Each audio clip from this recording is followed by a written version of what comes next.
Honorable Chair, honorable members,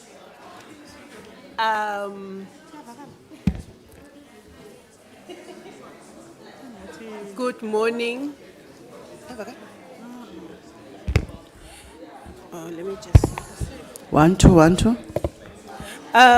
Honorable members, good morning and welcome to your meeting. And as we settle so that we can start, I wish to also warmly, although it is so cold, but warmly welcome the Honorable Minister and the DG and the chairperson of the National Development Agency and the CEOs of the entities, acting and not acting, and the senior management that has joined the delegation to come to this meeting, senior managers from the department and from the entities, and also our support team here in Parliament for the work that support the work we are doing. I just wish to welcome you and greet you and thank you for coming this morning. I would like us to just take one moment to observe a moment of silence, prayer and meditation. And as we do that, if we can remember the communities, the families and loved ones of the lives that were snuffed out by the floods in the Eastern Cape.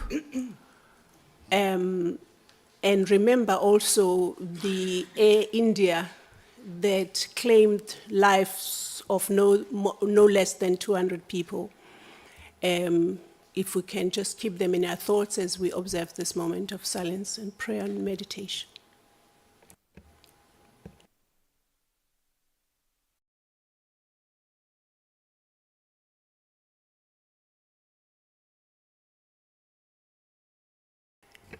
Thank you so much. As we welcome everybody, I will ask Lindiwe to take us through the agenda for today, please. Thanks.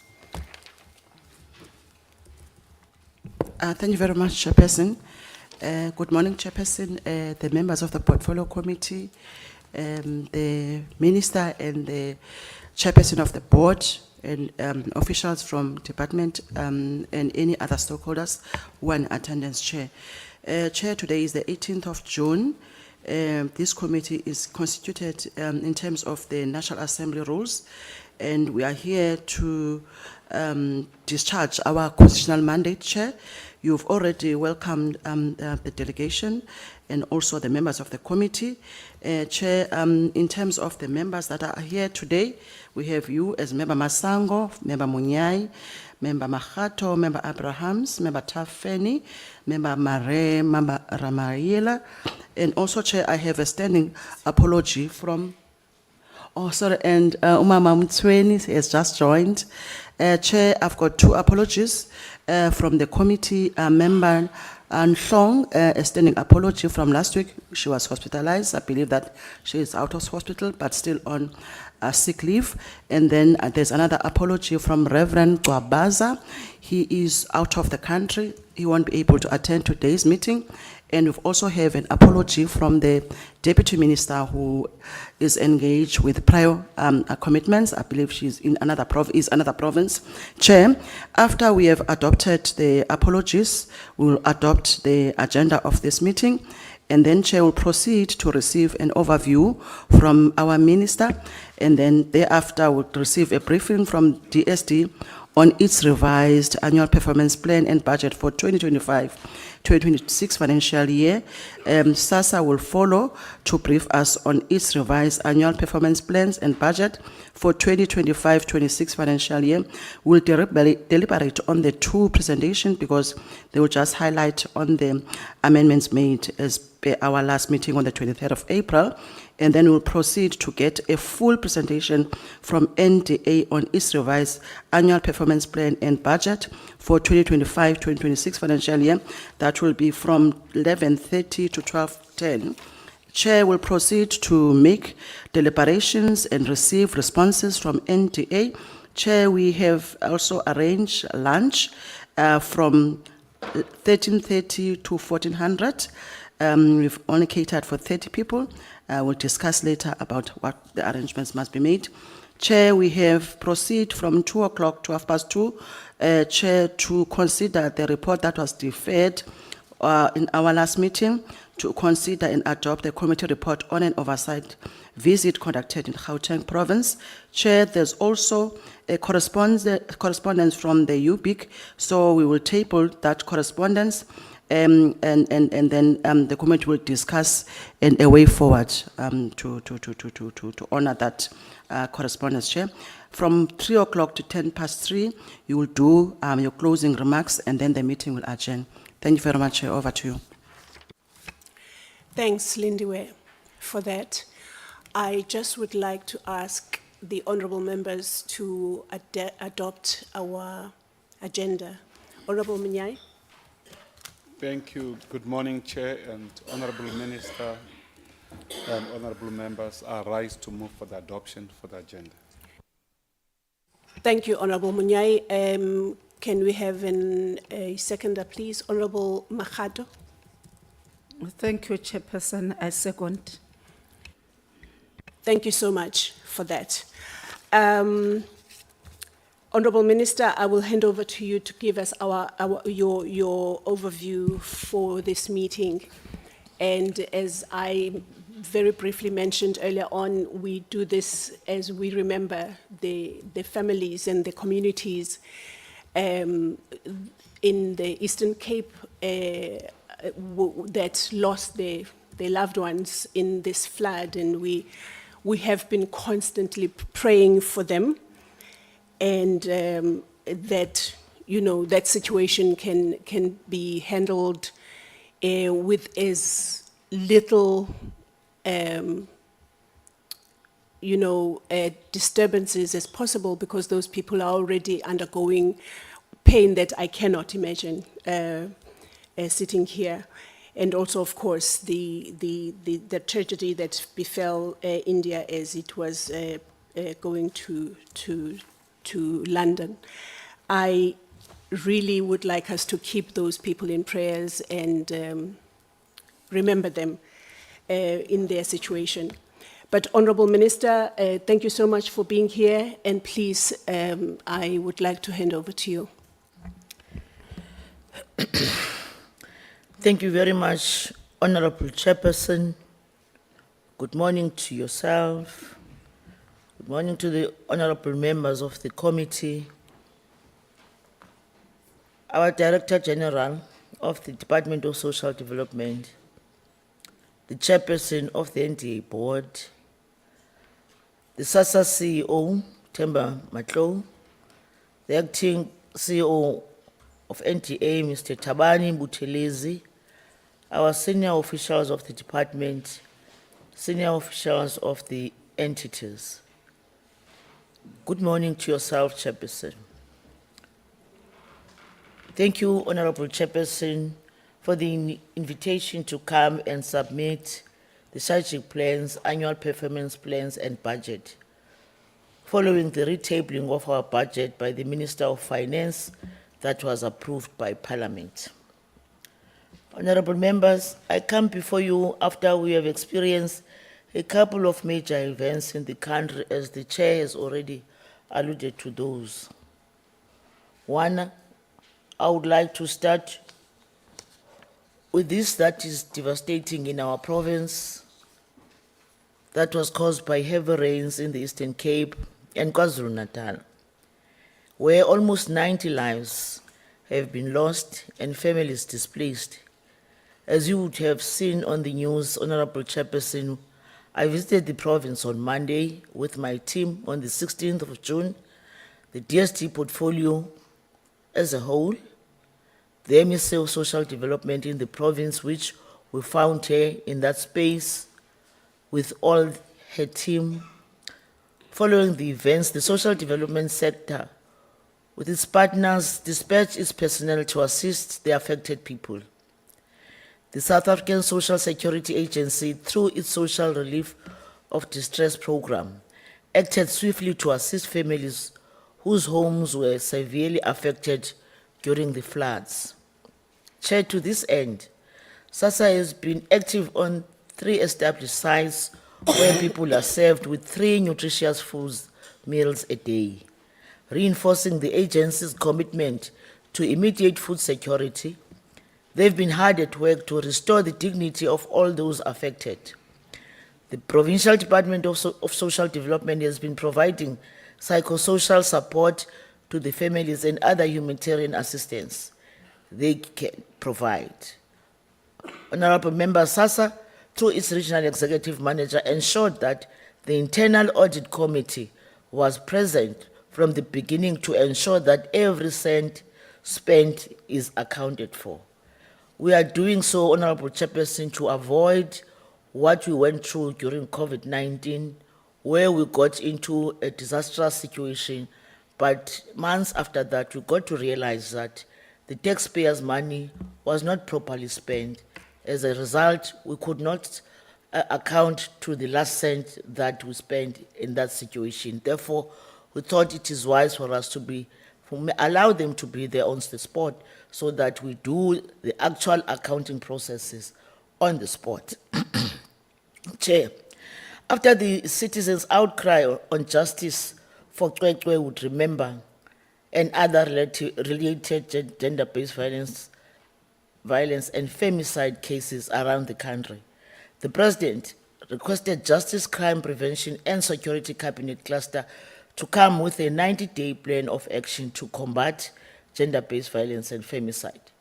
One of the decisions of the cluster was for DSD and Department of Women, Youth and People with Disability to host a roundtable discussion with all relevant departments and civil society, academia, and the communities to discuss and respond to the petitions delivered during the marches in the whole country. We might remember, Chair, the Kwekwe matter introduced a situation where the whole country and different institutions stood up demanding justice for Kwekwe.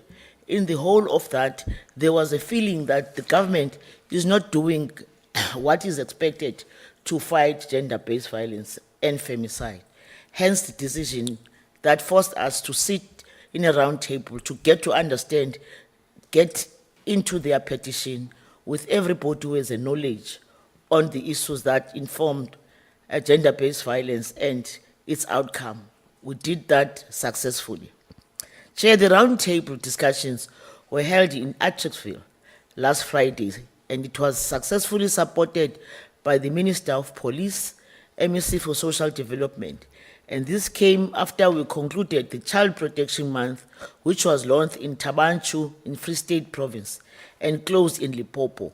We also commemorated the International Day of Elderly Abuse Awareness in Fort Beaufort in the Eastern Cape, as this area has been reported as one of the areas that this bad habit is rife with elderly abuse cases in particular.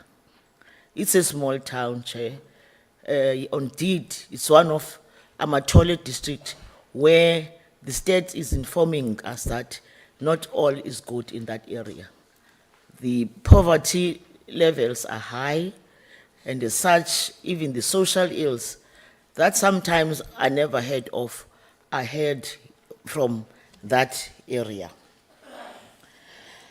Chairperson and honorable members, we held all these events working together with traditional leaders and faith-based organizations because it's important, we thought, to bring partners for them to amplify this message that we are sending, but also make them to be in the forefront as they are leading huge constituencies. Honorable members, when I was appointed as a Minister of Social Development, you would remember that I made commitment to create stability through filling of permanent posts, starting with the top management. The Department of Social Development has not had a Director General for 8 years, you would know. I'm also glad today you would know that we have that kind of an official appointed. And at this particular time, we think we've done good, Chair, by reporting once again the appointment that also include the Deputy Director General responsible for welfare services, which is Ms. Sizakele Magongwe. We have also appointed the Chief Financial Officer. We think, Chair, we were quite strategic to have been able to appoint this, given what the country is going through, the disaster that we are going through, and all other social ills which needs us to come closer and in the front to frown at these bad tendencies. Honorable members, it is also giving me a pleasure to introduce Mr. Themba Matlow, as you might have heard, that he is now a permanent Chief Executive Officer of South African Social Security. The Cabinet had pronounced on that one. With over 22 years of public service and strong track record in grants administration, Mr. Matlow is already hands-on, his hands and his boots on the ground, leading the agency from the front. These key appointments came at a time when a country we are consolidating towards the realization of the National Development Plan Vision 2030 through the new medium-term development of 2025 and 2030.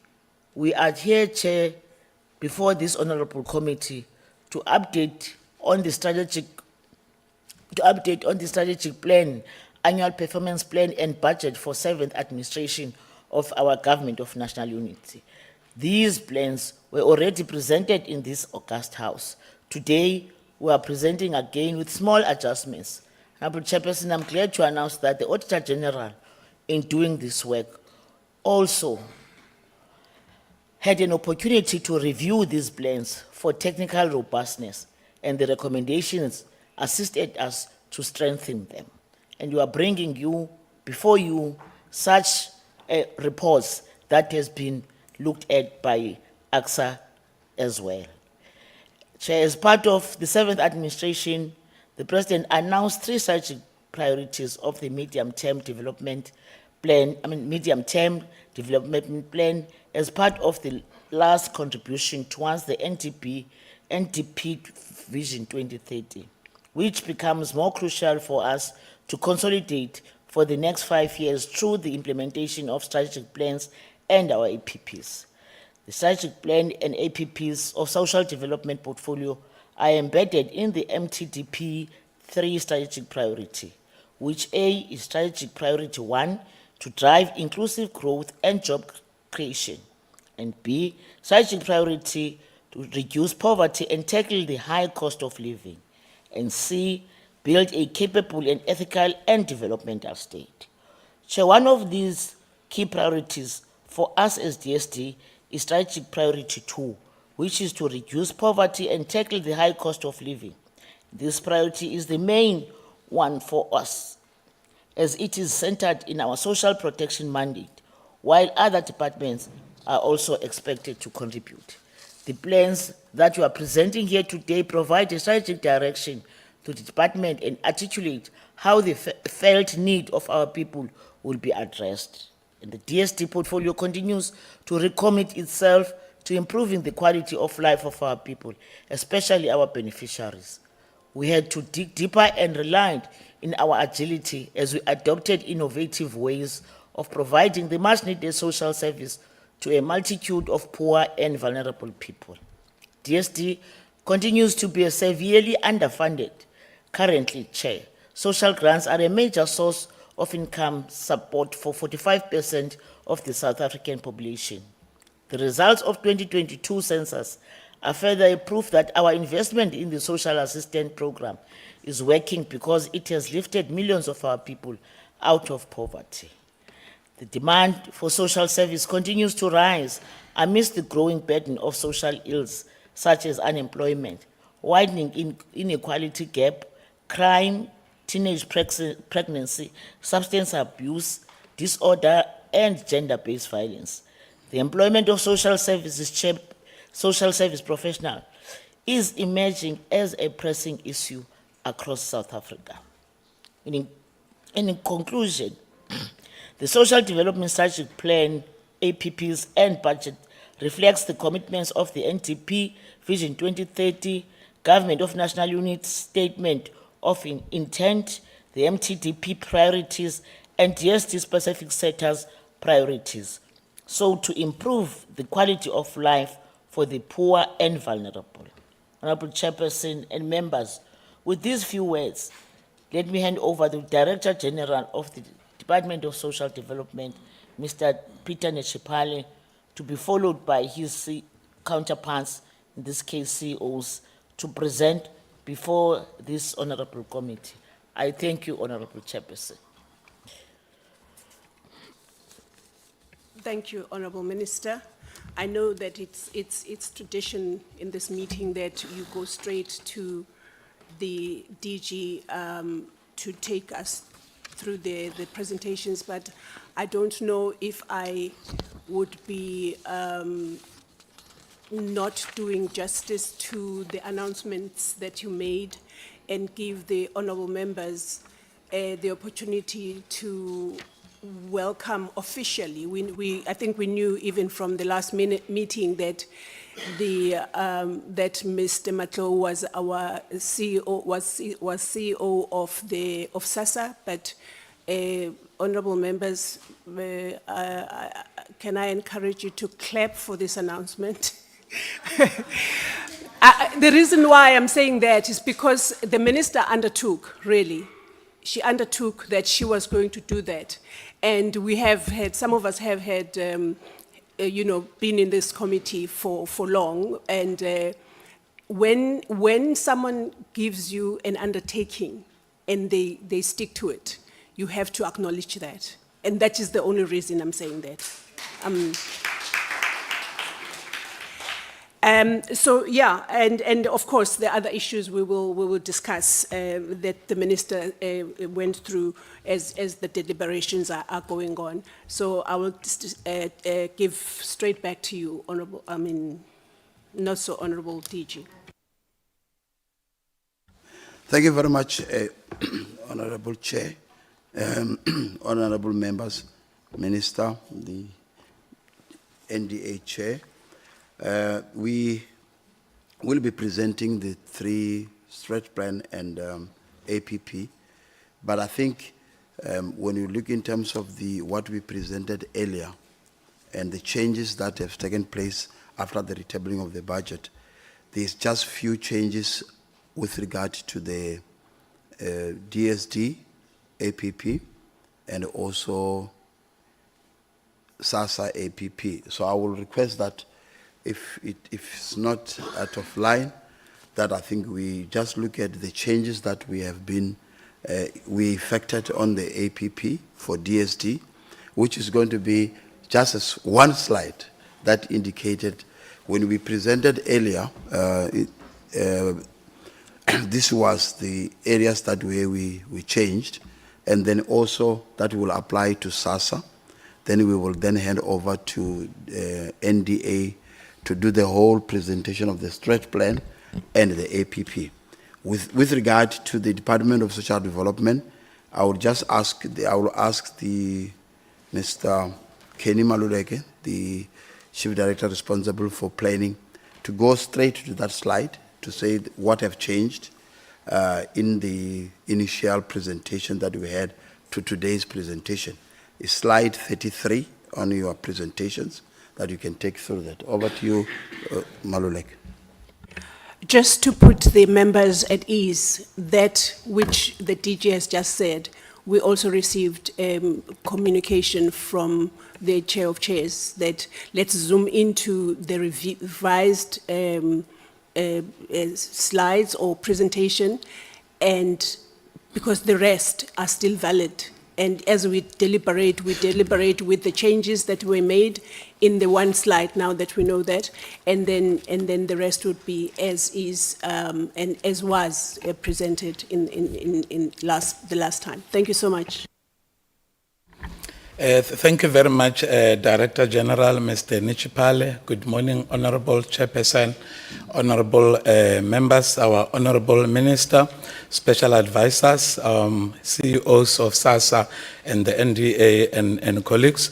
Thank you very much for the opportunity to present the errata on the annual performance plan for the Departmental Social Development for 2025-2026. This errata was done within the framework for strategic plans and APPs as issued by DPME.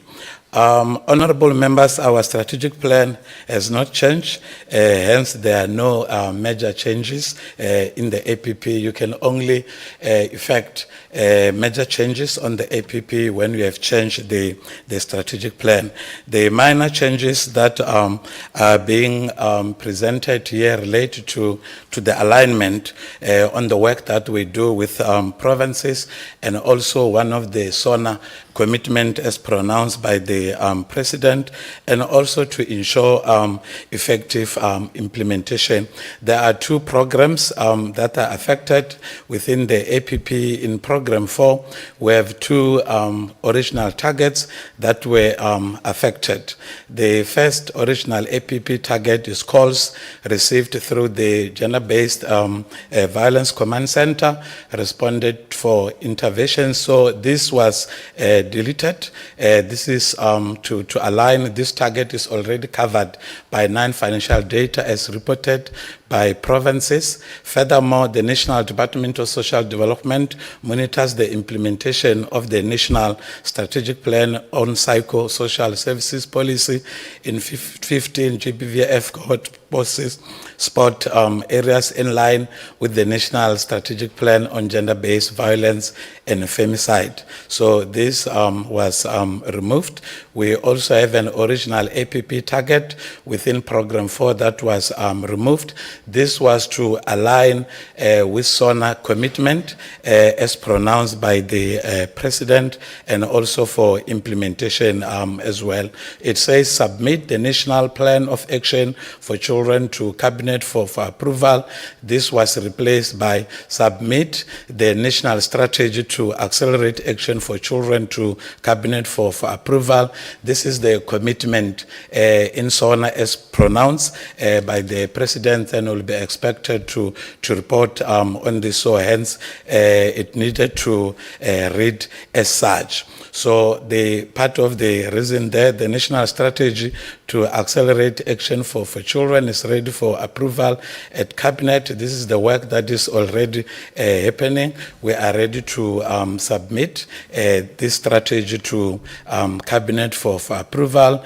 The last one, which is within Program 5, is to monitor implementation of community mobilization and empowerment framework towards active citizenry in 9 provinces. This was deleted and moved as a reason to the annual operational plan, just to allow for development of comprehensive monitoring tool in line with DDM. We are preparing ourselves prior to monitoring the implementation. We needed to allow for the development, Honorable Chairperson, on the comprehensive monitoring tool. However, this is the work that will still be happening in the annual operational plan, which is still recognized by the framework for strategic plans and APPs. I will end here. Thank you, DG. Thank you very much. Now we will, Honorable Chair and members, allow me to move to the SASSA. I will ask the newly appointed CEO of SASSA to present the changes, those minor changes that have been effected on the APP. Over to you.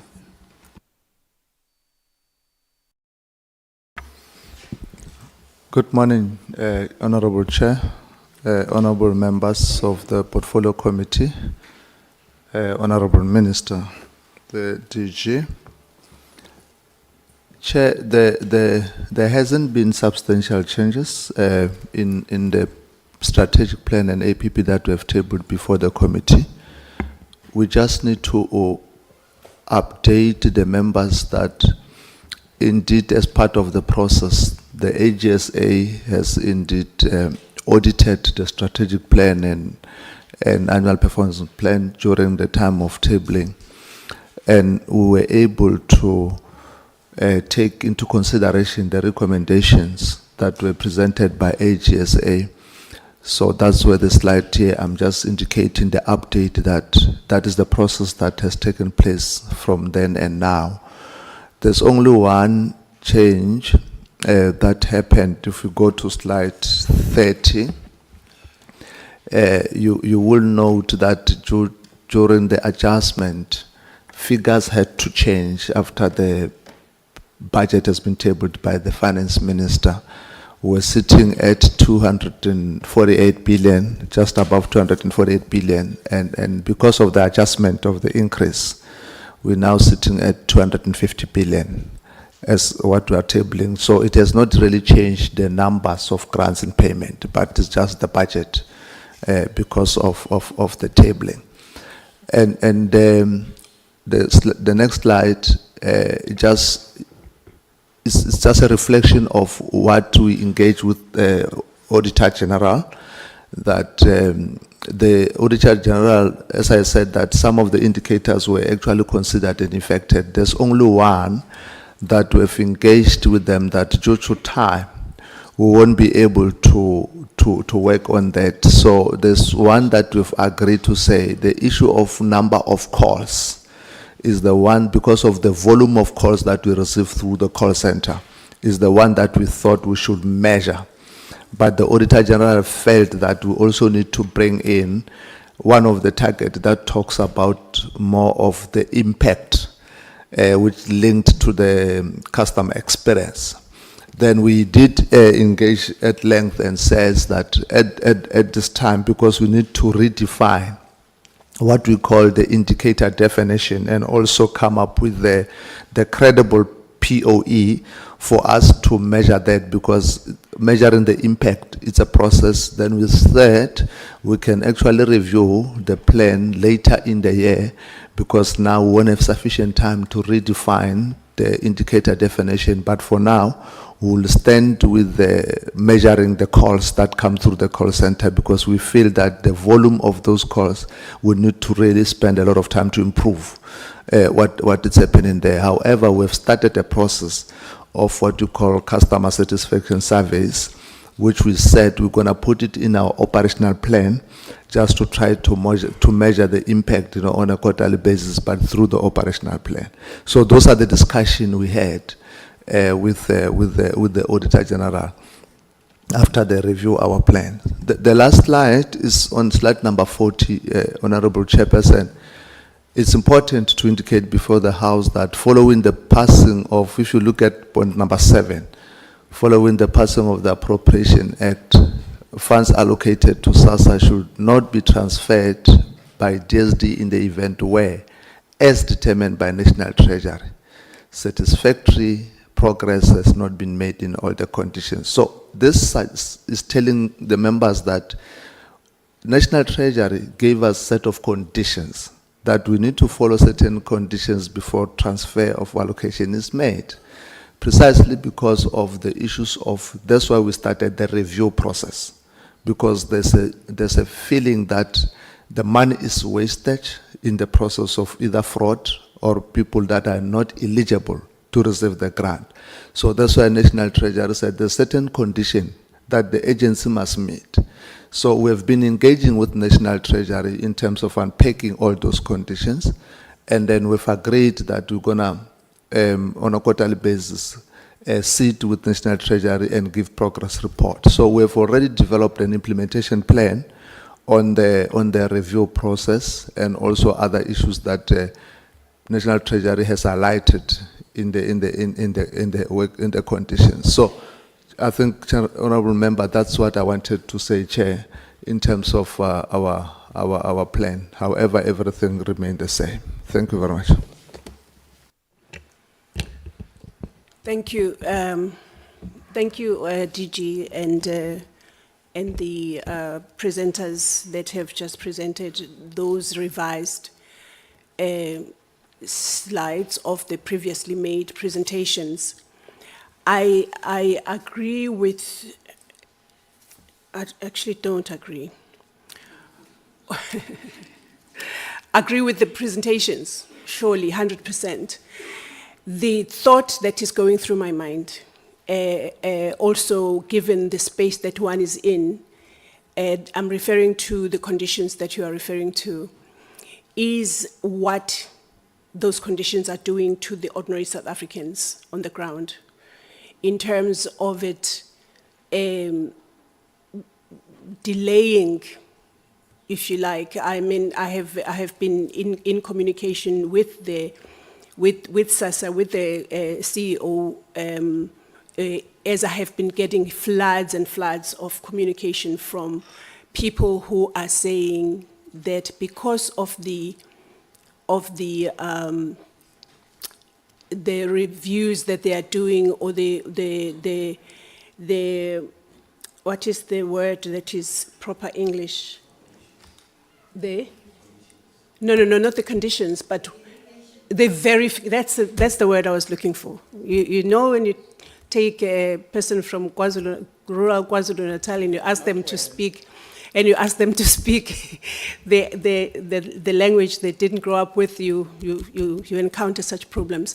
The verifications are having, and I am glad that you are saying, CEO, that you are going to be monitoring this, but I can already give you preliminary experiences of the members of the public that are beneficiaries and would be beneficiaries of this life-saving grants, that it is delaying their payment of their grants. It is keeping them in the uncertain space where, when the Honorable Minister was saying that these are life-giving, life-saving grants, when that grant does not land in their account on the day, that life is not saved, that life is not given. So, but I will leave it to the members to deliberate. Over to you, members. Honorable Monyai, Honorable Abrams, Honorable Mare, Honorable, was it a hand? Honorable Ramaila? Okay, so in that order, it's going to be Honorable Monyai, Abrams, Mare, and then, or Ramaila, and then the Honorable Tafeni. Go ahead, Ms. Honorable Monyai.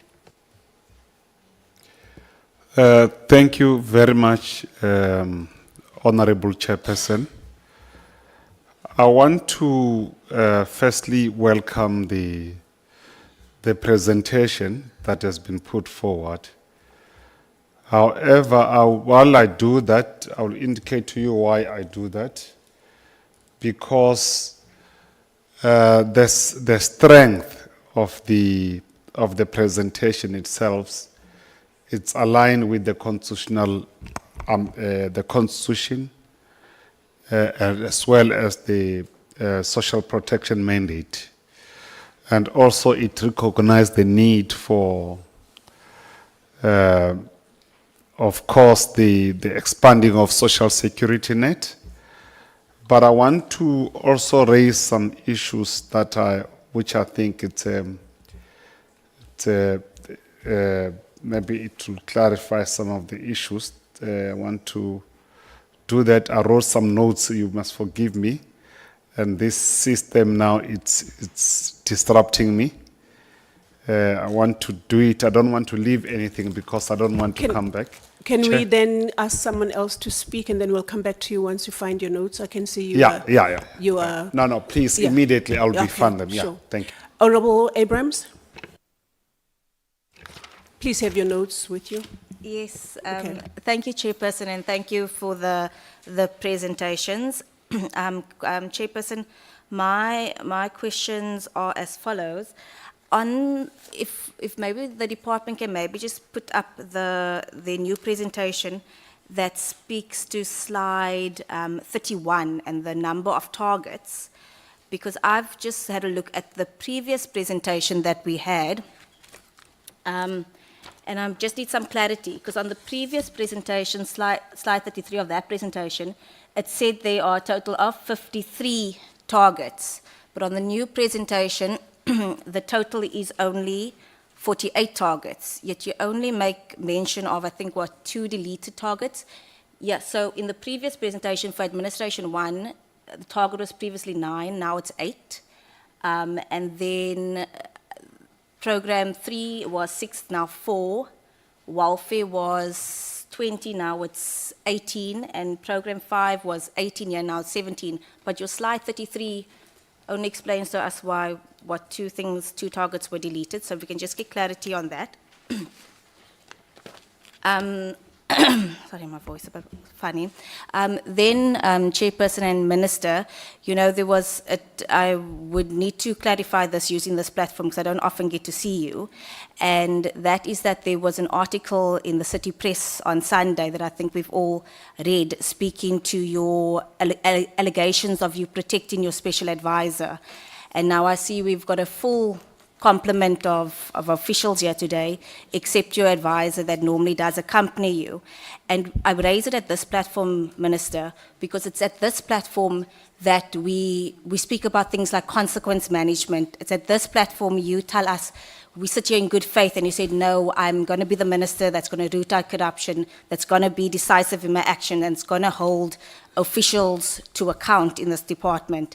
And so when allegations like this come up in the media, it erodes public trust, it erodes, I'll speak for myself, my trust in your abilities to do all the things that you've committed to do. So my question is just very plain and simple, is that are the charges as listed in the article real, valid? Are they indeed true?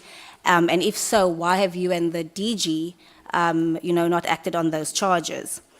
Then, Chairperson, all the plans coming to SASSA speaks to improved service delivery.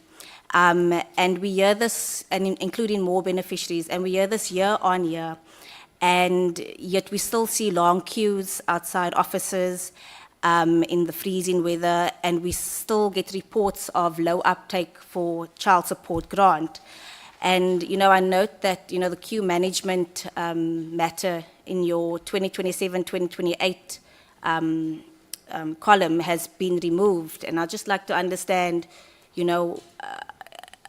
is that with the foresight that you're not going to be having any queues, that the matter is going to be, resolved? Because I only see it being resolved with, improved capacity and with improved efficiency, which detailed in your the strategy that you do plan to do.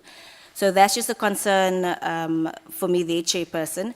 And then, Chairperson, I have written to you to ask, when can SASSA present the winter readiness plan to the committee, because we are in the midst of winter, and that there are still people that are, going to offices, and now with this whole verification matter and with all the fake media that's out there, even more people are presenting themselves to the office. So just some understanding, what additional measures SASSA is taking during this winter months to address queues. And then, Chairperson, I do think that SASSA, National Treasury has given SASSA a timeline for when they need to present to them on the conditions that they've now been imposed. And I do think it's important that SASSA presents to our committee very close to those timelines too, if not after they present to National Treasury, to give this committee an update on, the success rate, how many people have been verified, what communication methods, have they proven to be success. Because again, what happens in urban areas, it might be easier for individuals to come and present themselves, and a little harder in rural areas. But also to understand, what steps is the department, is SASSA and National Treasury maybe meeting the beneficiaries halfway, because you're now asking them to come and present themselves, but it costs them at least 150 Rand here in urban areas to actually get to an office, if not more in the rural areas.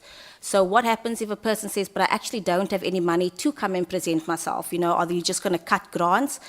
And the reason I asked for this, this regular reporting, Chairperson, is so that as a committee we don't find ourselves in the same situation that we found ourselves when it was the post-bank card renewal, where we had to wait for disaster before we got regular updates and reporting from SASSA.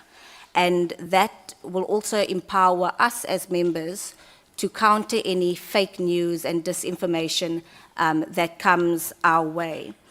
Then, Chairperson, I would just want to confirm from the CEO, he said in the previous budget they got 248 billion, and now it's 250 billion. So that's 2 billion more that you got. I just want to clarify that, because, you know, the whole issue with the budget was that we needed to tax people more because there's not enough money, and now SASSA actually got more money without taxing people more money. And then my last point, Chairperson, every department, you know, has been asked to relook at their finances and their budgets to try and find more cost-saving ways. And, you know, are people traveling less? And I just look around the room, and I'm assuming maybe 1 or 2 people are from PMG, but the rest are all officials, assuming who's come from Joburg, to present, you know, on 1 slide for DSD and on 2 slides for SASSA.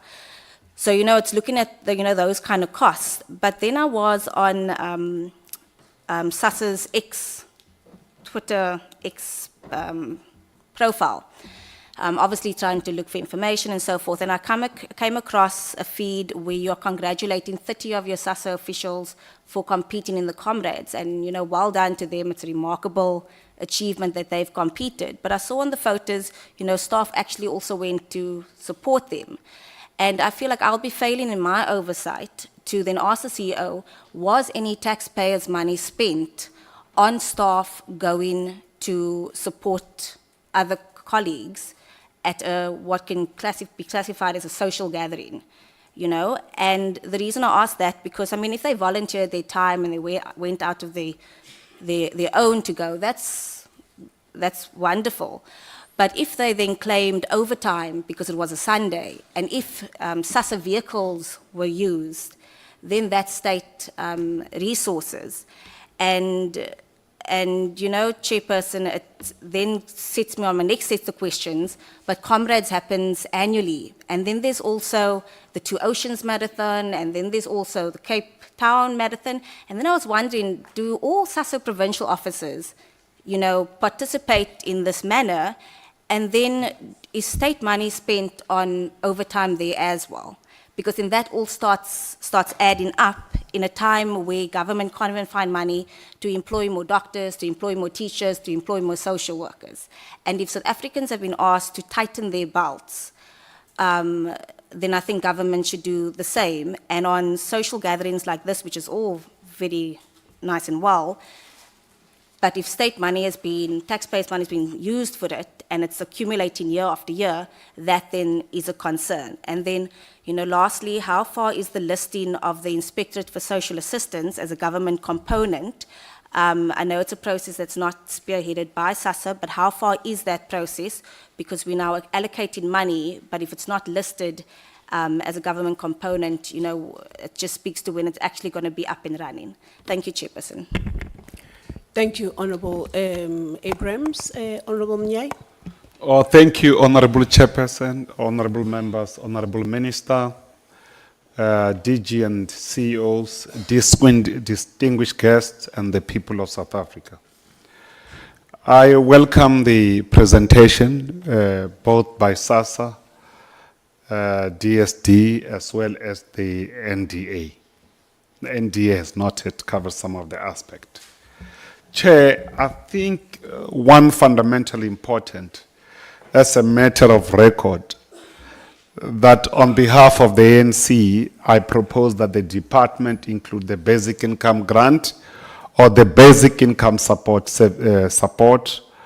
on the annual performance plan for the financial year 2025-26 to address one of the most urgent and pressing transformative pledge from the ANC manifesto firstly, and secondly, from the SONA commitment by the President of the Republic, which will give a lifeline for millions of South Africans and critical step forward in eradicating poverty.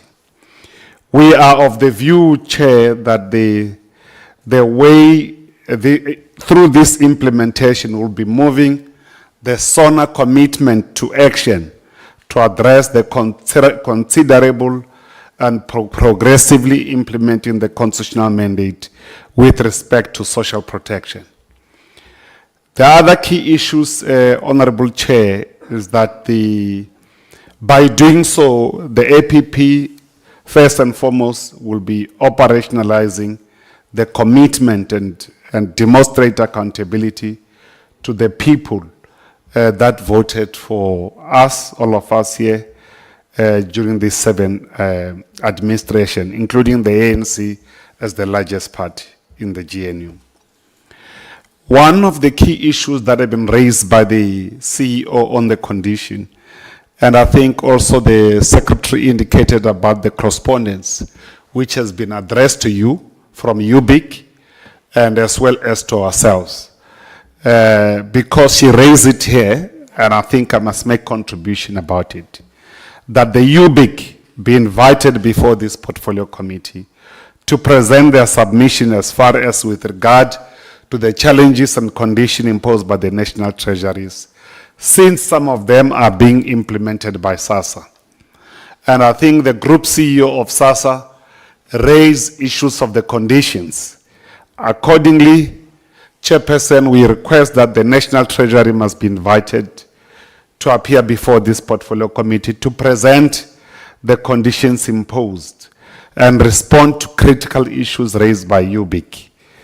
I'm raising it because it came out clearly from the CEO, group CEO of SASSA, and did not clarify those conditions. But I think I'll be imposing a burden on him to be able to ask him to do so. But rather, we request the imposer of those conditions to be here. Going forward, the DSD and SASSA will accordingly respond to the issues raised by UBIC before this portfolio committee. But as I say, Honorable Chair, there's some of the issues that I want to put forward that could help.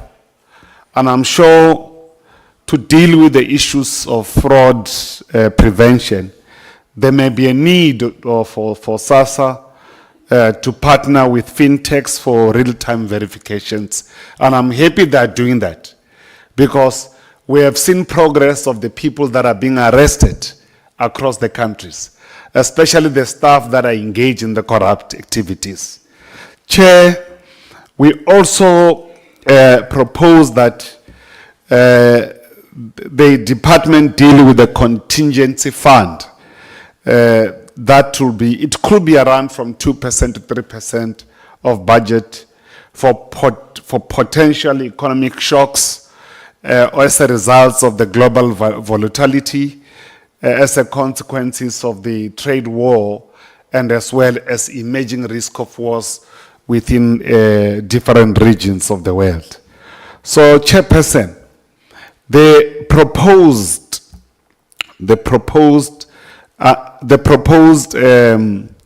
APP, the new APP revised one, and I think they're in line because they are smart target. I must congratulate the department.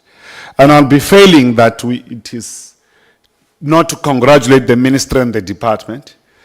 During our first meeting with the portfolio committee, the ministry committed, as you have said, Chairperson, committed to appoint to fill the critical vacant post on the senior management. And I'm sure this is the greatest progress that we have seen thus far, which we must welcome. But also, how do we make sure that we skill these beneficiaries that are within SRD grant? And I think the key issue is that we need to collaborate with the portfolio committee on defense. We must have a meeting with them, so that and higher education department, such that those that are young, they can also be trained for further skilling in the military, and as well as with higher education seaters that are available. Honorable Chairperson, I think the commitment by the department to reduce the bottlenecks for faster application processing, it will be also of great importance. The issues of staffing in general, Minister, through yourself, Chairperson, fill all the vacant posts within the department. Be it DSD, it's a recommendation, be it SASSA, be it NDA, so that we have a solid functional organization which doesn't have a constraints of staffing.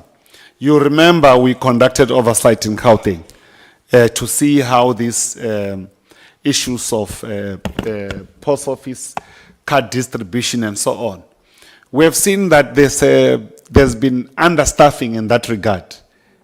So we will be grateful that in all agencies, in their offices, if the capacity of the staff may need to be increased to increase efficiencies. And Chair, you advise us that we need not to waste a lot of time. But let me address this issue, Chairperson. I don't want this portfolio committee to be reduced to be sort of mediocre. Each time there's a newspaper article, then it becomes the agenda of this portfolio committee. And we know that the minister is very transparent. If there's any internal issues that need to take us into confidence, accordingly, upon at the right time, minister will do so.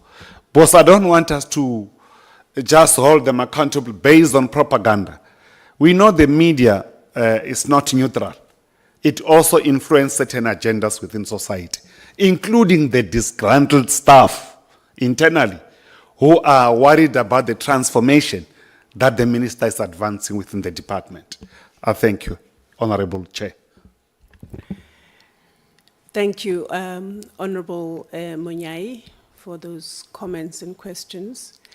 I would hate to be on the list of honorable chairpersons that are shutting down the members of their portfolio committees, but I accept I note your recommendation or your plea, as it were. It was a plea and recommendation. Thank you. Awesome. The Honorable Mare. Thank you so much, Chairperson. Thank you for the presentation. I want to welcome all the members here, the guests and minister and all the departments. Chairperson, I want to agree with you when it comes to the verifications, because I have a lot of problems with the verifications. And I've been on the CEO's case even on a Sunday, and I had to apologize for Father's Day, because the problem that we have with the verifications are affecting a lot of people. And these people are dependent on the grant. When a grandmother is calling you of 3 grandchildren that is staying with her, that is not getting the SASSA grant because of verification, because the mother works, the mother stays in Johannesburg, the grandmother's on a plot in Bloemfontein, on a plot where she had to travel very far to get to town. It becomes a problem, you know. So this verification, it is good for what you are doing, but the implications on the ground, it is massive. Now, because of the verification also, more people are aware of what is going on. Now the SAD grants that we were talking about here with the Stellenbosch too, it is even more now where people are on the system already, not getting the grants. And because people are talking about the SRD grants and because of the verification, more and more people are sending you emails and WhatsApps and SMSs because it's everywhere on the news and things like that. So even though we said, because after the Stellenbosch 2 was here, they brought in a team that was dealing with this thing. I don't know how much was spent on that team to assist with that that crisis that was there. Till now, we don't know how much it cost. But now it comes out, the problem is not solved. People are still, a grandmother with twins notify me, my twins can't get SRD grant because someone is getting the grant on their behalf already. I've sent 4 so far to the CEO about this. So we need to come out and say, you talk about verifications, but what about the people that is struggling, that doesn't know? It's the only reason why people are calling me so much in my area now, because I put it on our group. I have a dear councillor there that is very working together with him, and he allows me to speak whenever I have things in Parliament, and then people start calling me. In that same breath of the verifications, I found out that people are deducting money from old people without their knowledge. I spoke to the CEO, he said they never gave permission to these people that is having the funeral policies. I got in contact with 2 companies and I said to them, you might better stop it. Now, just now, the one grandma notified me, I got my money back last night. These are things that is happening every day, and they are using the thing of SASSA. So the verification is good, but it's also bad. Then I want to ask questions now. Grandparents looking after grandchildren because the mother passed on. For them to get top up or to get a grant for the children because they don't have parents anymore, it's a problem. These grandparents are struggling. And they don't get what they want because you are saying in your things here, integrity and honesty and compassion and fairness and respect. It is not happening in your offices. Because the way, if I don't go with the people to the offices, they're not getting these things. As soon as they see the red overall, they jump because they know it's a member of parliament. And I know the CEO is laughing, smiling because he's coming from the Free State. He's been working previously in the Free State. He knows what is happening in the Free State. Chairperson, then I want to say the late registration of children that is born in hospitals. A lot of times, the SASSA, the officials of Home Affairs are not there. Now automatically it becomes a late registration. They must go and they must go state the case at Home Affairs. Now they come to Home Affairs, they're offline, they're not offline, the person that is working with the things are not there. I'm going tomorrow to this Home Affairs in Cape Town, where a mother has been struggling for the past 8 years to get a child's birth certificate for late registration. And she can't get SASSA for both the children because they can't get money because she doesn't have registration for the children. So you are saying here, what is the amount that you are achieving for children under 2 years old? What is your achievement for under 1 year old? Newborn children till 1 year old, because you're not saying anything about that. Are you reaching a target for that one? Because you're not talking about, because I know the last time you did not reach your target. Then I want to speak about the, you speak about It is okay not to have another point, Honourable. No. I still have a lot, Chairperson. I want to know about the life audit style. Life audit, you're talking about your audit, complete the audit. What is your lifestyle audit saying about the members that is working for SASSA? Because this is where the corruption and things is coming in. Are you doing the lifestyle audit, and how far are you with the lifestyle audit? I also want to know about this, you say that this thing of you have this SRD grant is only online. But how do a person go online to change his cell phone number? Because a lot of times you lose your phone, you get robbed or whatever, or you change your SIM card. Now you struggle just to change your SIM card, and it takes you 6 to 7 months to change your SIM card to get that grant again. You used to get it, but now you can't get notifications because your SIM card has now changed. How do you do it? Do you have something online when you do your online things? And then is there a space to say you can change your cell phone number on that thing? And then, Chairperson, I want to ask I received an email. I don't know this person. I've never met this person. But he's saying, I just saw to the CEO, he's saying that his X11 digital voucher platform. He's saying in the beginning here is to support SASSA's anti-fraud and anti-distribution and grant distribution efforts. They sent me an email on this thing. I don't know if the other department people also received the same email. I want to know what is SASSA's budget. Because the last time they brought those people on urgent basis into the to our meeting to see how they can stop the fraud that is going on online.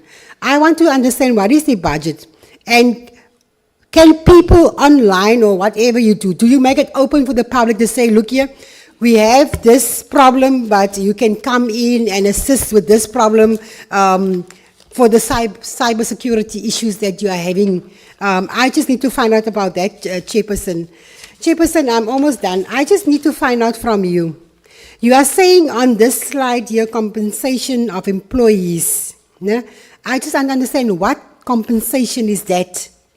And then also your bursaries, I just understand, is it bursaries that's for departmental staff, or is it outside bursaries? Are you giving bursaries to the people outside? Chairperson, I know that we discussed all these things already, but I just want to have one person ask me a question. He called me last week on Friday and said, look here, I am a war veteran. I have a problem because the MK veterans is earning 18,000 rand, where we are earning 5,000 something. And we were fighting for our country just not the way they were fighting, but we want to know what is the difference between us and the MK veterans. Why is it that they are getting 18,000 and we're getting 5,000? What is the reason for that?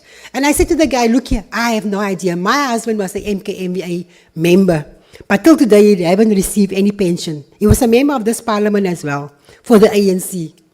I'm coming from there, even though I was never a member of the ANC.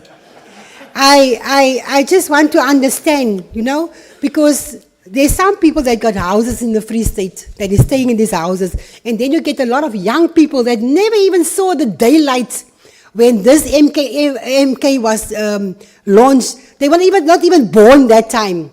But they are having the funds, and they're getting the pension, they're getting even the medical aid for these things. That is so unfair towards our old people that was part of the struggle, but they're not getting it. They are dying poor people. And I just need to know, how is the department working with this thing? Because I said to them, I will ask it in the portfolio so that I can hear in the portfolio, and you can listen on TV, whatever you want to do. So thank you so much, Chairperson.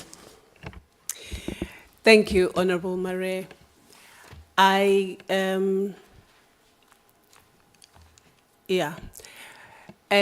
Honorable Ramaila. Thank you, Chair, and good morning to the Minister, DG and officials, my colleagues, honorable members, and South African who might be on the platform. Maybe let me first go to the issue that has been raised by SASSA CEO, the matter that they have not been able to exhaust with the AGSA. I just want to reemphasize what I once said here, and in which case it means I'm partly agreeing with the AGSA, that ourselves here as politicians, we are not concerned, DG, more with your outputs. That is a measure that you may be using for your officials. As politicians, we are more concerned with the outcome impact. And I would agree with AGSA in as far as the matter concerning consultancies. It's a matter that is for discussion. And I want to believe that a call center is a measure that is important for us as politicians, as far as outcome impact is concerned. Because I would want to believe that with the call centers, the more, for instance, as a matter of outcome and impact, the more we have physical queues at SASSA centers being reduced, it means there's an impact in as far as how the call centers are resolving issues as raised by people. So therefore, it's important to really have the outcome impact out of the call center. Maybe CEO, you might really want to really consider how that can really be measured. But it's important for us that we should have the outcomes of such call centers. That's very critical, Chair. Now, my next point, Chair, is, and already Honorable Munyai has spoken to it. If we look in terms of our economy and the economic growth forecast, which is at a modest rate of 1% to 1.8%. But given the geopolitical situation globally, with these wars that are taking place, it would obviously mean that prices are going to be increased because oil supply is going to be affected. Now that brings me back to the matter, the biggest debate that we had in Parliament about the VAT increase and so on, which ultimately wasn't increased. But because the VAT was not increased, what it has resulted in is that the bucket or the list of zero-rated goods that was supposed to have increased and that would have been beneficial to poor people of South Africa, that hasn't happened. But what had happened is that there's an increase in fuel levy. And once you increase fuel levy, the snowball effect is that prices are going to increase. For transport, mainly our people are using taxis. If you increase fuel levy, it means taxi fare is going to increase, and that's going to hit again on the pockets of poor people. But then given this situation, the trade wars that are taking place, the Middle East wars, and I'm saying this is going to result in a situation where, and we are almost at the stagflation, a situation where the economy is growing very slow. In our economy for the decade has not been growing, but the situation might be exacerbated by the wars that are taking place. High unemployment, as you all know, and like I've said, due to the increase in the fuel levy, there's definitely going to be increases in the prices. So we're going to expect high prices as well. And that would mean, in as far as the department is concerned, the increase in demand for SRD is going to be expected. And in terms of our APPs, Honorable Minister, as this is expected that there's be an increase in demand of SRD, have we put processes in place to actualize what has been prominent in the speech of the President during SONA, that we need to have a basic income grant? Thank you very much. Thank you, Honorable Ramaila, for your comments and your... I didn't hear any questions, but you're not talking to me, so... I keep wanting to comment, but I'm not supposed to do that. Honorable Tafeni. Thank you, Chairperson. Mandibulise kuwe, ndibulise umphathiswa, ndibulise amagosa, ndibulise ne-members committee. And amkele i-presentation, Chairperson. Chairperson, in response to the continued scourge of gender-based violence and femicide, what is the department's plan, both in a short term and a medium term, so far as providing shelter and Tutuzela Center to the victims of gender-based violence and abuses? Okwesibini, Chairperson, how does the department aim to tackle the issue of alcohol and substance abuse differently and more efficiently? Are there any studies or comparatives research conducted by the department or on its behalf on strategy to be implemented in order to achieve such goal? Will the digitalizing will the digitalization of DSD services also involve making most of the grant applications to go online and avoid long queues in SASSA offices, more especially when it comes to the elderly and people with disability? I thank you, Chairperson. Thanks, Honourable Tafeni, for those questions. I think the last member would be the Honourable Mtsweni. Angibingelele sihlalo ohloniphekileyo namalungu endlu ahloniphekayo. Sibonge ithuba sihlalo osinikeza lona.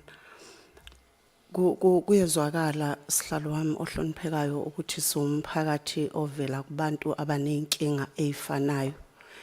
Imizwa yethu iyinto eyodwa ngabantu bethu esiqhamuka kubo.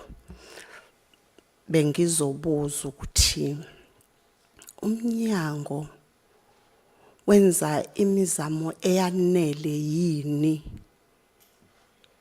ukunqanda inkohlakalo, ngoba emphakathini esivela kuyo mphathi sihlalo wami ohloniphekileyo inkohlakalo isadlebelekile efaka phakathi ukuthinteka kwalabantu esikhuluma ngabo abathola ukuxhamula, abathola ukubeka isinkwa ngalokho abakuphiwayo uSASSA. Kodwa sihlalo kusenabantu abathi mabethi bayabhalisa bathola ukuthi kunabantu abaholayo ngama-ID abo kuze kube manje. Sisenazo kakhulu lezo inkinga emphakathini. Ukuthi labe bekufanele bacoshe lokho bekufanele bacoshe bangakutholi ngenxa yokuthi kunabantu abaholayo emagameni abo. Abanye imali baze bayibone ingena emafonini wabo kodwa ingezi kuyena, iya kwabanye abantu. Zinkinga eziphathekayo lezo esinazo.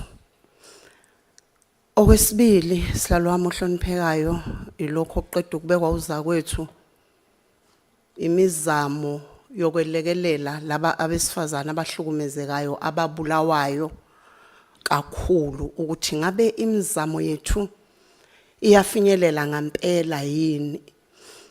Ngiyafisa sihlalo ukuthi sengathi masihleli kulendlu kungebe nje ukwedlulisa usuku ukuthi siyasebenza, kodwa kube ukuthi siyayigqoka izicathulo zabantu, siyangena phakathi kwezimo imphakathi yethu ebhekene nazo. Ngicabanga ukuthi siyofaka amanye amandla ukuzama kakhulu ukulekelela. Bengifisa ukuzwa sihlalo kule mibuzo yami ukuthi umnyango eminye iminyango osebenza nayo yimiphi. One, ukunqanda inkohlakalo. Inqandwa ngempela yini inkohlakalo? Uma eseficakela umuntu owenza inkohlakalo uyasithola ngempela inisijeziso ngalobo bubi abenzileyo. Nanokuthi kulobu bubi obudlebelekile ezweni lakithi okulimaza abantu besifazane, sifelwa abantu besifazane nezingane cishe zonke insuku zokuphila kwethu. Ikhona inamandla umnyango wafakayo ukwelekelela, ngoba ngibona ngathi lendlu ehlelilana iyindlu yethemba labampofu, yindlu yethemba labahlukumezekileyo, yindlu yethemba ukuthi mase udaba lwami lufika kulaba ikhona into abayoyenza ngalo. Siyayenza ngempela imizamo mphathi sihlalo emadolobheni ethu laphana kwaZulu Natal eThekwini abantu besifazane bajoviwa ngama drugs behambe edolobheni bese bethwalwa bayobulawa. Mabetholakele imizimba yabo itholakala singcwaba zingasapheleli icubu zomzimba, kukhona ama parts angekho. Kukhona yini esikwenzayo ukuzama ukunqanda lobu bubi obungaka esibhekene nabo ezweni? Okugcina mphathi sihlalo yikho lokhu ukuthi indleko zokuphila ziphezulu kakhulu. uma ufika ngempela empilweni ungakhulumi nje into ebhaliweyo, ufika ngempela ubone ukuthi izimo zinjani abantu bethu abaphila ngaphansi kwazo, kufanele sibe nalokho okuthiwa inimba, sibe nozwelo, bese kuba ukuthi ke njengoba wabuya uNkulunkulu walihawukela izwe lakithi savota ngo94 kwangena uhulumeni oholwa abantu abantsundu, sinayo ngempela inimizwa yokubazwela abantu bethu. Kulezi zinto esikhuluma ngazo 18 oza kwethu ezikhuphuka yonke into empilweni, ngake ngakubeka mphathisilalo ukuthi okunye okwasilimaza kakhulu nokusasimazile ukususwa kwezikhungo zokuholela eduzane nabantu, zasiwa emadolobheni, zasiwa ezitolo zonxiwankulu. Leyo nto yasilimazela imphakathi yethu, isilimazele yona kuze kube manje. Ngicela ukugcina ngakho lokhu mphathisilalo ukuthi kunemizi eyayiphila ngokuthi izikhungo ziseduze nabantu, kunamakhaya ayiphiliswa yilokho. Laba abantu ababegijima emva kwempesheni bethi ngiyodayisa emholweni, bengadayisa izinto zama-1000, bedayisa nje izinto zo-20 rand, babekwazi ukukhulisa imindeni bayondle. Kuleyo nto leyo mphathisilalo kwakusizakala umuntu wesitolo sasemakhaya, ngoba laba abantu abazohola laba bazothenga isitolo sakhe, kusimama umnotho wabantu abantsundu, kungasimami imnotho yabantu ebebevele bona bekahle empilweni. Kodwa leyo nto mphathisilalo ngendlela esilimaze ngayo, kufanele laba bantu bagibele basuke eindaweni ezikude, umuntu ayolanda u350 ngo100 rand, oyithemba njalo ukuthi kuzophilwa ngawo, kodwa kufuneka ulande ngo100 rand ngenxa yebanga ngendlela asuka kude ngayo. Angikhulumi ke eyogogo sebehambe bempumputheka sebethathelwe imali yona le bebethi bayoyihola. Ngicela ukwehlela ngezansi mphathisihlalo ngibonke.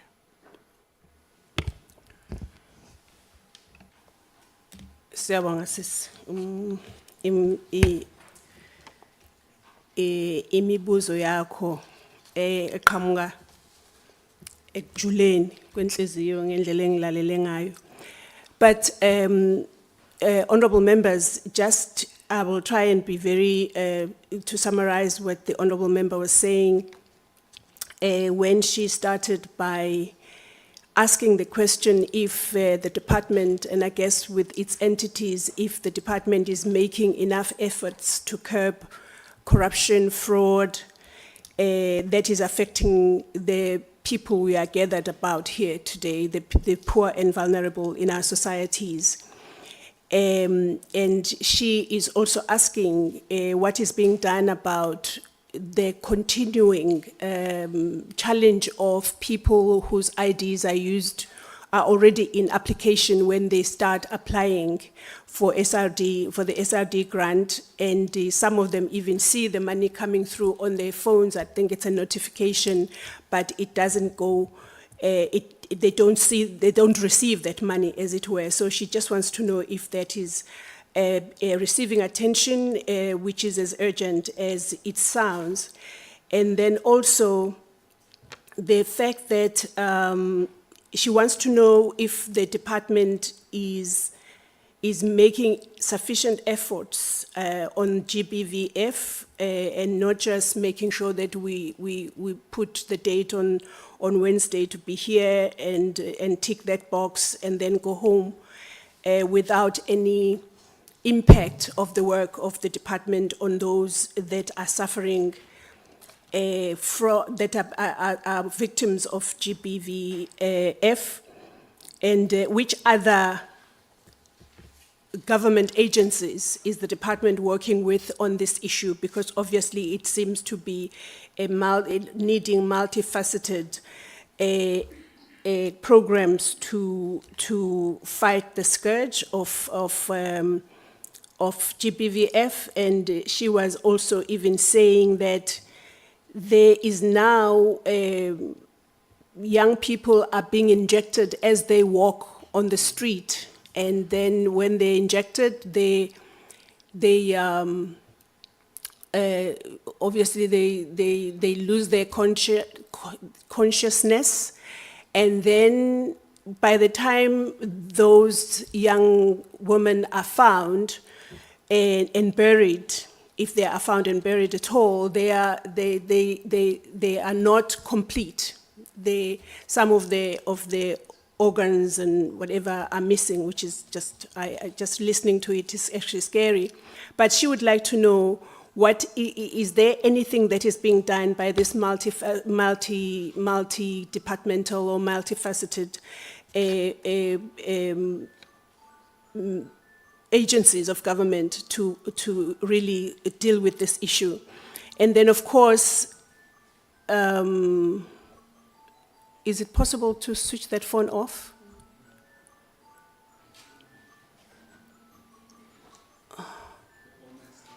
Oh, okay. Okay, so, and she was saying that one of the honorable members raised the issue of the cost of living, which is very high, and she links that to what this department or its agency, which is SASSA, took a decision to close the pay points where people would be receiving their grants closer to their homes, and some people will then come in and sell their wares there, and even the local economies would grow because the local general dealer store would be benefiting from people who just receive their money buying there.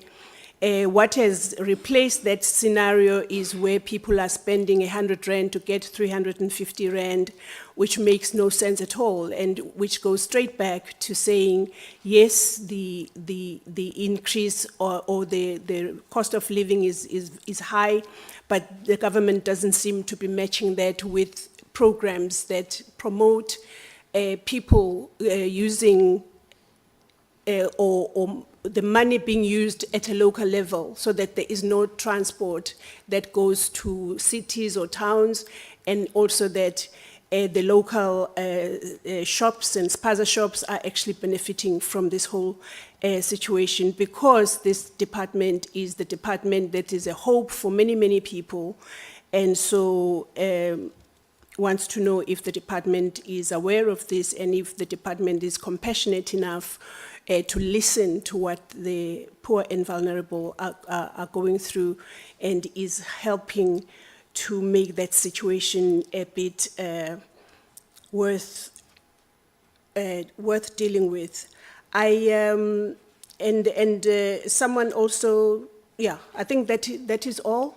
And that was the last comment by the...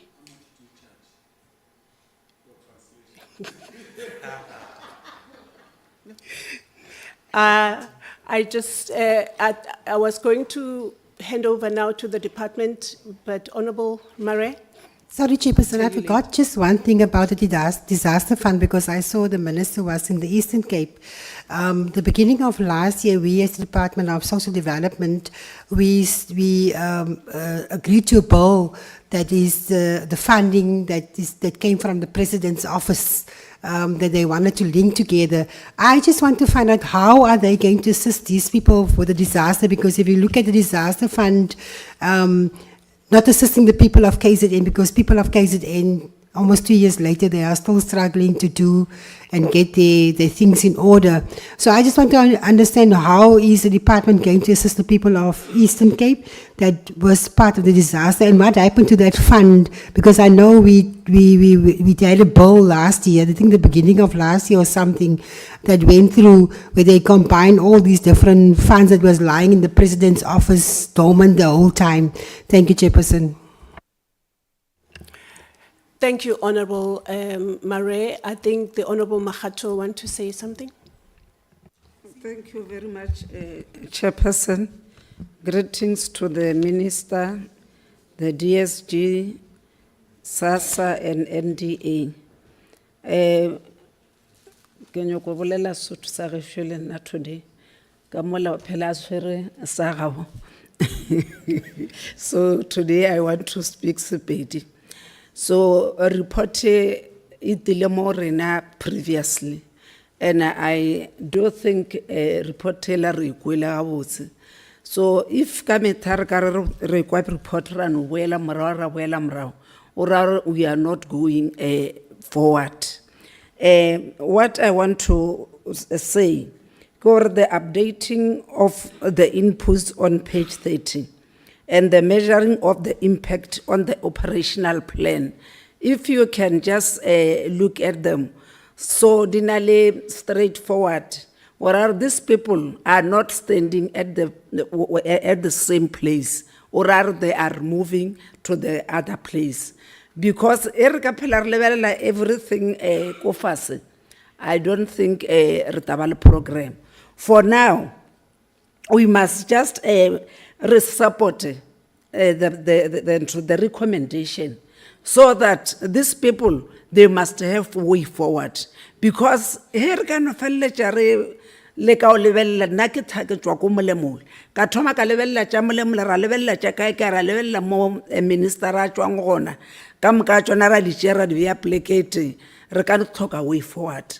But for now, I want us to support the statements so that the people ba SASSA ba be le go ahead, so that le ba tlilo no boya ka moso at least be dilo di change. But nto ya hore ba na le updating inputs is very much important. And nto ya go bontšha hape hore they have the measuring of impact on the operational plan, then di a bontšha hore di botlhokwa.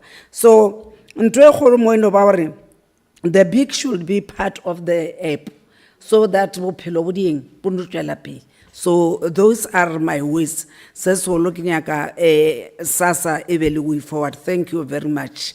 Baba Santwanga ke Thank you, Honorable Makhato. I just wish to declare in this meeting that I know Isipedi. Because I heard everything.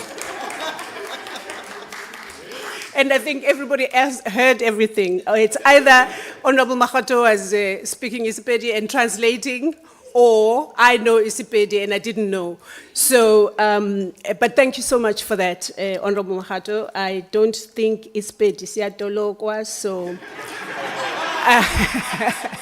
so I will. I just, you know, the comments I wanted to make was that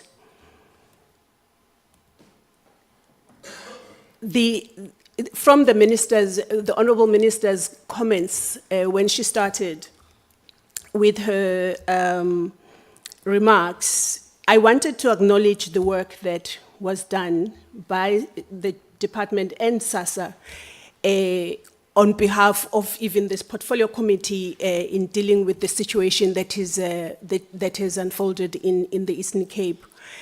And also this justice for Twekwe thing, because you would be asked on the road when people would ask you, so what are you guys doing about this? So that helps a lot, because people get to see that there is something that is being done. It might be Twekwe was representing or is representing many other cases that we may not have heard about because they didn't receive the same kind of attention that Kwekwe received. But we do need to not be a kind of a government or parliament that is doing ambulance services to go after the fact when a life has been lost and things like that. I think there's more that needs to be done, as the honorable member was saying, on a whole of society approach. And in the case of government, these interministerial and these collaborations that are happening among government departments need to really put us on a footing where we are not always going to offer condolences, but we are working to curb these things before they get to a state where they are.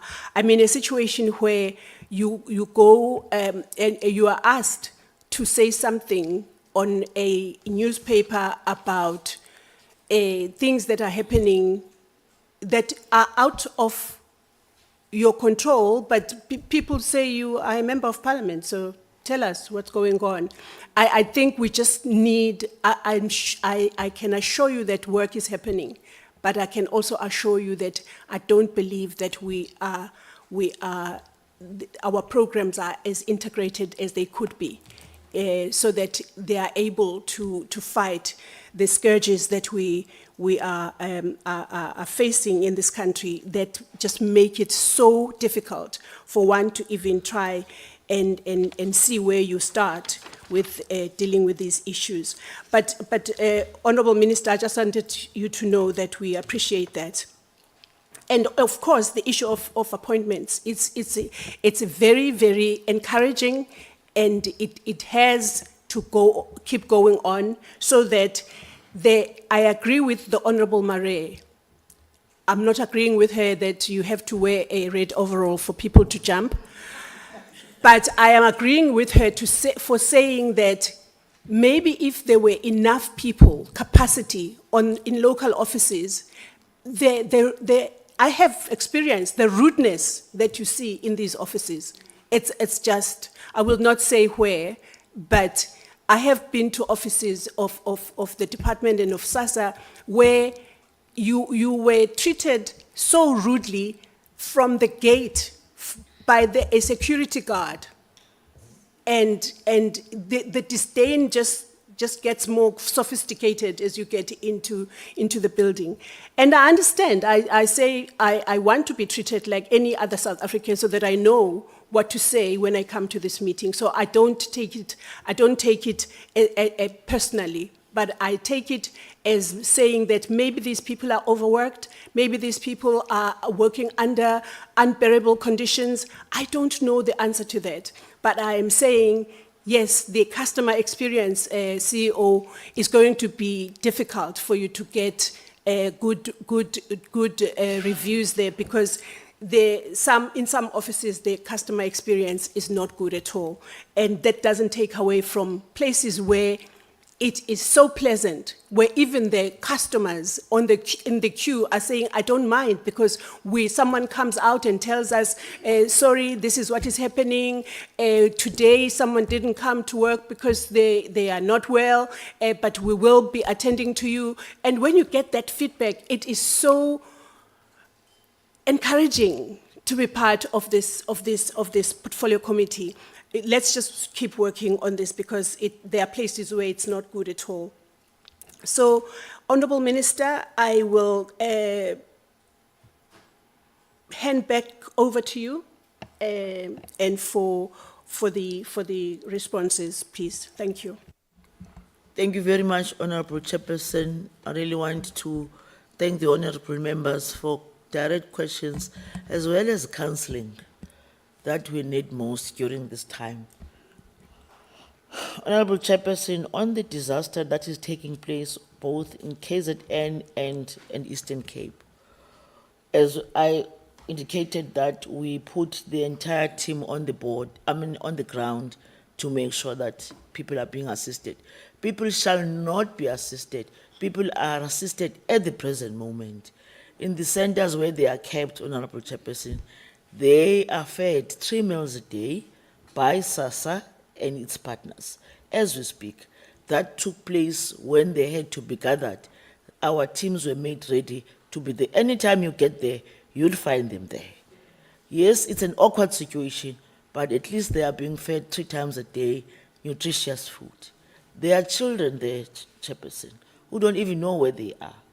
SASSA, social workers, and everyone else is on that space to make sure that people are being counselled, people are being well looked after. I want to congratulate our partners. Not one moment they go hungry. Even in those halls, Gift of Givers and other partners have provided comfortable gadgets for them to be able, even in those halls, to sleep comfortably and being warm. I want to assure this committee that this is happening since the time the disaster took place. Even the last time we were there, it was just taking place. There is the faith-based organization that are also there, because you have those whose people are still missing, not found yet, and still hoping that they will still be found. So the emotions are so high and devastating. So those centers where they are centers that are well looked after. And this is why we as a DST portfolio, myself, DG, and CEOs were there on the 16th, just to go and monitor what we got to read from the papers as a report, whether it is happening.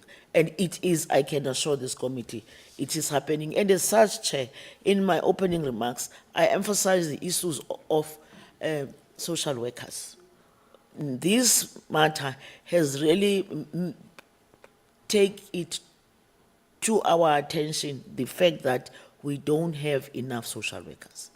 And then this is one of the cornerstones that should really make us a little bit agile to make sure that we get as much social workers as we can, because if we talk social ills without the disaster, it means that for you need trained people who can, even before she gets to the police station, when it issues that comes to gender-based violence, before she gets there, she must be at least been taken through counseling, which is what we are short of. We are taking this very serious and we are going to deal with it. I really want to assure the members that the disaster board has been promulgated last year.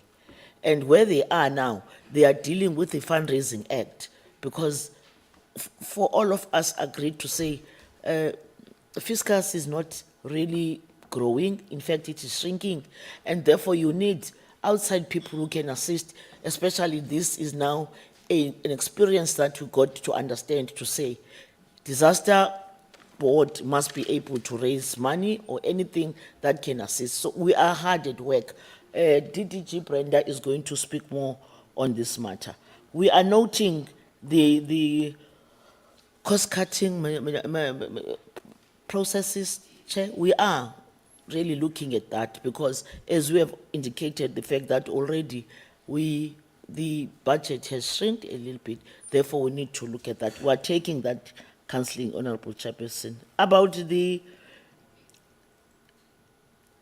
warm body staff, we, from 6th administration, we inherited a SASSA chair that was a structure that was not assisting at all, where provinces were,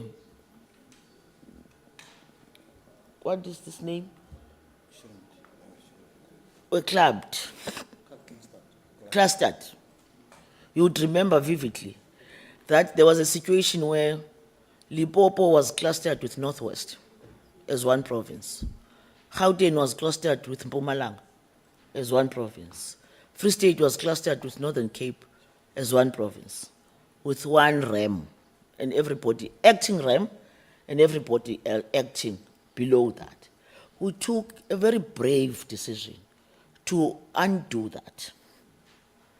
We've undone that, Chair, that we have appointed a permanent CEO in time. We are now awaiting, we have advertised, shortlisted, and presented to the cabinet provincial REMs, where each province is going to have each REM in their language. A provincial manager is a regional. They still speak on the old. So I want to tell you, Chair, I know it's going to take a little bit. We are now at the process of awaiting for the cabinet to pronounce on REMs for 4 provinces already. What is a REM, Minister? A REM is a regional executive manager, a head of SASSA in each and every province. In the language of a government, we say a premier. Each province will have its own head, where he or she will take the full responsibility about his or her province, which in the 6th administration earlier, those provinces were clustered. And that denied these REMs who had to manage 2 provinces to be able to look through on what is happening in both provinces below the chief director position and to the last person who's sweeping. Once we appoint, as we are going to do, just waiting for the cabinet to announce, we'll make sure that we fast track the process of making sure that all other budgeted for posts are being filled. Because you cannot do it any other way by making sure that the responsible ones at the top are being put in place on a permanent basis so that they then look at the rest of each province and give us what needs to be done as according to the available funds. So we want to assure the committee that we are hard at work in doing that. We know and noted the fact that having appointed Mr. Matlo as the CEO of SASSA now, she now leaves a vacancy in the Gauteng Mpumalanga position because he was a manager of both Gauteng and Mpumalanga. And now he's a CEO. Therefore, you have somebody who's to act in Mpumalanga, Gauteng. And now the decision that we took in the 7th administration that Gauteng must be a standalone, so it should be within Mpumalanga. We have already advertised, and Mpumalanga shall be part of the forums that are about to be pronounced by the department. I thought I must give this information, Chair, so that you can get to understand the process that you are following. Chair, about the corruption and all other devastating experiences that SASSA is going through. As we have appointed the CEO, he is to give us his turnaround strategy to make sure that these things are changed for the better so that at least those things that can be done on 3 to 6 months' time are done and will get his long term. We are in the process, of course, not because it's new. Remember, he was acting when we went to a strategic plan that gave us what we are now doing on unbundling of provinces and so on. Chair, I want to assure the committee that the matter of my advisor, I'm aware he is not here because, like all of us, he fled with flu. There are 2 advisors in the office of the minister. The other one is here. The one that is in this allegation is not here.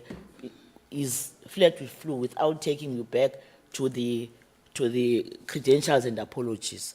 I'm aware, however, the matter is now in the office of the DG as the responsible person when it comes to those issues. It's not political, it's now administrative, which now he can give feedback on what's going on. But I want to report, Chair, that I joined a department that without you seeing it, there's a desk, whether of sitting press or whatever. Everything that you do or you don't do is reported in the newspapers. That's the life that I'm living, for right or wrong reasons. But everything is being leaked to the newspapers. And City Press is the one that plays that role. Maybe you must congratulate them, but they are doing that. So, Chair, I want to assure this committee there will be no time that we will ignore corruption, alleged corruption, or we push it away from our desk because of the mandate we have got in the 7th administration. We are where we are because our people gave us a message of what needs to be done and when those should be done. So I want to assure the committee that I'm aware, but the DG is dealing with that. About the issue of the BIG, remember, Chair, the basic income support policy was presented here as a progress report. And hence we can still say we did present it. I found it in the cabinet already, if you'd remember. We are following that. It has been brought back to ourselves for us to further consult with the treasurer. Remember, this has got serious financial implications, so we can't conclude it without treasury advising on what needs to be done. We are now awaiting for it because it's treasury and presidency that now must give us guidance to say what should be the next step. And our role has just come to a permanent, not a permanent stop, but we are waiting for that to make sure that we get now an advice on how must we move forward. And we are fine, even it was in the subcommittee agenda where we are assuring as a work in progress the cabinet committee. Chair, I guess I can before presiding, I guess I can give over to the DG and CO to take us through. But I must say, Chair, the matter if you'd remember when we came in, the matter of pay points that were closed was a serious matter for all of us. We ended up as this house, yourselves and ourselves, having to ask one question, one common question. There was no one to respond to the question at the time because we didn't understand why this decision was taken. However, Chair, the decision was taken. Pay points were closed and alternatives were not properly processed. And we are still at that. Now that we have got a permanent CEO in time, we are going to make sure that we process that. Chair, what made us to a little bit not so pushy, the reasons for pay points to be closed were overwhelming. Remember, there was a time where those cars were shot at, AK-47s were used, women and elder people sitting in queues were shot at in the Krisane region, broad daylight. And people died in that process in ferrying money from one area to the other. And that had to be reviewed. And now we are looking closely at that reviewal of that decision. It had serious implications that we cannot undermine at any given moment. However, it has also serious implications on the elder people who were to travel long distances to get their monies. I want just to put those broadly, Chair, and allow the DG and the CEO to speak more on the questions that are being raised by honorable members, but just talk to those that I think they are political and they talk to policies more than the administration processes. DG, CEO, and their teams will speak more on the rest of the questions. Thank you very much, Chair. Thank you very much, Honorable Minister, Chair, and the members. There were a few questions that were asked, and I will request, we will start with DSD. There are fewer than the SASSA ones. We will leave the rest to the CEO. There was a question in relation to slides on the targets, Honorable Abrams. I think Honorable Abrams was reading the 2024-25. What happened is that when we first tabled, we had 44. Look at the APP target 2025-2026. It was 44 targets, and if you look at what we presented, we deleted 2, one program 4 and one program 5. So we are left with 42 in terms of those one. The other one we didn't, which we said additions, we didn't change. We just changed from the NPC to the national strategy on the acceleration of the children's matter. So there are 2 deleted from 44. We are having 42 targets that we have. The other issues in relation to, I think I will answer the ones that I will need to answer. Then I will ask DDG Brenda Siveko on 2 of the questions and DDG Mahama on 2 of the questions. Let me come to the issue that I think on the city press. This matter is already in the department and we are dealing with the matter in terms of the Labor Relations Act. It might have taken longer because it's a reference case that comes from somewhere where we want some clarifications, and it takes longer than that, but we are on it. The unfortunate part, I think, is that maybe when City Press started, I don't know where they saw it, but we already started with the process as a department. Remember, you get reports, and then you need to, don't just howl people into for hearing without hearing their side of the story, which takes longer, and then you institute disciplinary in terms of the disciplinary hearing. Those are already in process. I think that's what I can clarify now. Thank you very much. The next one is a question on the listing of the inspectorate and the process where we are. DDG Siveko will respond. There was an issue on the gender-based violence. I think what are we doing in the immediate and also in the long term GBF, and I think there's some things that are, we've got a program. And then also on the alcohol and substance abuse program, I think DDG Mahanga will take. And from there, I don't think the issue of the disaster. There was a question on the disaster and the fundraising act, Honorable Mare, in terms of how far. I think we need to brief you on those issues. Brenda?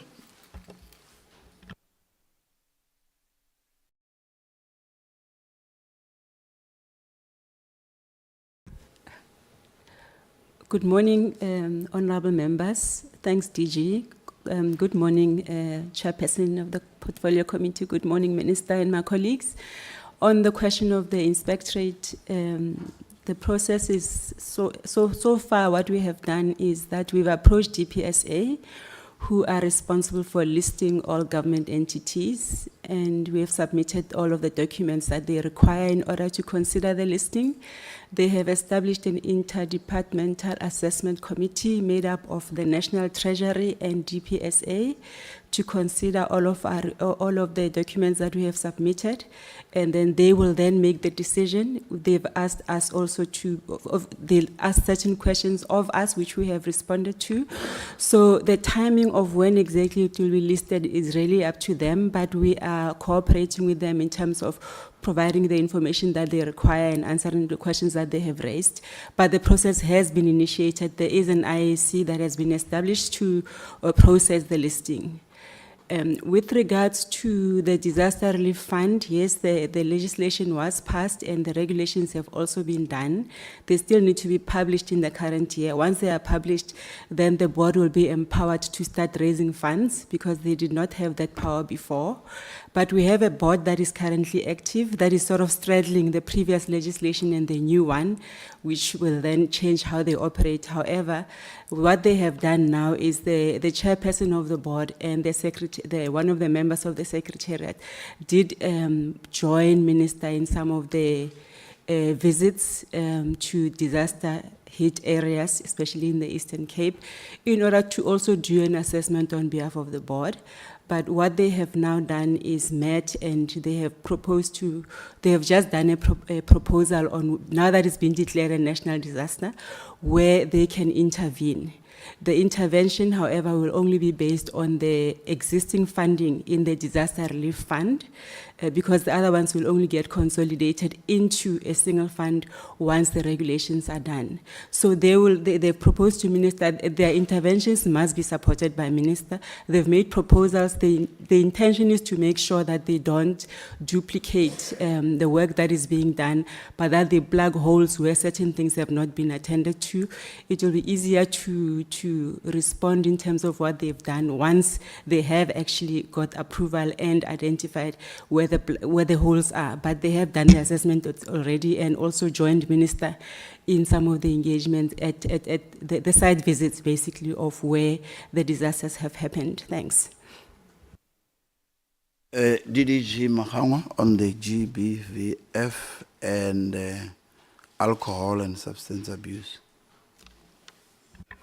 Thank you, DG, and thank you, Chairperson and honorable members. The first question on gender-based violence in terms of what are the short-term interventions we have and what are the long-term interventions we have are as follows. In terms of the short-term, the JCPS cluster, which is a security cluster, called a meeting, I think in April, based on the challenges or the matters that are escalating as far as the gender-based violence is concerned. They then instructed us to develop a short-term plan. That plan is called 90 Days Plan of Action to Accelerate Matters of Gender-Based Violence. The plan was therefore taken to Cabinet for tabling, and it was approved on the 14th of May. So currently, as I speak, we are implementing that plan as a collective, not only as a department, but the entire JCPS cluster, as well as the social cluster departments, ensuring that within 90 days, there must be some tangible things that we have achieved that would assist us, not that it will end violence immediately, because violence is going to take some time, but at least we'll begin to stabilize some of the areas. So we are working as a cluster, and this matter has even been escalated to NAJoint. They've activated the NAJoint. We are reporting on a weekly basis at NAJoint in terms of how are we implementing the plan as a collective. So those are some of the things. Minister, in her opening remarks, she even spoke about the roundtable, which is part of the 90 days plan to ensure that we respond to all those issues that are currently that we are currently contending with. So far, we are doing our best to work as a collective, and this 90 days plan of action has enabled us to work as a collective, unlike before, where individual departments will be pursuing their activities. But now we are doing it as a collective, and even the report, we are reporting as a collective. Then in terms of the long-term plan, yes, we do as a country, we do have the NSP, which is the strategic plan of action, which sets the priorities for the country. It's not like we don't know what needs to be done. There is a plan that is that has tabulated what are the things that we need to do as a country. But what was lacking was the coordination as well as the budget to ensure that the NSP it's implemented. But what is happening right now, the NSP is due for review, a midterm review. We are reviewing it, and we are looking at those areas to make sure that we strengthen the implementation of the NSP as a long term. But one of the things that came out strongly as we are going through the review was the importance of strengthening or investing in families.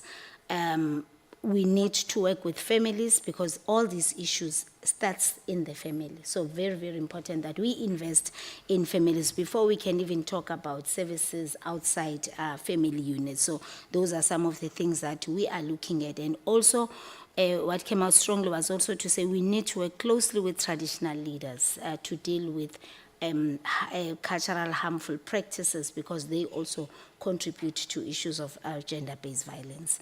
Lastly, on the issue of women being killed in KZN, thank you, Honorable Member, we were not aware of that, but what we will do, we will engage our provincial department to request them to give us a report and see what are the things that they are going to do to make sure that they respond to those issues. Then with regards to the issue of substance abuse, for substance abuse, that has always been a challenge as well, to actually deal with it, as we are expected. But what I can report is that the Cabinet has just established an IMC that is going to address both the issue of gender-based violence and substance abuse. And for us, this is a major breakthrough because the issue of substance abuse is highly intersectoral. There's no way one department will be able to resolve it. We need the law enforcement agency, we need health, we need education, we need everybody. And because we did not have, that structure that would instruct the departments to work accordingly, much as the CDA, that was one of the gaps that we had. So now it has been established, and now that it has been established, we are looking forward to make sure that we work and we ensure that it becomes successful. We are going to be, if everything goes well, there's going to be an inauguration on the 18th, but it will depend if ministers are confirming. What is key, or what we are expecting from that IMC, is that IMC is going to set out priorities for the country, just like we have them for GBV. And those priorities, some of them are already issues of poor regulation. We have a problem of poor regulation of alcohol in the country. The last act that we have that speaks to issues of alcohol, it was 2003. So that's very outdated. So there's so much that has happened in the sector, and we don't have a legislation that assists us to fight the scourge of substance abuse in the country. So with this IMC, It has brought together DTIC. They are going to be part of it, and they will be able to ensure that they take the regulation forward and make sure that they amend immediately this regulation and strengthen us as a sector. The other issue that the IMC will also be looking at is to address the issue of underage drinking. That is the biggest problem that we are currently having. So those are some of the efforts that we are going to be looking at to make sure that they are addressed. So the focus will be, of course, more on alcohol more than drugs. And we are not saying drugs are not a problem, but we are saying alcohol is a gateway drug. It starts there. So if we can nip it there, a lot of problems that we are having with regards to drugs will begin to be attended to and be managed better than what it is. So those are all the changes that we are seeing, and we are looking forward to work with these organizations, or as well as the mechanisms that we are putting in place, and we're hoping that we will come back and report here to the committee and say this is how far we've gone in ensuring that we achieve the set goals. Thank you, DG. I think I've covered all. Thanks. Thank you very much. From DSD, I think that's Amen. We will go to SASSA. The CEO will take us through. Thank you very much, Chairperson. Thank you very much, DG, again, Chairperson and honorable members. My Thank sincere you. apology. I nearly said honorable CEO. The honorable Mnyai just wants to say not a long thing, Yeah, please. just 1 second. I'm just saying, in the light of the response of the minister, those that have a deep throat in the department at all levels, who work as journalists, collaborators, who are not appointed at communication level, they have to, can I be allowed to finish, please? Oh, sorry, I just said you. Sorry, I would like the privilege of chairing this meeting, please. Oh, sorry. I'm just saying that because, you know, SASSA and the department is coming from a long history of negative publicity. But we're not saying wrong things not to be dealt with. We received the confirmation. But those that are working, as I said earlier, you know, who have a deep throat, who are not a communicator, they must communicate appropriately. They must allow those that are communicators to communicate. Because if each and every one becomes working for the department, you know, or working for the media houses, it's very dangerous for the department. So minister must look into that. If I was in Parliament in the main National Assembly, I would say it's not a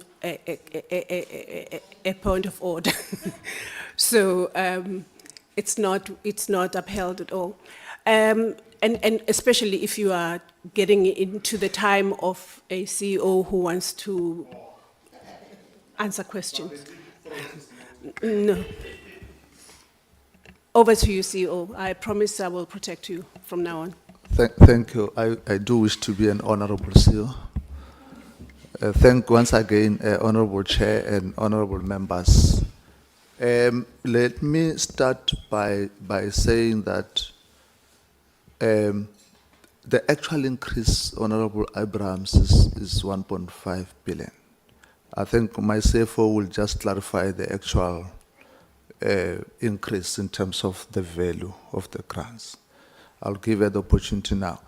And I'll also give the acting EM grants just to explain the verification process. And we do take note the inputs from honorable members with regards to the frustration of our people when we implement the review process. We must indicate, however, Honorable Chair, that through our customer or beneficiary education, we do emphasize that citizens has responsibility to assist government to save money. They do have, and in terms of our regulations, it's very clear that the citizens have responsibility to assist government to save money, especially when application of a grant is made, to say when your financial circumstances changes in terms of the regulation, is there even in the letter? Come forward so that we review a grant. So this is what we do when we do our beneficiary educations through our community contact, that they really have to assist government. So, but we will outline the review plan and the review process, and also how do we reach out the people in the rural areas. I think the EM grant will assist us in terms of unpacking what are the measures that we're also putting in place, including the identity theft, those people that their identity has been stolen and they still need to get the grant. So he will be able to unpack on that. And I will also come back, I think at the end, just to clarify also the issues of wellness, issues of Comrade Marathon. I didn't know that there's Ocean Marathon, but I will clarify that as well. What is the role of the organization? And then the ICT as well will come, and also just update the members on the measures that we have taken in ICT space, and also the budget that we've appropriated. Because there's a significant progress that we've made, Honorable Mare. We've presented before this committee. We also presented to the presidency post the Stellenbosch report. But I think the ICT will just, on a highlight, give the measures that we've already implemented and the budget that we have. That will be in order. CFO, please start, and then the acting EM will come, then I'll come back. Thank you very much, CEO. Good afternoon, Honorable Chairperson. Good afternoon, Honorable Members. Good afternoon, Honorable Minister. As the CEO has already indicated, yes, my name is Lorraine Tobakare. I am the acting CFO for SASSA. Mr. Chauke is on leave this week. Thank you. The CEO has already indicated with regards to the increase. The increase is 1,593,905, rounded off to 1.6 billion. And it was meant to deal with the impact of the above inflation increase that we have seen come into effect on the 1st of April.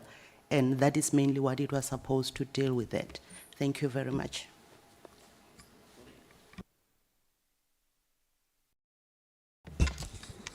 Thank you, CEO, and good afternoon. Still good afternoon this morning. Good afternoon, Honorable Chairperson and members. Let's clear this thing. Are we using the South African Central Time? Or what? I keep hearing this afternoon. Good morning. Yeah, well, it's just a few minutes to afternoon. Good morning, Honorable Chairperson and the committee members.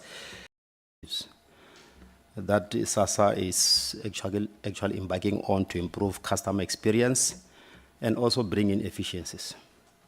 Right, and I think it's also good to indicate on the issue of, applications that we're also doing it online.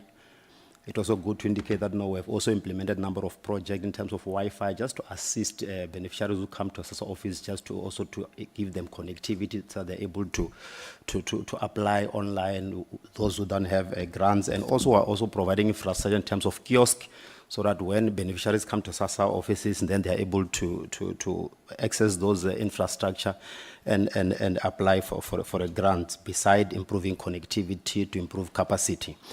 But there was also the issue on the issue of SRD and the vulnerabilities that you remember it was presented. We have actually, to date, we have actually implemented the actions in terms of closing those vulnerabilities.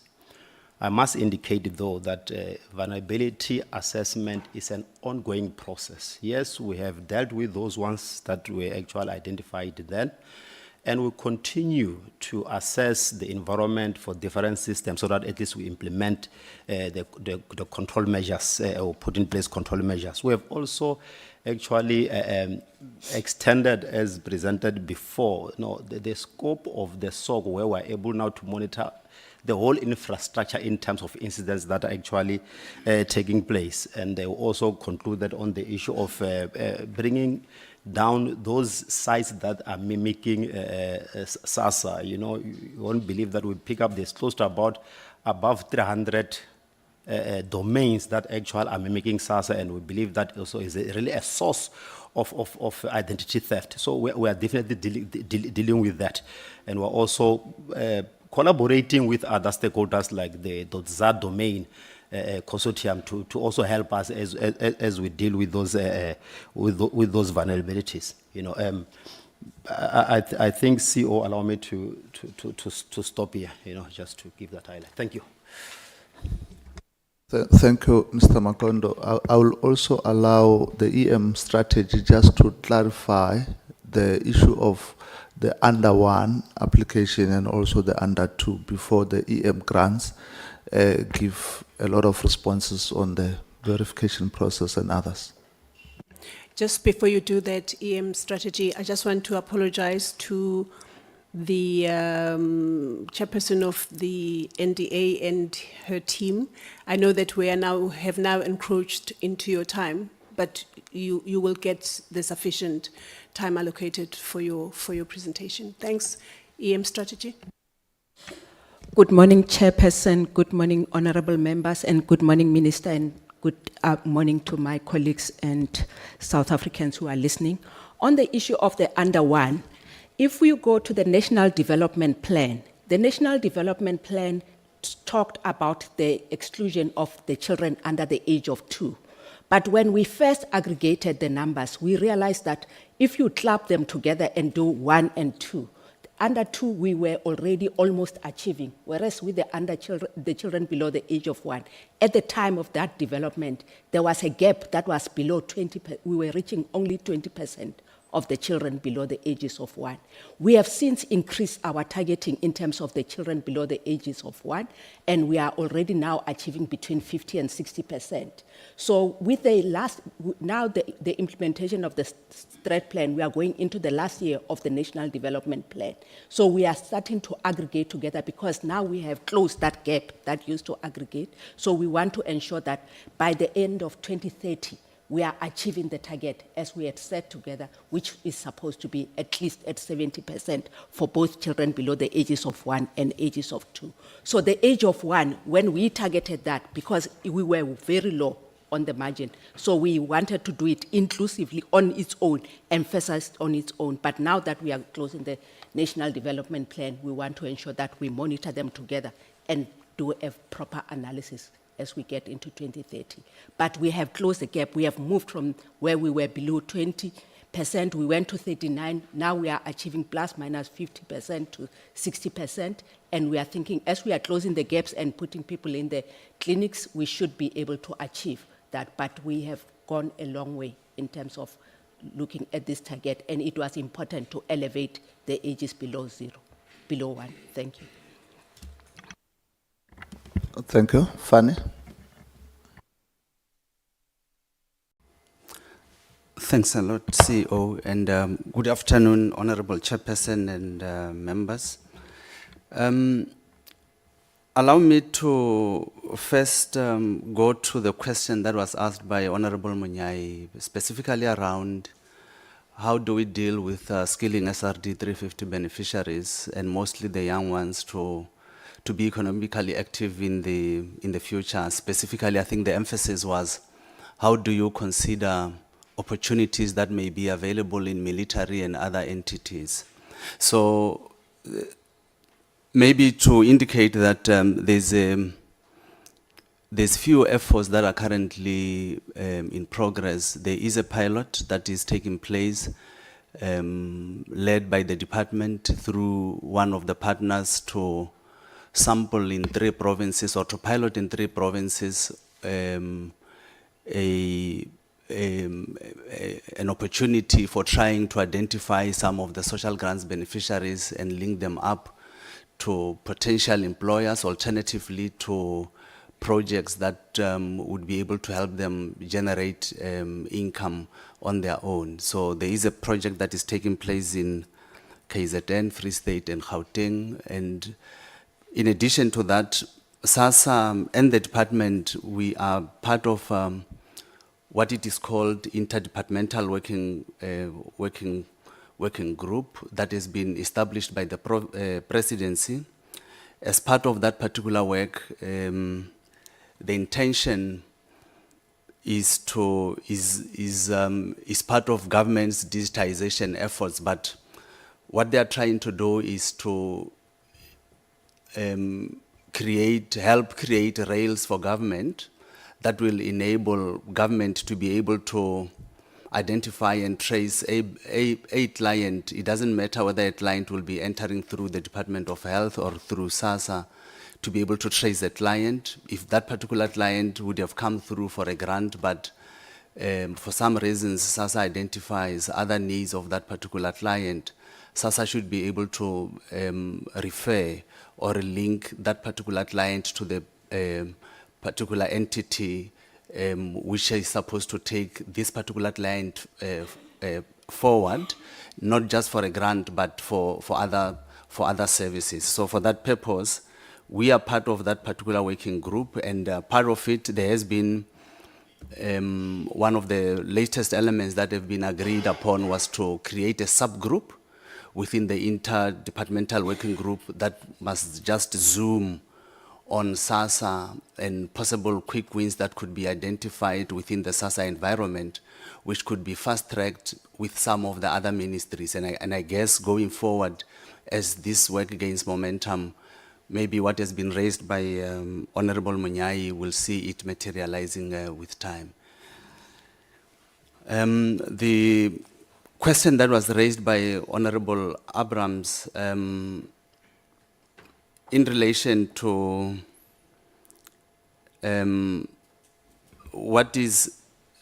at what stage will SASSA present steps that it is undertaking to meet the beneficiaries halfway on issues relating to verifications.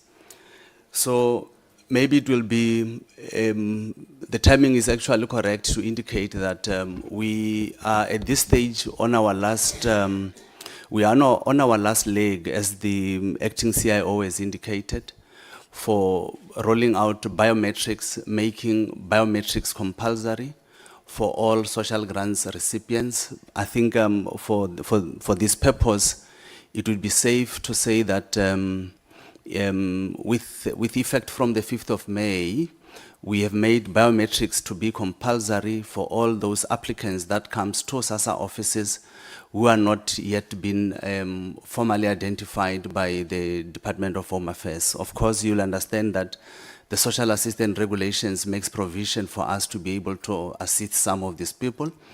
So we have made it compulsory to subject all of them to biometrics going forward. But the bigger plan is to actually make biometrics to be compulsory for all applicants, whether you are trying to access social assistance program without identification, or whether you've got identification, we want to make biometrics to be compulsory. But as far as the question itself, how are you meeting beneficiaries halfway?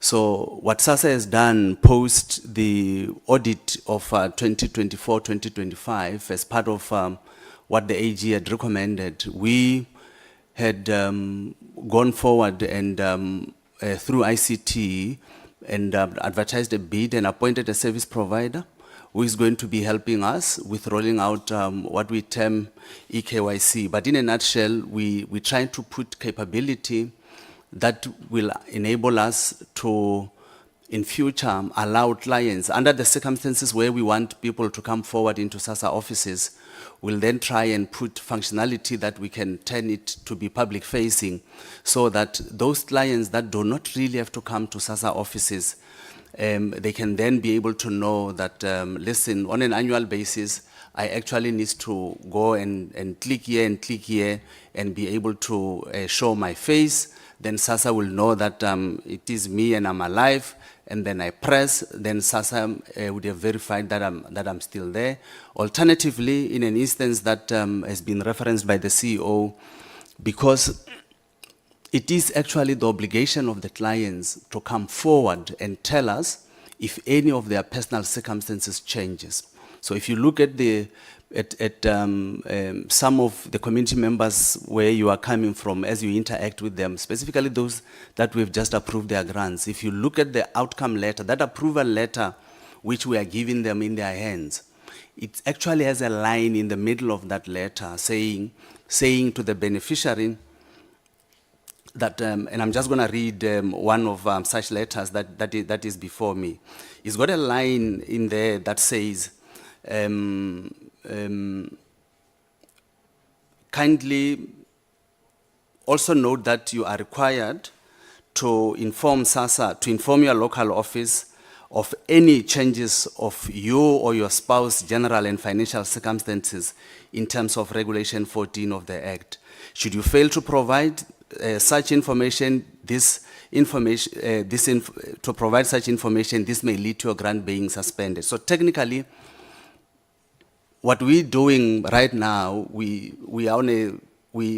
trying to meet beneficiaries halfway, but generally, it is the obligations of the beneficiaries to come and alert us as and when any of the changes occurs in their personal circumstances. But in a nutshell, like I said, we are in a process of developing mechanisms that will allow beneficiaries to be able to do it themselves at the comforts of their home in the future, as part of answering the question that was raised by Honorable Abrams.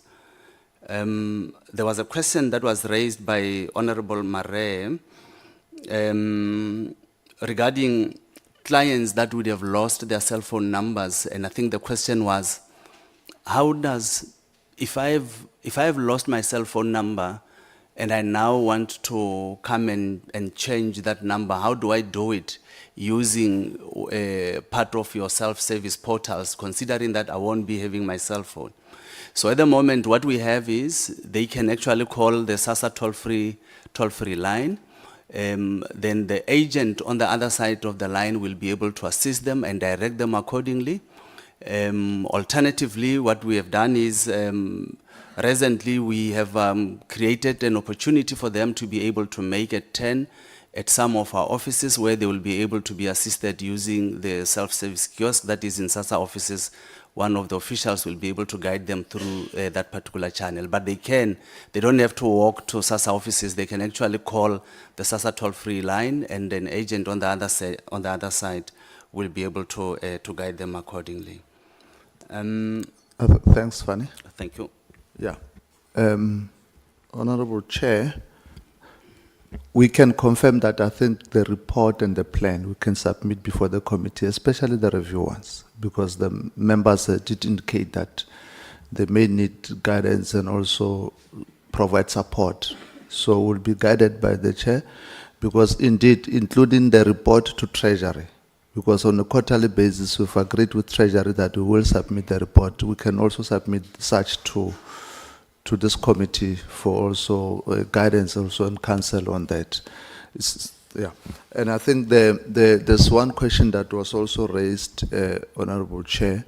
I must indicate, Chair, that issue of customer experience and staff morale are topical issues, and we must create a balance. You know, my staff, they work under extreme conditions. And for that, you also need to have programs that support the staff for us to be able to improve the customer experience. Because if you have the staff that is not happy, of course it will translate into our people on the ground. So we don't, let me indicate that we never paid anything with regards to the Comrade Marathon and all other marathons. The individual members, they have their own registration, they have their own sponsorship outside government that they have. I think for the organization that we did officials volunteered themselves thus to cheer them up, and some of them bought the water from their own pocket because they really felt that we need to create an environment in the organization where people have sense of belonging. So that's what happened. And also what we tried to look at, we have what we call a wellness program in the organization. And through that wellness program, we're exploring policy options. How do we support our people? Because we need to be a government that cares for us to be able to have satisfaction that we give to our people, include the beneficiaries. So that's where we are. And then the issue of queue management, it is also part of the APP. We have not actually removed it. We've targeted 269 to roll out the queue management system solutions in different local offices because we are very steadfast in improving the issues of queue. And then we've agreed with the team that we're going to improve our modernization of offices so that we work like a bank office model. So it's a work in the progress. We know that staffing capacity is quite a challenge. Like the minister has said, we are setting up the strategic leadership so that on the ground they are able to guide, because the absence of that was also a key problem, to guide, the daily operation. So we are also doing what we call capacitation of local offices, just to do an analysis of what the staffing ratio is. So we are busy with that type of structure, which we are going to finalize it soon. The last one is the issue of lifestyle audit. We have concluded that there's a number of reports. When I came into the office, we found that there's a number of reports that came through from PP, from SIU, that we needed to analyze. And also when we start implementing the lifestyle audit, because it's categorized as to which people must actually look at in terms of what we call the risk areas. So we had to develop a framework and a policy, which I'm very happy to say it's ready for EXCO to approve, because that policy must guide how we're going to implement. So by this financial year, we'll have implemented some part of the lifestyle audit. So the policy is ready for us to consider as EXCO, and then we start implementing.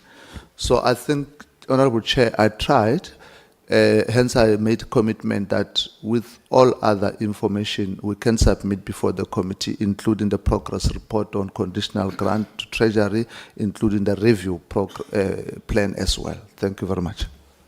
Thank you, CEO. Did I miss a response about the war veterans and the letter received by Honorable Mare? Oh, over to you, Chair. Chair, yes, you did. My apologies. Chair, according to SASSA Act, our category that you are paying is what we are paying. The rest of people who are getting grants elsewhere is governed by other legislative framework that is not in our purview. We know the SANDF is involved in some. We know to an extent the Department of Housing and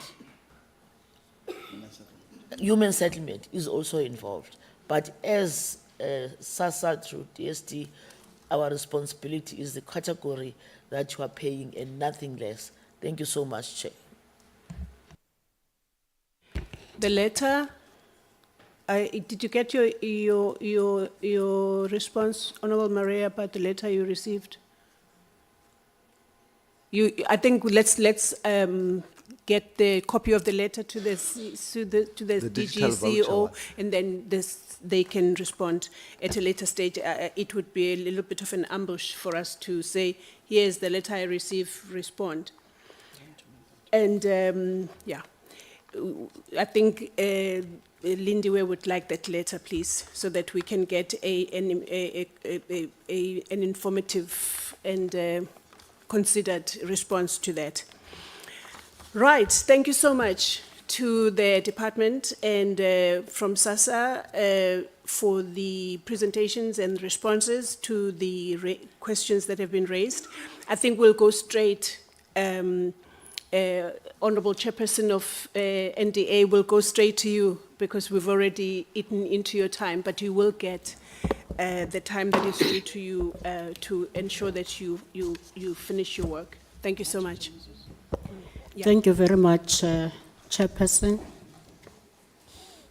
Honorable Chairperson and members of the Portfolio Committee on Social Development, Honorable Minister, DG of DSD, CEO of SASSA, Acting CEO of the NDA, officials from the Department of Social Development, SASSA, and the NDA,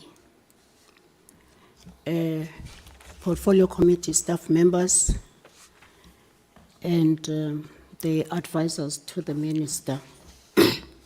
Thank you very much for the opportunity to present the strategic plan of the NDA as well as the annual performance plan. You would notice that in the past, we focused more on the turnaround strategy to try and align the turnaround strategy to the mandate of the NDA, which is to contribute to eradication of poverty and its causes. In our strategic plan, we are then now moving forward to align the strategic plan of the NDA to key areas of the country in terms of poverty. One of them is the National Development Plan, which has got key areas that require a focus on how to reduce poverty and create more jobs, focusing more on SMMEs and cooperatives. I know that there was a question when we came here to say we are moving into the space of the Department of Small Business Development. No. When you are dealing with poverty, you need to make people who are unable to provide for themselves to actually provide for themselves. And in doing so, you capacitate them, and then in using the DDM, you collaborate with the Department of Small Business. You don't move into the space of the Department of Small Business, but you use the policies of government, like the district development model, to say, what is it that we can do as the NDA to reduce over-dependency of people on social grants through SASSA, to then exit those people and capacitate them through the community-owned enterprises and work with the Department of Small Business Development. That is where we are now in terms of the strategy, how we are implementing our turnaround strategy, and how we are then relating to other government policies that exist. And we are also listening to the SONA, because SONA also provides a framework into what each department has to do, as well as the budget speech of the Minister of Finance allocating the monies. Then you look at, as an entity, you look at how you relate to your mother body, and then how you relate to the entire country. So that is where we are. Our presentation then will be focusing on the things that we are going to be doing differently from what we were doing, and that will be done by the acting CEO. And then after that, he will then hand over to the person who deals with planning, Mr. Mrola, and the rest of the team from the NDA. Thank you very much, Chairperson, for the support that we are getting from the Portfolio Committee and also from the Minister. Thank you very much.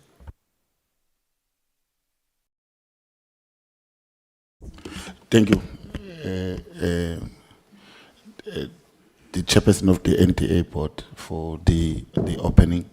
Let me take this opportunity to recognize our Honorable Minister, the Chairperson of the Portfolio Committee, honorable members of the Portfolio Committee, the Director General, CEO of SASSA, and the executives as colleagues, we started in good afternoon now, Chairperson, I'm correct, thanks. So if we can move to the next slide. So there, as per the invitation, we have the three parts of this presentation. One is our strategic plan we shall do, which then looks at what are our commitments that we are making before this House between now and the end of the medium-term development plan, which is the next 5 years.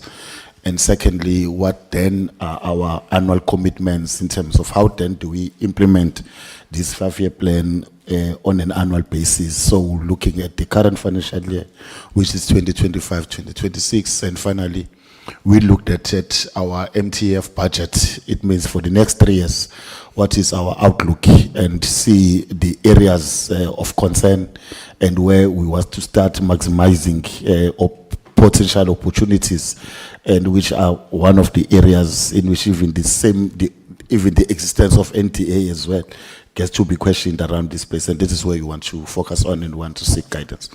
I think it's important to give then the highlight in terms of the outlook of our presentation, which is there giving the contextual background, which also takes cue from the opening remarks of our Honorable Minister.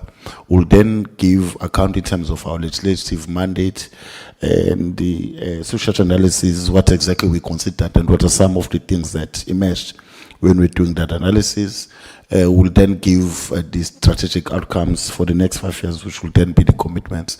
And then that's where then I'll hand over to Mr. Morolo to give on the APP, as well as look at the budget. And finally, we'll be looking at the resource mobilization so that we are able to augment the legal budgets that we have, the limited one. I think, Honorable Chairperson and members, it's important for us to recognize that these plans that we are presenting today, especially the strategic plan, if we had an opportunity to present it then together with Department and SASSA, there were no changes, especially on the strategic plan in January when we submitted our first draft. But of course, there's been some minimal changes, especially on the targets with relation to the APP. So we would have also presented in that particular aspect.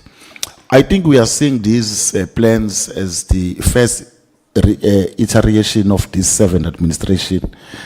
So they are the last one to have this baton towards the finish line, which is 2030, in terms of what is it that's been seen and dreamed and visioned since 2012 through the NDP. So this is then it gives an opportunity for us to see if we have lived up to the aspirations of dealing with issues of poverty, inequality, as well as unemployment, as discovered in the 2011, the report that was done by the National Development, the Planning Commission, in terms of looking what the country needs to focus on. So this has been a long-term plan. We are also noting that we will be able, through this plan, to realize the 3 priorities of the Government of National Unity, and especially for us, the second one on making sure that we are dealing with, we're eradicating poverty and dealing with issues of high costs of living. And as we develop these plans, Chairperson and honorable members, we're also using the tools that are provided to government, national departments, provincial departments, as well as the agencies of state in terms of the framework for planning that is being provided for us. So we made use of that. We also participated through this. This was just not something that we're doing in our little corner as NTA, but there were consultative sessions that we had. We participated in the DSD, the hutlas that they had organized, making sure that there's alignment between ourselves as we are this particular portfolio. And indeed, Chairperson, we submitted these plans as we drafted them from October, end of October. We also submitted end of January to these respective bodies, in particular the National Department of Social Development, as well as the National Treasury, including the DPME, so that they undertake the analysis. So the slide number 4 then presents the roadmap in terms of the journey that we have undertaken into coming up with these plans that you are presenting before this August House today. The plans, we kicked off this planning process in September following the formation of the 7 administration. And there's been quite a lot of work that's happened. We were drafting both the strategic plan in terms of the 5 years, alongside we were also drafting the APP because we also had to submit both of them. So we made our first submission, as I indicated, end of October. We got feedback, resubmitted in Jan, following the approval of our board, because this has to receive their approval. And also we were ready then for tabling, in which we did by end of April. And consultations then took place in different formats. One, even internal within our government structures, in terms of the senior management team, the ExCos, and I did indicate as well, including the board. But also we made sure that we follow the frameworks as provided by the DPME and the other relevant structures, and we got the feedback. Critical for us as we were doing this was also in our mind as to, we can't forget what has been, we need to take cue in terms of what is it that is being presented largely by the turnaround strategy that was approved by the board in 2024. Importantly, number one, I'll give this in detail as we go through our 5-year outcomes. One, we want to make sure that we finalize the organizational structure to ensure that NDA, in terms of the type of cadres that it have, is those that are fit for purpose. Secondly, we want to make sure that NDA, as part of repositioning it rebrands itself through its presence and through, so there should be no confusion between ourselves and NYDA, and one gets that confusion quite a number of times. And we need to then focus much more in terms of how do we rebrand ourselves so that we are visible and being seen. Including where we could be, people pass around many of these CSOs we support, and there's not even a single signage that says this work is supported by the NTA. And these are some of the things that aggressively we want to start doing. Part of it as well is for us to gather evidence that will assist us in terms of bolstering our story on the impact and the work that we are doing. And we'll do that through the research work, through the M&E processes, making sure that even the policies that we begin to influence, because all this research and evidence you have, they need to show the impact, but also they might have policy implications. How then do you make sure, for example, where there are impediments that are frustrating the CSOs to flourish and to start and so forth, we are able to show some of those evidence through these findings of these research processes. And finally, we want to have that shift from focusing mainly on CSOs, moving towards community, because I think you can leverage more, because there are many CSOs and we can't reach all of them, but we have moved now to say, how do we have a community-based approach, and where we then take stock of other CSOs that could be there and see how they could work together so that we are also maximize the impact that we could make. The next slide then presents which is what has been presented before this house. I will not go through the detail, but our mandate has not changed in terms of focusing mainly on the poverty eradication and the causes, as well as its causes, and secondly, our secondary one, in terms of making sure that we promote consultation dialogues, especially those that influence and making sure these organizations as well, they're able to share their own experiences. And I think we have created such platforms. The CSO conference that we recently held, we hosted quite a number of civil society organizations, and they were able to listen to each other, learn from each other's experiences, and we are making sure that, because these environments are different and so forth, so we want to create that as well. The next slide then, I think is one of those important ones, because it then depicts the facts in terms of our act. What is it that the NTA must and may, in terms, and also through the funding that it gets? So the NTA funding, we source it mainly from mobilizing from donors. And secondly, is what then gets to be appropriated by Parliament. But Chairperson, what is critical to note is that the NDA, when it was established, all these monies that are coming from outside, the NTA was established to be a conduit for that. But the challenge is that that is not happening. That's why the country continues to face issues of terrorism and so forth, and many other things that are happening, because there's no one pipeline where NTA should be and be able to have capacity and strengthened, because NDA, we still need it in the country. And when it was established, there was that clarity that this is what NDA must do.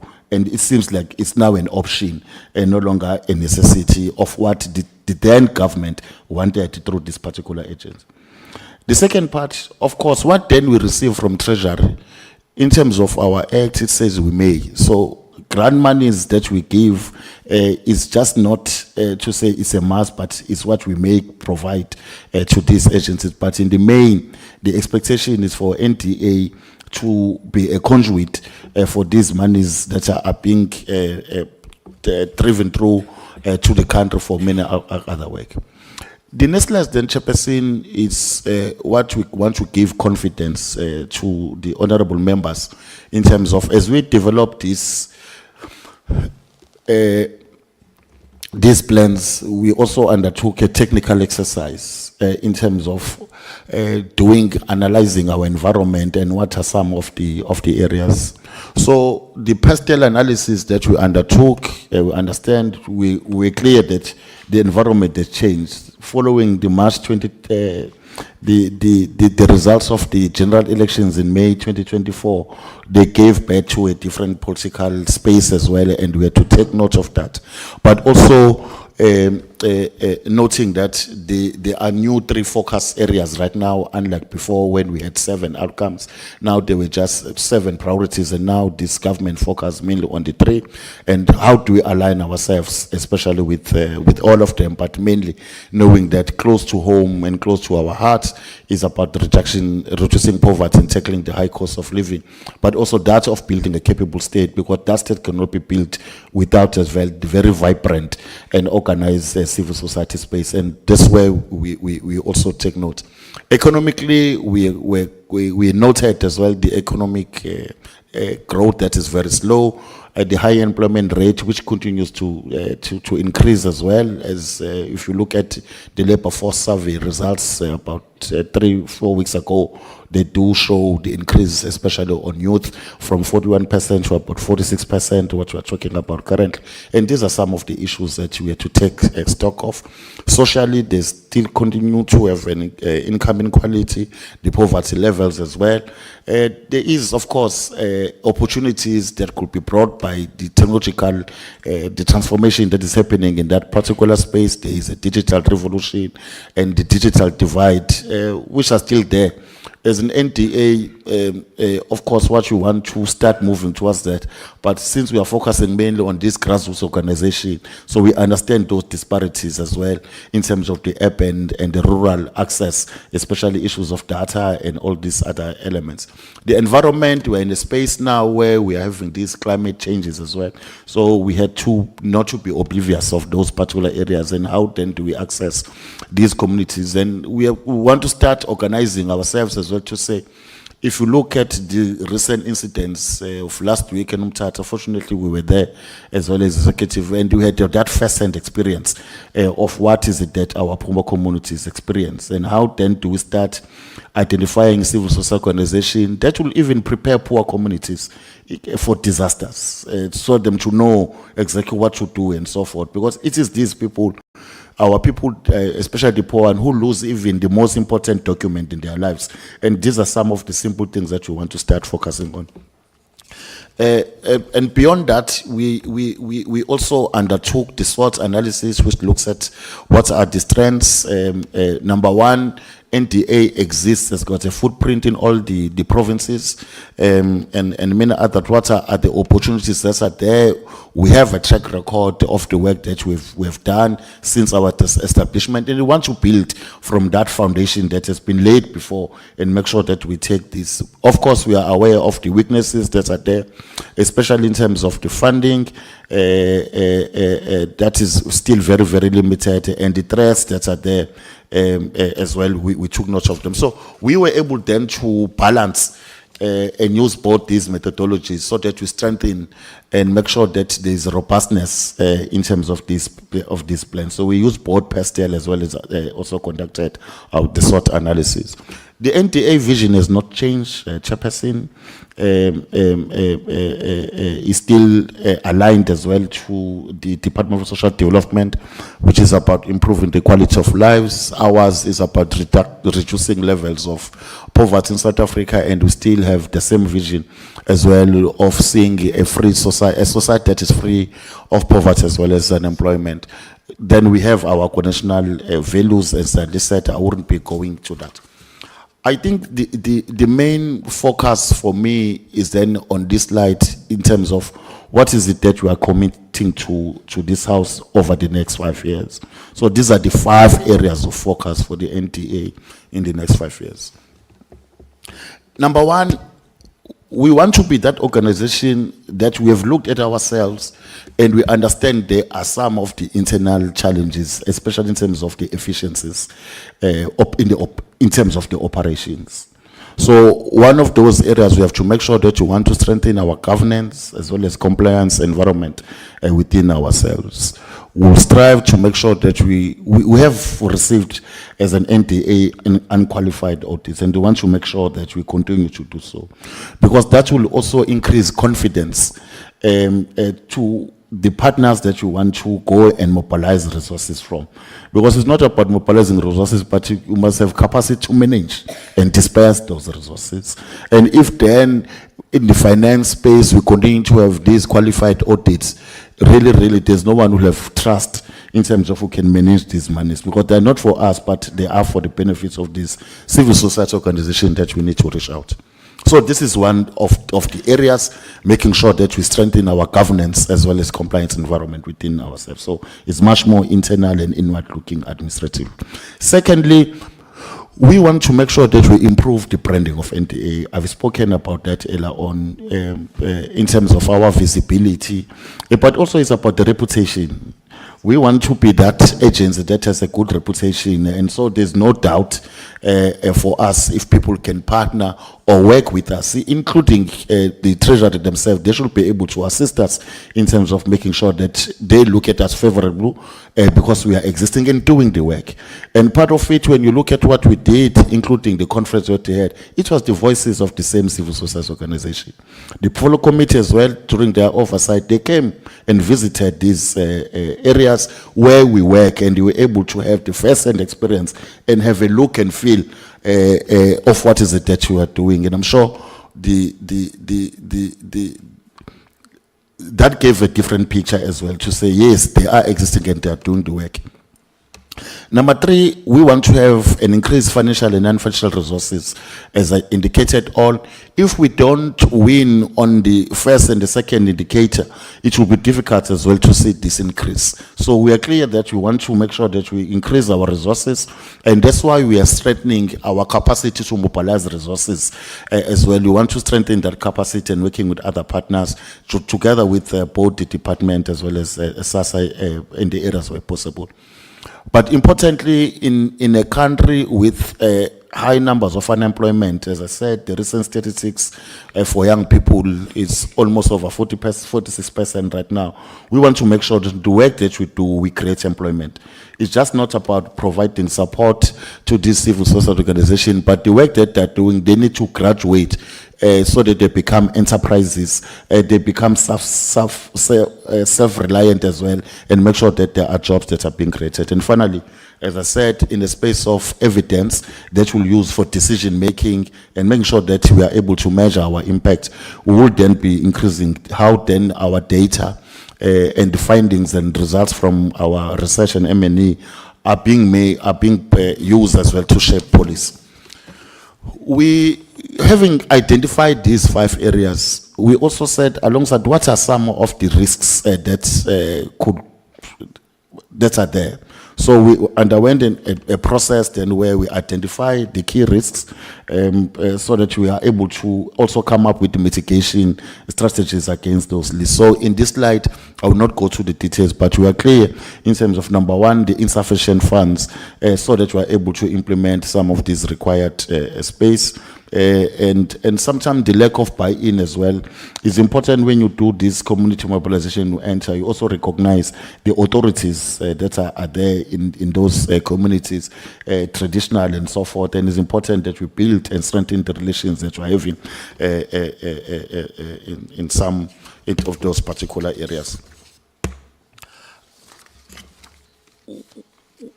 Once we have identified the risk, but also we know that there are areas who then will be enablers to assist us to propel to the space that we are in and be able to sustain and achieve on some of these 5 commitments that we have made for the next 5 years.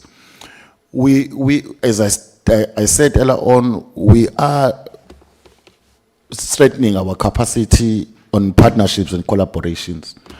And these are in many aspects. If you look at our budget, limited as it is, and it's high on our operations, we're already engaging with DSD and SASSA in terms of how NDA does not need to have, for example, offices in districts.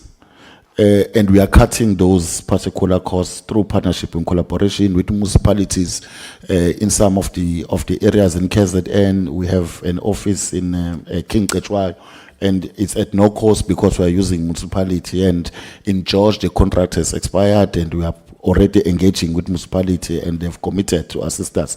But also amongst the 3 of us, SASSA and NTA, we are continuing to engage in terms of how do we maximize on that possible areas where we could share offices, because sometimes you might not need to have a full office, just to have a desk or a working station. And these are some of the things that you are starting to think on, given that there is technology advancement. Some of these things could be done through technology, but where there are areas where you need to have access, that's where we are looking at.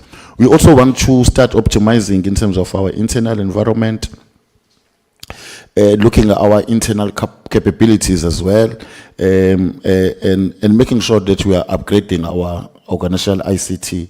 Well, some of these things could be done through technology and so forth, but of course, our existence is for about this grassroots organization, and how do you reach out to them? And the NDA must reach to where some of the government departments cannot even be existing, and this is where we need to make sure that our footprint is there.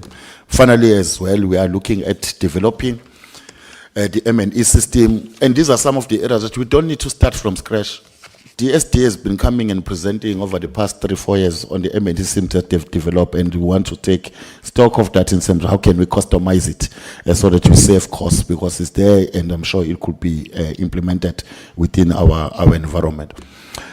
I will be ending here and handing over to Mr. Murule. But suffice to say, in this slide, then it begins to give the detail of what our commitments for the current financial year.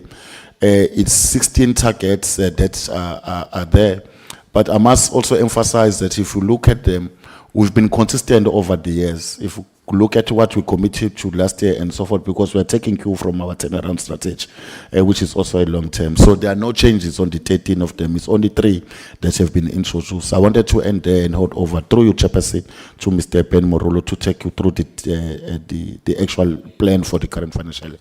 And then it will be the acting CFO who will give then the budget overview for the NTA. I thank you, Chairperson, and honorable members. Thanks. Thank you, CEO. Good morning, Chair and members. Good morning to the Minister, our Board Chair, and the leadership of the portfolio. I'm just going to join in where the CEO stopped, I think introducing the slide which paints the overview for the NDA in particular. We have a total number of 16 targets, and these 16 targets are spread across the 3 programs that we have. Members would remember that the 3 programs that we have are governance and administration, CSO development, which is our core program, and research, which takes care of our secondary mandate, the implementation of our secondary mandate. In program 1, we have 6 targets, and in program 2 we have 6 targets, and in program 3 we have a total of 4 targets.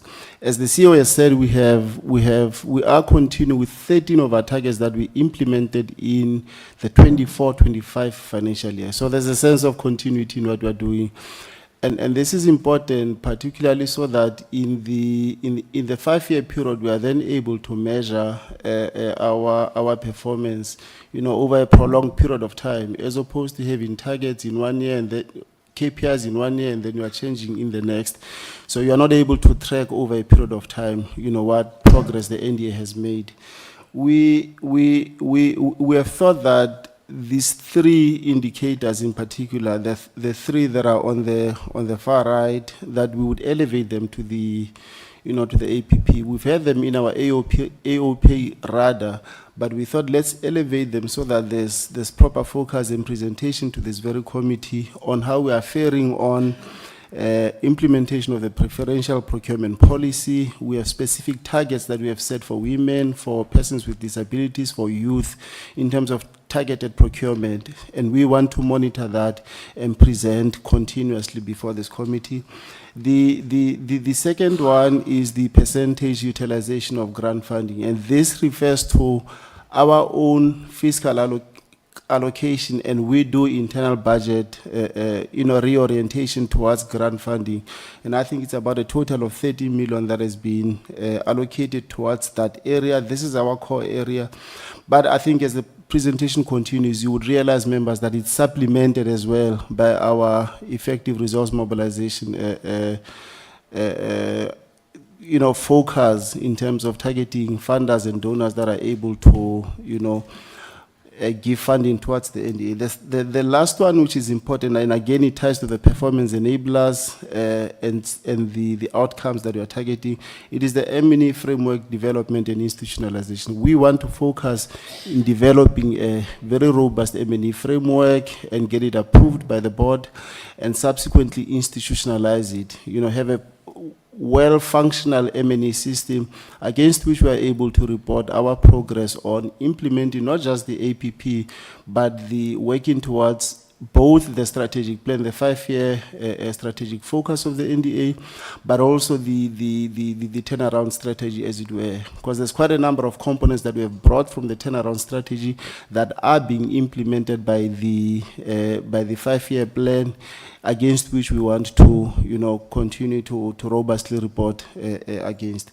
So these are the 3 key targets that we have brought on against the 13 that we are continuing over the period that we have had last year and for some time now, and will be implementing over the next few years. This really is just the lay of the land insofar as the NDA implementing its program is concerned. We find we have presence in all, and I think the CEO has spoken to a very large extent on that. We have presence in all the provinces, and are implementing all of these programs, particularly the core programs relating to CSO development, are being implemented across all these. The specific programs, just by way of reminder, members, we have the governance and administration, which is primarily internal and a support program, looking at providing system support and administrative support to the core programs of the NDA, being CSO development and research. So this is where our admin, is taken care of. We also establish governance protocols and mechanisms necessary for the effective functioning of the NDA board. So this is really the engine of the NDA, insofar as ensuring that the internal operations are at an optimum level to make sure that the core programs, which is CSO development and research, are able to function fully. The second one is the CSO development program as it is, which is our core service delivery program. I've already said that. We are focusing primarily on mobilization of resources and subsequent funding and development of community-owned enterprises through increased access to resources to target community-owned enterprises and community-driven projects to build self-sustainable communities. So through this, we implement our primary mandate, focusing on grant funding and capacity building. The last one, which is research, we are looking at undertaking evidence-based research and promoting debates on development policy. And that is the essence of the secondary mandate, really, focusing us on promoting a debate on development policy and influencing development outcomes, as the NDA. So through our researches, through M&Eing even our own local internal programs, we are then able to improve, learn lessons on improving our own capacity building efforts, our own grant funding as the NDA, towards making sure that there's improved programming, number one, but number two, making sure that through research we are able to influence the national development discourse insofar as development policy is concerned. So that's in essence the work of the three programs of the NDA. I'm going to go now into the specifics of the KPIs and the targets for each of the programs, starting with program 1, which is administration. We are focusing on, it's about 6 targets. I've already said that, Chair and members. The first area of focus is the approved organizational structure, which I think the CEO has already, elaborately, presented on that.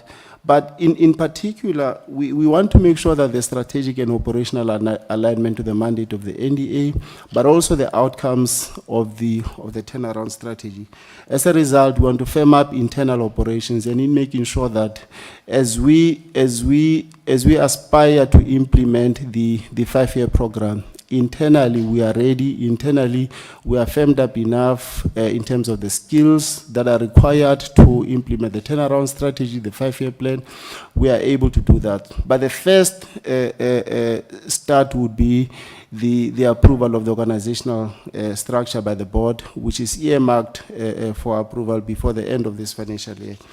The second aspect which the CEO already presented on is the approved brand strategy, and we are looking at improving just the NDA brand as it is, promoting the NDA brand as it is, and communicating the impact stories. CEO has already spoken about the CSO conference that we had, which was a resounding success. And these are the stories that we need to sustain and continue to tell as the NDA. But we need to do that from the perspective of the approved brand strategy, which focuses the NDA on communicating itself clearly, to its clientele, to its beneficiaries, the CSO in particular, and the communities at large. So our brand strategy will assist us, in moving us towards communicating the NDA more and putting the NDA more on a better pedestal in relation to its brand image. The third one, it also forms the anchor of our strategy. You would have seen, Chair and members, that in our outcomes, we are targeting mobilizing resources to the total value of 900 million over the next 5 years, between 2025 and 2030. And it begins already, this work started last year, where we were able to raise about 57 million. This current year, we're able to raise 24-25, we're able to raise 65 million, total of 65 million, towards the 900 million that we are targeting for the financial year. And incrementally will be raising more and more funds, and we do believe that we'll be able to at least get quite a big chunk of this money raised by the end of the 5 years, if not even surpass this 900 million target. But and this is what the turnaround strategy is anchored on. It's on partnership, collaboration, identifying opportunities for partnership, identifying opportunities for funding for CSO development, and funding for community development. So in the pipeline of funders that we have already, there's serious monies that we would be raising, including in this very financial year, where we are hoping that we would even surpass the 80 million target, which is targeted for this current financial year. So this is really the bedrock of the turnaround strategy. And again, it finds a location in section 4.1 of the NDA Act. The CEO has already presented that part, which says the NDA must act as a conduit for these sources of funding derived from international partners, derived from internally within the private sector and even within government. The next part of the which is an extension of the mobilization of resources. It is the creation or the establishment of partnership agreements. So we are targeting at having these partnership agreements to increase funding for NDA. And this is across just a landscape of what NDA is responsible for, capacity building in relation to the technical expertise required. So where we are having partnerships, for example, internally within the departments of agriculture and specific, line departments that are responsible for some of the work that is being done by these particular CSOs. So we are looking at establishing such partnerships, raising not only funds, as I said, but also raising non-financial resources, in-kind resources coming from these particular partnerships. So we're targeting having 8 of them raised, and this should be very meaningful and impactful partnerships that we already that we would start in this current financial year. We've already started that work with SIDFA. We've already started that work with a number of SITAs, particularly around capacity building. So we will be reporting on 8 of these. What are the specific 8 as we go along, and how much traction we have made in the impacts that ought to be realized with this particular partnership. So these are not partnerships to just have and file that we have established partnerships, but it will be impactful partnerships that we would have in place. The 5th indicator is the percentage of prior year audit findings resolved. I think we have now for the 3rd year running this indicator, really looking at us being able to go back to the action plans that we have put in place following the conclusion of the audit by the AGSA. We put in place an audit action plan, which again we have presented before this very committee, and in the previous financial year we were able to turn the corner. I think against previous years where there were other, stubborn areas of non-movement. But I think since we put it on the radar, we are then able to turn the corner in this regard. We are targeting 80% resolution of all these findings. The 6th indicator that we are looking at in program 1, which is the final indicator, relates to percentage implementation of preferential procurement targets for designated groups as per the ACM policy. So we have taken the national procurement policy on preferential procurement policy, and we have localized it within the NDA and set our own targets over and above the targets that are set in the preferential procurement policy. And we'll be monitoring that, as I said earlier, to fast-track implementation towards making sure that our procurement is targeted, our procurement is looking more towards the previously or the historically disadvantaged groups. So that will be the final indicator insofar as program 1 is concerned. In program 2, which is our core program, the first indicator that we are looking at would be. Sorry, Chair. The slides are not moving, Mr. Morule, at the Biscope. We are only moving yours on paper. I'm sorry. Yeah, I'm on slide 18 now. Which is the number of CSOs who have access to resources from strategic partners and NDA for implementation of poverty eradication interventions.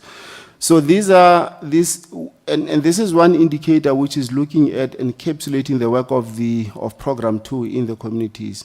So we look at accessing resources, we mobilize resources, we create partnerships, but in particular it is for the implementation of CSO development interventions by CSOs themselves in the communities.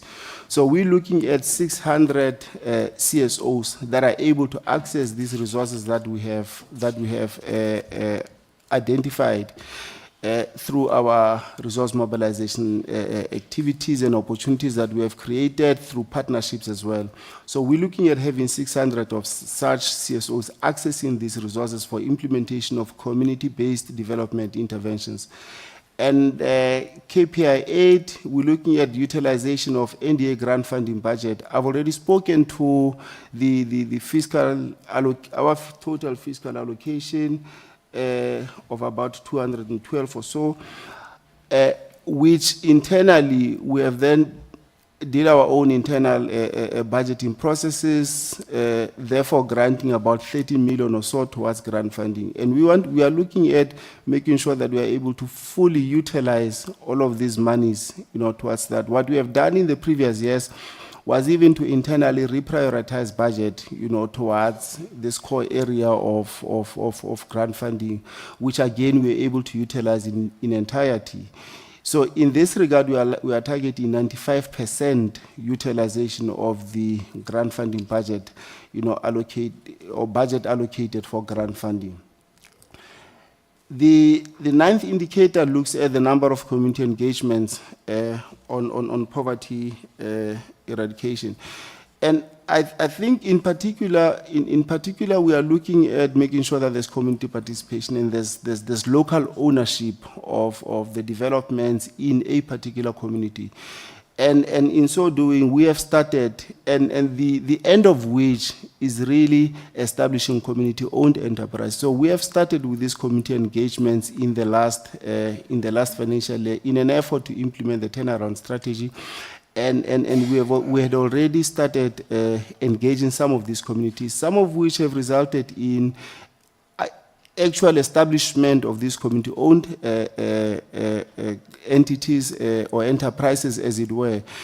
And we are going again to further communities, 22 of them, to make sure that this is implemented across, and there's ownership, as I said, and there's participation of communities, and not only just CSOs. As the CEO said, our focus primarily is community-centric, and it's not CSO focused, as it were. So all of what we do is to gain entrance into the communities through established protocols in that community, and making sure that we are able to rally support for the implementation of community development interventions. The three last indicators on program 2, as you can see on that slide. The first of those three is number of CSOs capacitated with skills to implement interventions, which is really the core, together with grant funding, is the core of the mandate, the primary mandate of the NDA. We are targeting 2,000 CSOs to be capacitated with skills to implement development interventions.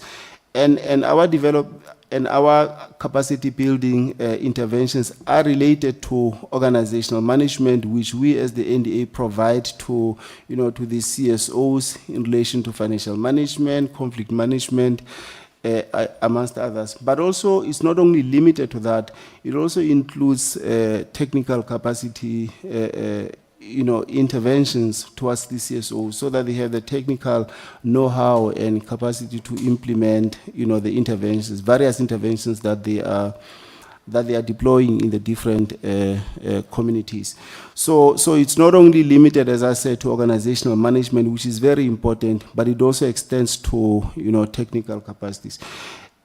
In this, we are also targeting not only CSO members, but we extend this to community members as well. And these community members, it will be members as we canvass, the NDA turnaround strategy or the NDA service delivery focus in these communities. There's interest expressed by members of the community to establish their own CSOs, establish their own cooperatives and NPOs towards realization of needed community development interventions in their own space.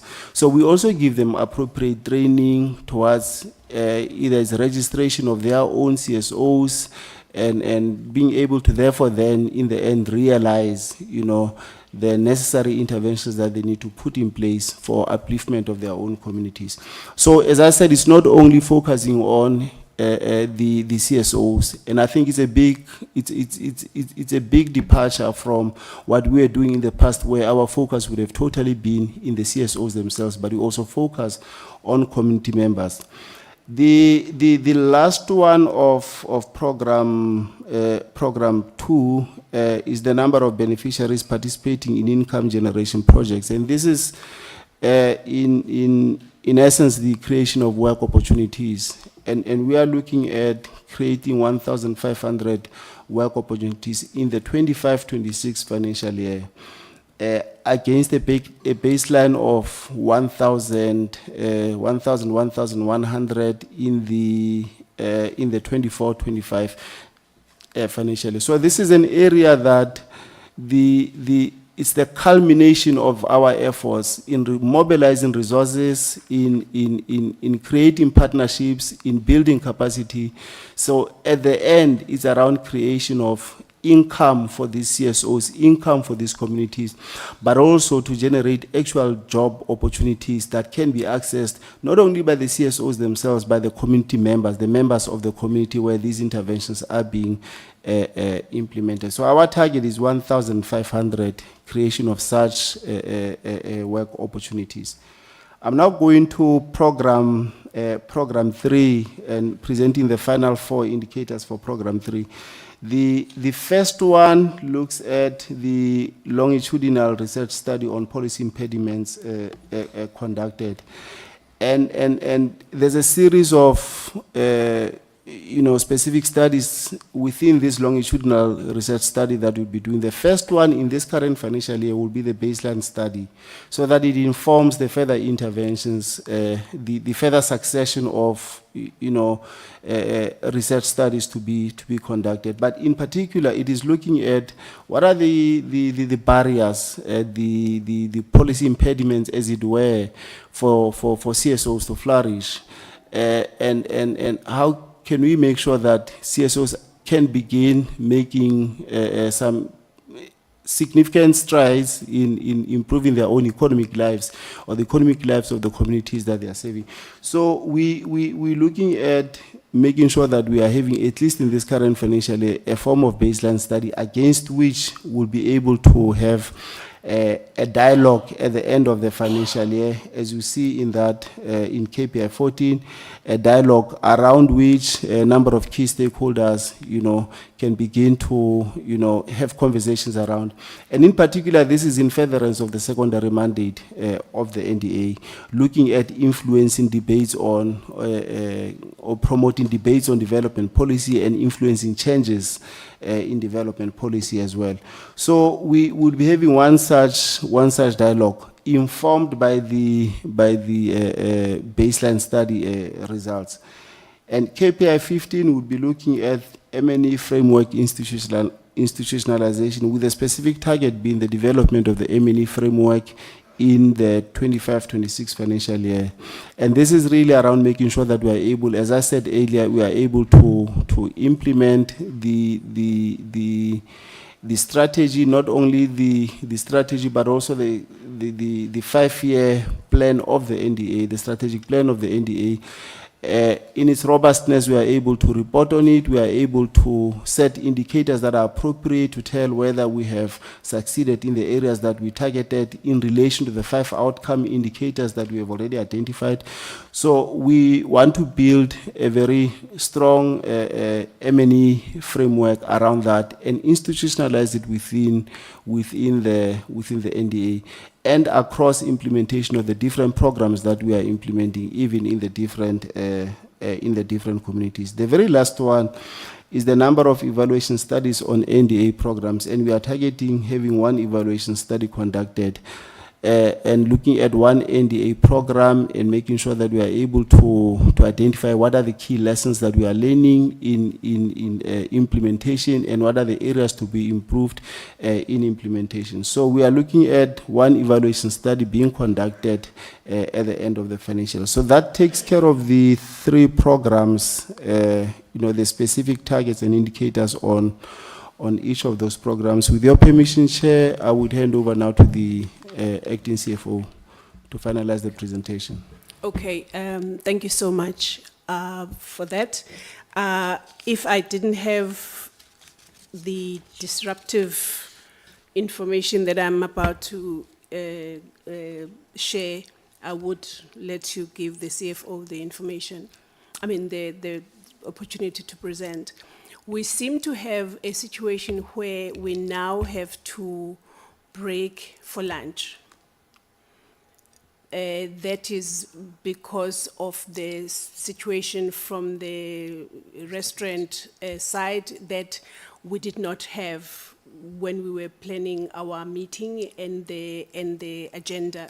So what I would ask profusely, because it was never communicated before, is that we do go to the restaurant here on Mark's Building for a very quick lunch, which we hope will be 30 minutes, so that we can come back and have the finances and then have the deliberations thereafter.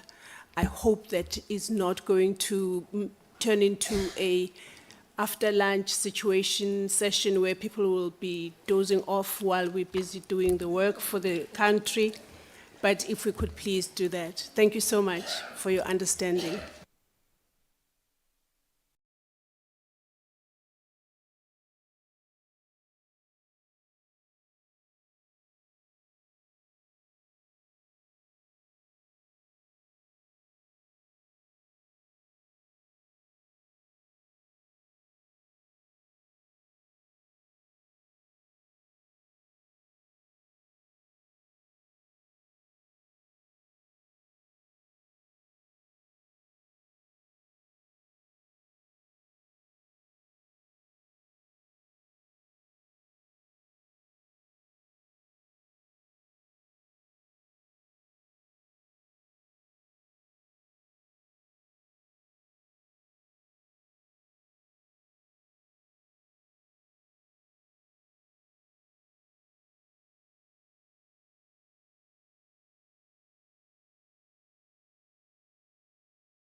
Honorable members, please can we come through?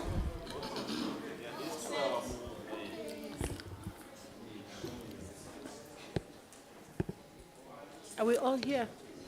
No.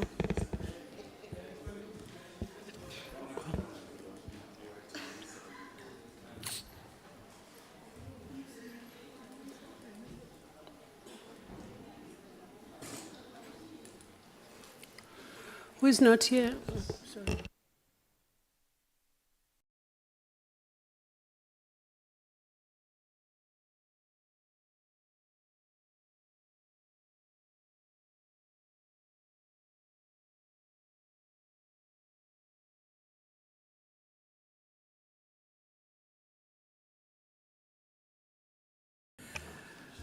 Okay, it looks like we are back. Thank you so much for trying to eat and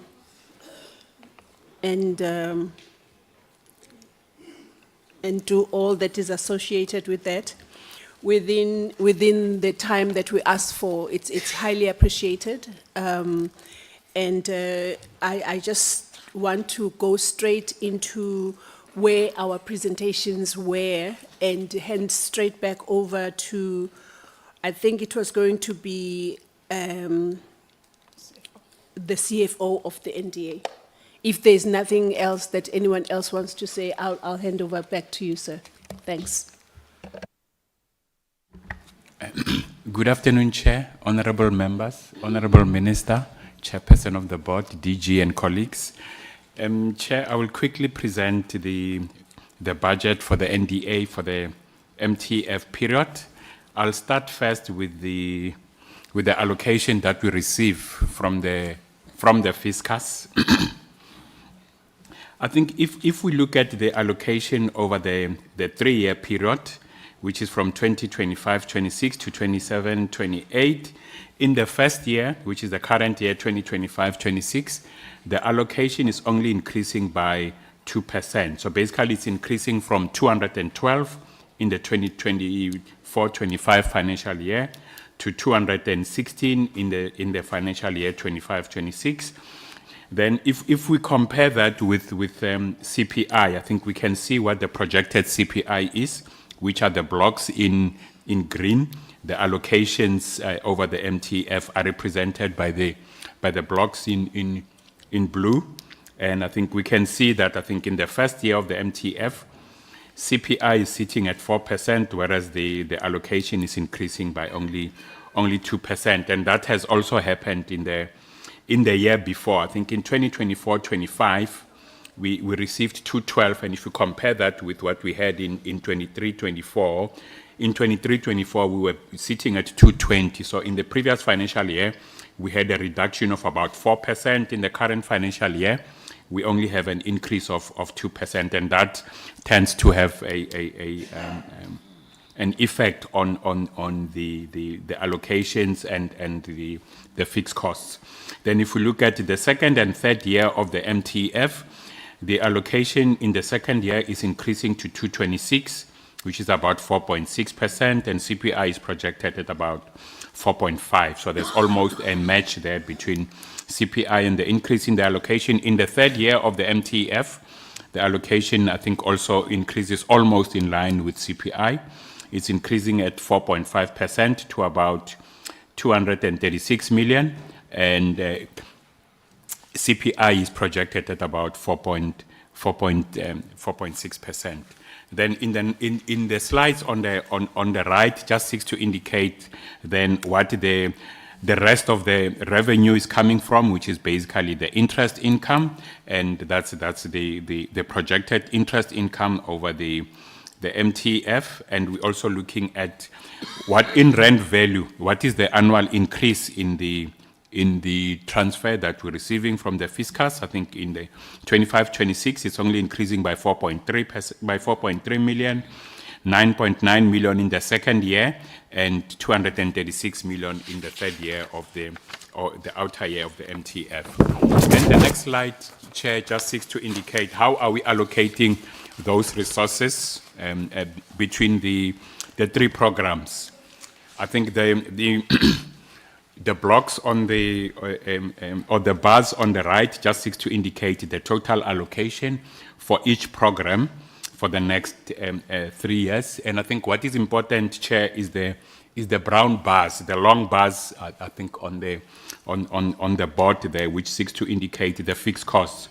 I think because the allocation is increasing at below inflation, but your fixed costs, like your rental and all those other costs, are increasing at a rate above inflation. So I think you can see then what it does to the budget allocation. I think one can see the amount of budget that goes towards fixed costs and the amount of budget that then goes towards the programs itself. And this is exclusive of compensation of employees, Chair. I think if we look at program 1, which is the one in light blue, in the first year, it's allocated an operational budget of 14 million, 15 in the second year, 16 in the third year. And if we look at program 2, which is the core program, which is the dark blue bars, it's allocated 13 million in the first year, 15 in the second year, and 16 in the third year. And the small bar, which is a lighter blue, seeks to indicate the allocation for program 3, which is the second, what we are allocating to implement the secondary mandate. It's almost constant throughout. It's increasing from 3 million in the first year to 4 million in the second year, and it remains the same at about 4 million in the third year of the MTF. Chair, I won't dwell on the slide. The bars on the right-hand side of the very same slide, which seeks to indicate the composition of the compensation budget over the MTF and how it's broken down by program. And I think basically we can see that a significant number of staff are in program 3, in program 2, which is in the dark blue bars. Program 1 is in the light blue bars, and then program 3 is in the lighter blue. And I think we can see that a significant amount of staff are sitting in program 2, followed by program 1, then the last program being program 1. So that's the compensation budget over the MTF, which is sitting at 490. Then in the next slide, Chair, the next slide begins to indicate then how do we then address the resource constraints that we have. And I think the CEO has spoken at length and in the targets over the MTF around resource mobilization. So over and above the allocation from the fiscus, we want to go and raise more resources that can then go towards ensuring that we achieve the impact that we want to achieve.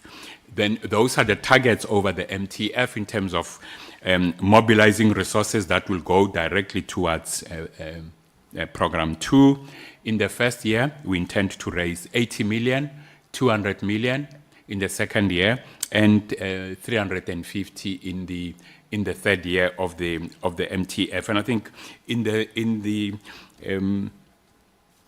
the amount just below the green snake there, I think then we can begin to see initially the bottom part indicates currently what we had allocated to program 2, mainly from the fiscus. I think one can see that in the first year, we could only allocate 13.4 million, 14.7 in the second year, 15.7 million in the third year. But with the resources that we have raised, then we can be able to allocate in the first year a total of 43.4 million, which is a total of about 93.4 million, in the first year, which will be the 80 that we intend to mobilize from other partners, plus the 13.4 million which we could allocate from the fiscus. And in the second year, we will be allocating 259 million to program 2, 200 million of which will be coming from the resources that we intend to mobilize from other partners, and the remaining 14.7 million from the allocation that we're receiving from the fiscus, and the same applies in the third year, where we'll be able to allocate 365 million to program 2, 350 of which will be coming from resources that will be would have been mobilized from partners, and 15.7 million being the amount that we could allocate from the little budget that we have from the fiscus chair. And I think this picture, Chair, just seeks to indicate that if we do achieve the resource mobilization target, we will be able then to achieve the impact that we want to achieve, because with the limited budget from the fiscus, I don't think it will take us that far towards achieving the objectives that we want to achieve. I think, Chair, in summary, and members, that's where the budget is in terms of the allocation over the MTF, and how we intend to augment those resources from resource mobilization and partnerships. Thank you, Chair. Thanks. I just want to confirm, I just thought that, you know, because I'm not as young as I used to be, maybe that was the reason why the numbers of the snake are not the same. Oh, okay. So I think that page was revised and we didn't have access to it. Okay. So, but we thank you for the presentation. I guess you motivated it, although I was thinking another gray hair going on there. But thank you so much for that. And honorable members, I think I need to ask you now, are you done, Honorable Chair and Acting CEO? You're done. Let us go to the members of the committee to ask their questions, please. And there is none. Can you believe that? Oh. Honorable, I'll start with the Honorable Msweni, Honorable Monyai, Honorable Abrams, Honorable Tafeni, Honorable Ramaila, and the Honorable Mare. In that order, please. Honorable Msweni.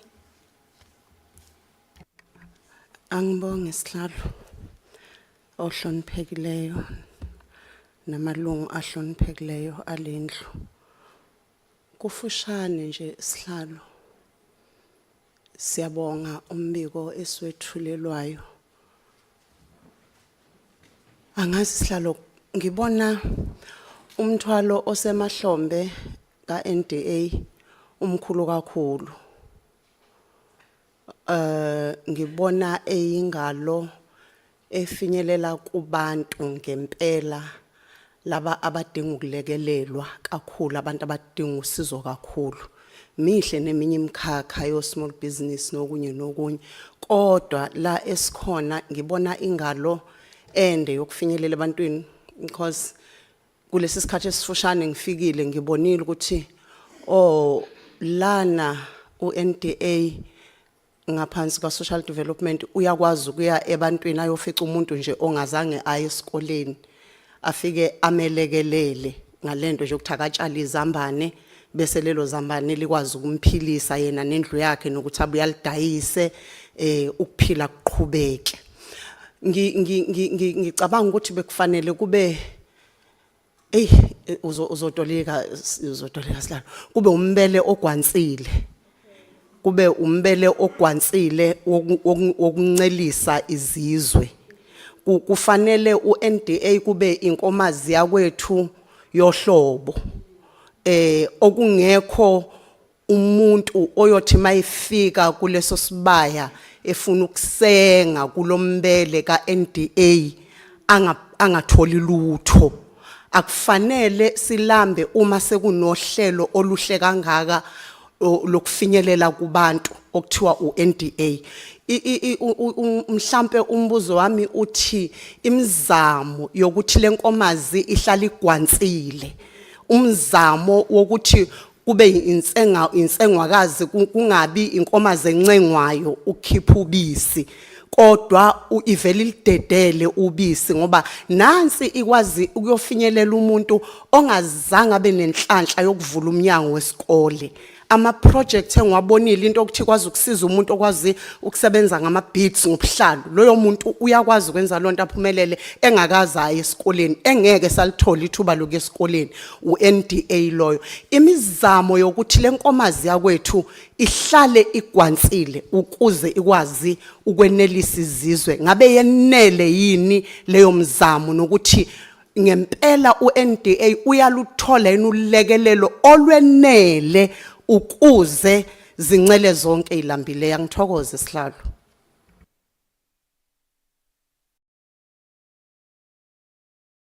kuthiwa ngesilungu uma ufuna ukukhuluma ngensengwakazi egwansile kodwa ke thank you sis siyabonga kakhulu honorable Munyai. Thank you very much. I'm going to speak in Chivenda. I'm sure you. Okay. The strength of the strategic plan that it's aligned with NDP 2030 vision and poverty reduction goals. And what will you say when there's an overlap of funding of the co-op or cooperatives by DSD and SASSA within the SASSA similar mandate? In terms of the implementation capacity, we're impressed that the strength is focused on community-based solution, which is very, very important. But the weakness which I observe, it could be around that there's no clear plan for building local partner capacity. And I've seen that you have only 3 staff that are rolling programs across the provinces. If you could clarify there.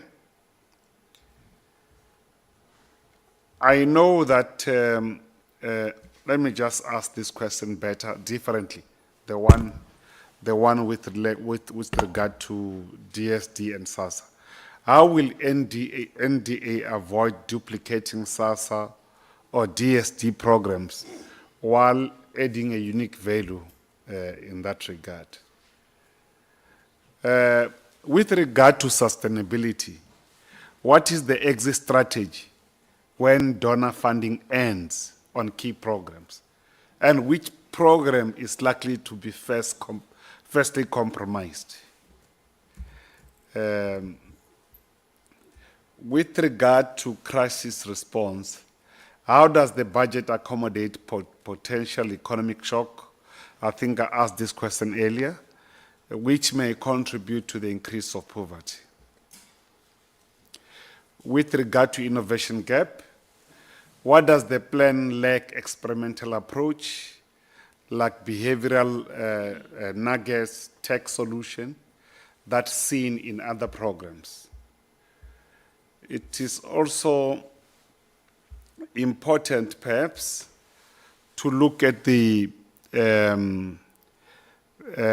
misalignment with the district model. Nice plan, smart target, but there's a misalignment with the district model. And the gaps that is silent on climate change impact on poverty. Remember, even the culture shift of the AGSA, they speak on the impact, but what I'm seeing as the gap is the issue of silent on climate change impacts on poverty. Why I'm saying that we're seeing these floods and everything, as you know them, from KwaZulu-Natal, Eastern Cape, and other areas. The other key issues that I want to raise, I think I raised the issue of the only 3 staff for nationwide rollout program. I spoke about it.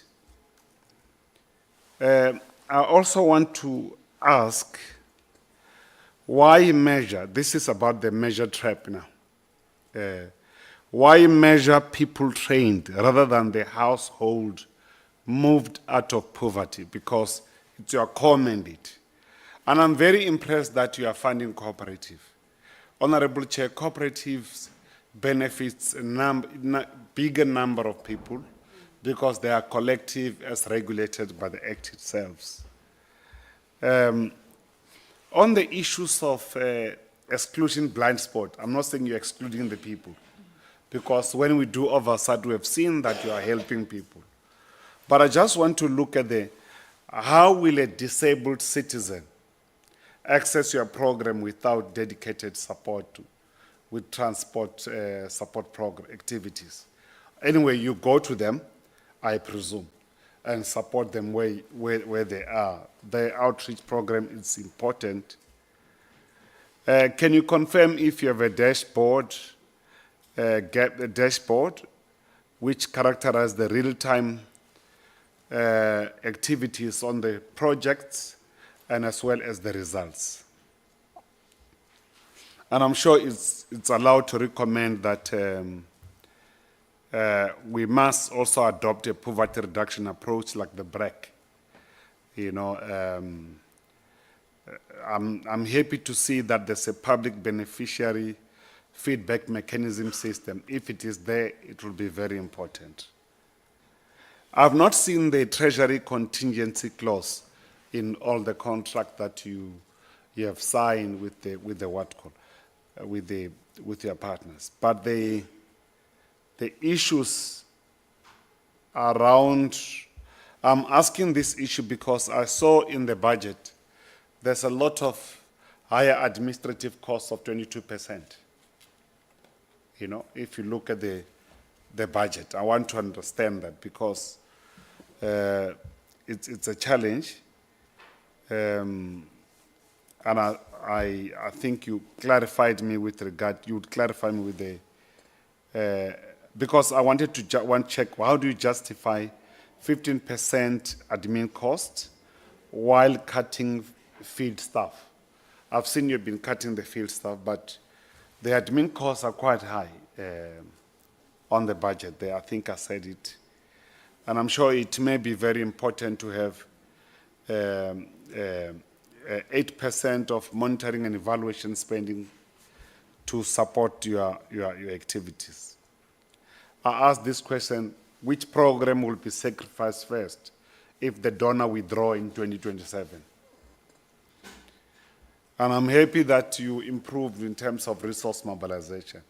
That is a very critical strength that you have.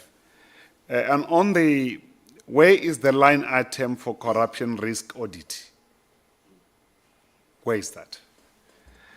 Why does youth program funding decrease while unemployment increases? I know you don't have all the money in the world like any other bigger agencies, but I'm saying we are seeing it's the reduction of the youth program funding while the unemployment, as you know it increases.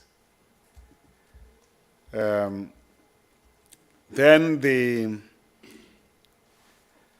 I think the budget has been exposed to high risk, only reactive and marginalized with poverty reduction agencies. But your strength again depend on the question. Therefore, it is about. Sometimes you say you hope that by this time, your projection to fundraise will be so much figure. You know, it's just a projection. But what if we don't realize that objective? What would you do? Lastly, I must say that the agency has put a lot of time and efforts, Minister, to do a fantastic presentation. Content, and I'm just saying, you could see the presentation, and it's quite, to put efforts. I like people that put efforts in their work, and in it in that regard. Other than that, we welcome your presentation, both APP and the budget. I think it's very, very good to see the smart target in the NDA. I must say, knowing it what to be, I think your deployment minister of the acting CEO is helpful. to turn around the institution. Because what is important is that when you see crisis, you don't just, you intervene. That intervention, I'm sure, is bringing life. And I'm sure when we get an update on the turnaround strategy, there could be dynamic improvement going forward. Thank you for the fantastic presentation.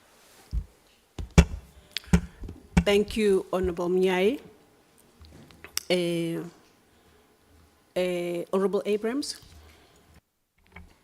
Thank you, Chairperson, and thank you for the presentation. Chairperson, my comments and question are as follows. I noted the CEO in his acting CEO in his open remark, made reference to the NDA as a conduit for funding, but also alluded to the fact that it could be a possible reason for higher levels in terrorism funding towards NGOs because the NDA is not being used to disperse funds. And I just, from my point of view, I feel like everybody who is in the space of giving funds and even donations in kind to NGOs has a responsibility to make sure that that funds or donations in kind end up and being used for the intended purposes. It's not something that is solely on the shoulders of the NDA, but absolutely every government department and stakeholder who actually donates to NGOs have a role to play. But then also, you've quoted the Act, well, not quoted the Act, but mentioned the Act in that it says that the NDA is meant to be a key conduit for government funding.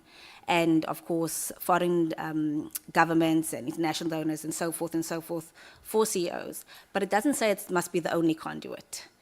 So that's also where I believe, everybody else who's dispersing donations have the gap in that it's not the key, it's not the only conduit, but acting as the key conduit. And I think over time, public has lost confidence in government's management of funds over the years and over the decades. I mean, if we just look at the administration and management of COVID funds, that lost a lot of public confidence in government's abilities, and therefore your various foundations and your various private stakeholders have then opted to donate directly through corporate social investments and others, and using other NGOs as umbrella conduits and so forth to administer the funds. And I mean, NDA was given an opportunity to be this conduit last term with the Carter funds. And what we saw there was NDA, and this was obviously before you were the acting CEO, was NDA taking a percentage to administer the funds that came to, I think, about 6 million rand. And that was 6 million rand that then was given to the NDA for administering the program, but 6 million rand less for survivors of gender-based violence in the end.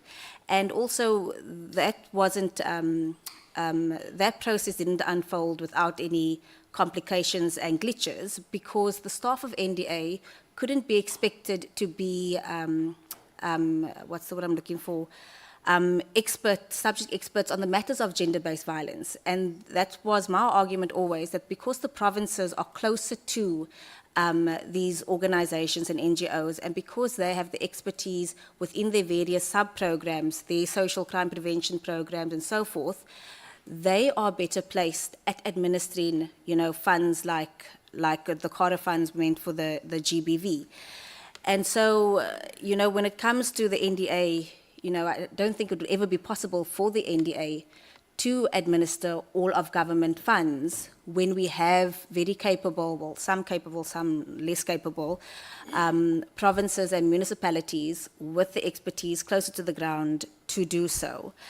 So that's just my one comment on that. Then I'd want to find out, why has the NDA maybe not looked at showcasing these cooperatives and CSOs a lot better, in that there should be almost a link or a tab on your website with their profiles, that if there are outside companies and international donors that actually want to review your listed CSOs and, donate to them directly or via the NDA as a conduit, that they can do that. So is that something that you maybe can look into? Because the other question I have is your package of your resources and that you give to CSOs. Where is that readily available for? I'm now looking on your website, and I'm a up-and-coming CSO. I'm not registered as an NGO, but I'm looking for a package that you've offered another CSO. Where do I readily access that information, or can that only be accessed if I visit an NDA branch and get it directly from an official? Then I just, it might be a very easy answer. I was looking at last year's financials, and the gentleman mentioned that it was 65 million, but I know I read somewhere 64 million. But anyway, that was raised from third parties. How is it that, 9 million funded 21 CSOs, but money raised from third party, which I think it was 64, 65 million, actually funds and spreads a little further to over 741 CSOs? I don't know if I'm reading that wrong. So how is it that government funds can only reach 21 CSOs in a year, whereas, other donation funds manage to spread a little further? And then also on slide 23, is the turquoise bar for program 1. I note under the year 2027, 2028, that's come all the way from 67 million to 16 million for your cost of employee compensation. So that reduction is quite a significant reduction. Is that then a massive reduction in staffing in program 1? And if so, then can that please be explained? And also then why can't that reduction happen in 2026, 2027? Why can't it happen now? Why is it only happening 2027, 2028? And then with that reduction and what looks to me as in a saving, where is that money going? Where is that saving in program 1 for cost of employees going to be reallocated to? And then my last question, Chairperson, I noted on the National Treasury's E&E budget estimates that the CEO, which I'm assuming is the CEO salary, is written here a level, let me just get to it. It's between a level 17 to a level 22. And I know we haven't had a CEO for a very long time, we've had an acting CEO for a long time, but if the minister's on this role of, getting people out of acting roles, my question would then be, would this salary level still stand for the NDA CEO? It's between 17 or 22 here at on this budget estimate forms, and if so, it's my understanding that the board sets salaries, and if the board sets salaries and maybe you've set this, is the board considering reviewing the salary level before the appointment of any CEO? Thank you.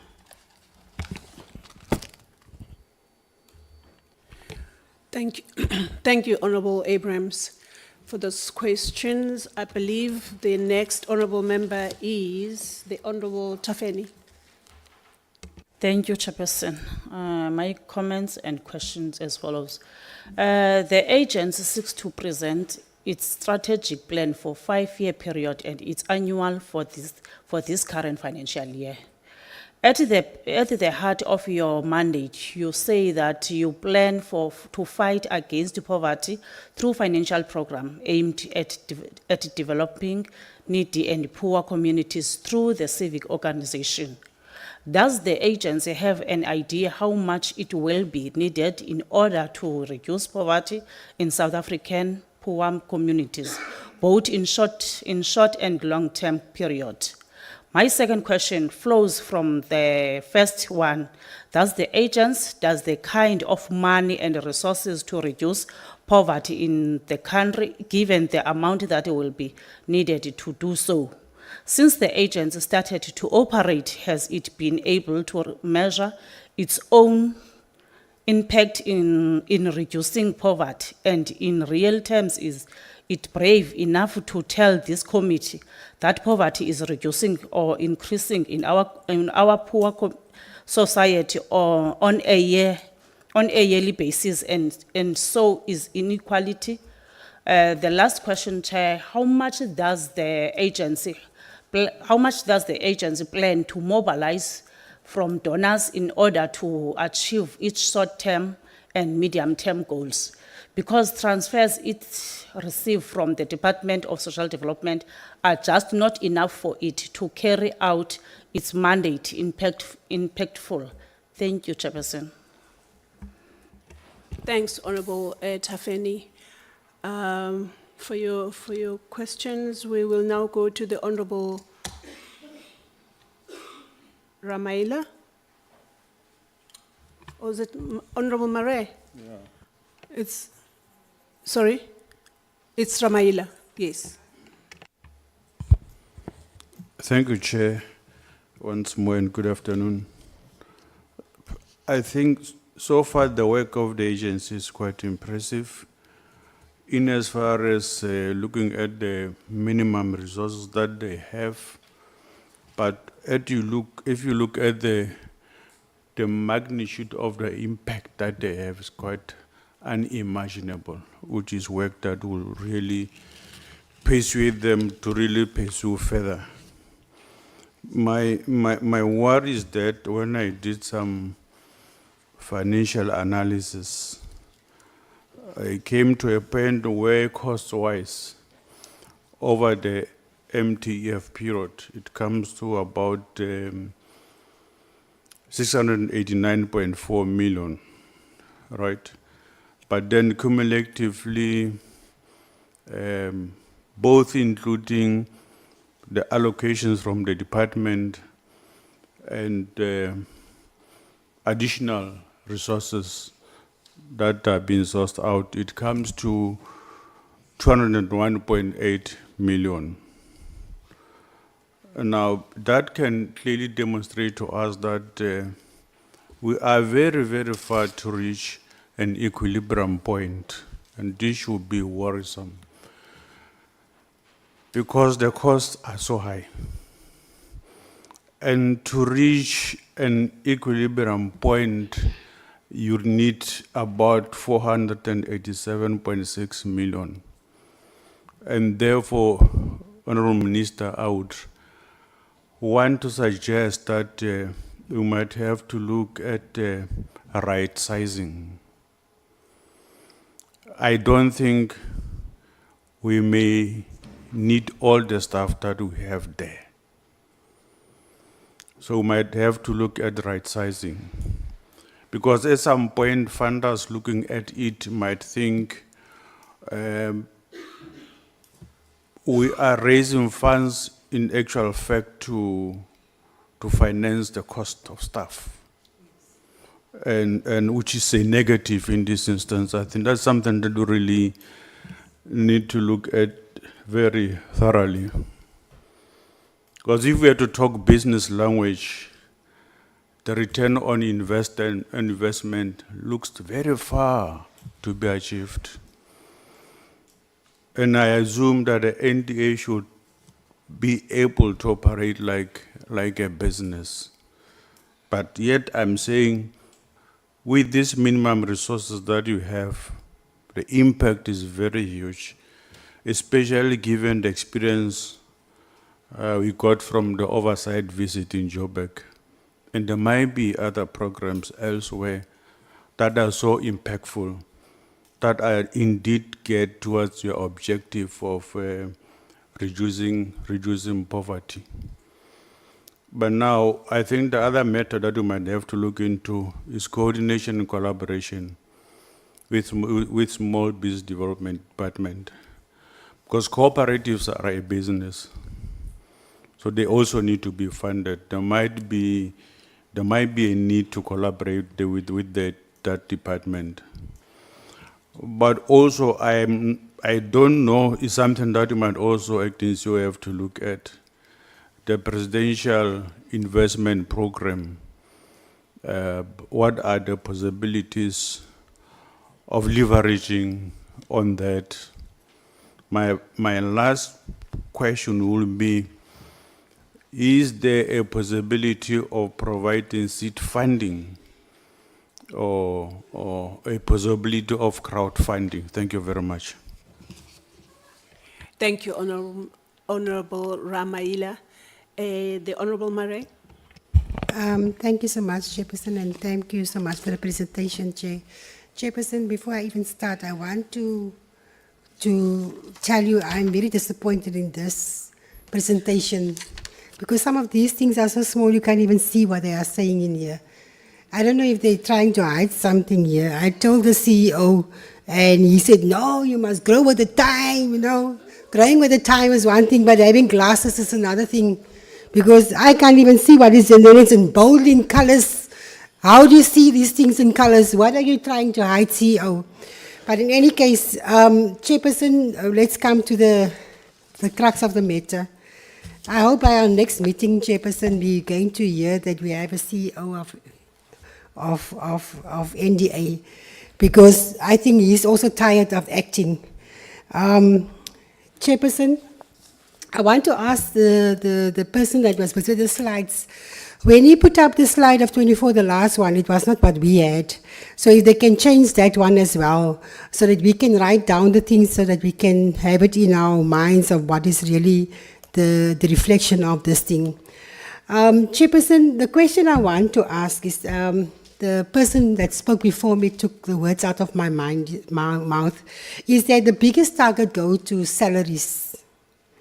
And it is a worrying thing that your whole budget basically is going for salary, and people look at that to say, am I going to maintain NDA now, or am I going to fund a project? Chairperson, the baseline that they are talking about, NDA is talking about, the baseline they say is 1,911 of employment, no? And then the 5-year target they are saying is 5,000 work opportunities. And if you look at the unemployment rate at the very moment, it is more than 18 million people that is unemployed. When are they going to reach the target when they say in the next 5 years they want to have 5,000 people that is going to have work opportunities? And for that 1,911 that they have the baseline, how many of them are men and how many are women? How do they prioritize these baseline opportunities? Chairperson, I also want to know is that who is monitoring the donations or funding that they are getting? They might tell us that we got 50 million, but who is determining what is going where, and how do you know where the money is going? Who's monitoring that? Chairperson, I also want to say, you know, I don't want to sound negative. We've been to oversight. We saw the lovely work that they are doing in Johannesburg. But if you look at the unemployment rate and the hunger rate in our communities, I am not sure if we even get a drop in the basket to alleviate hunger and poverty. It is a concern for me because if you look at what is happening to our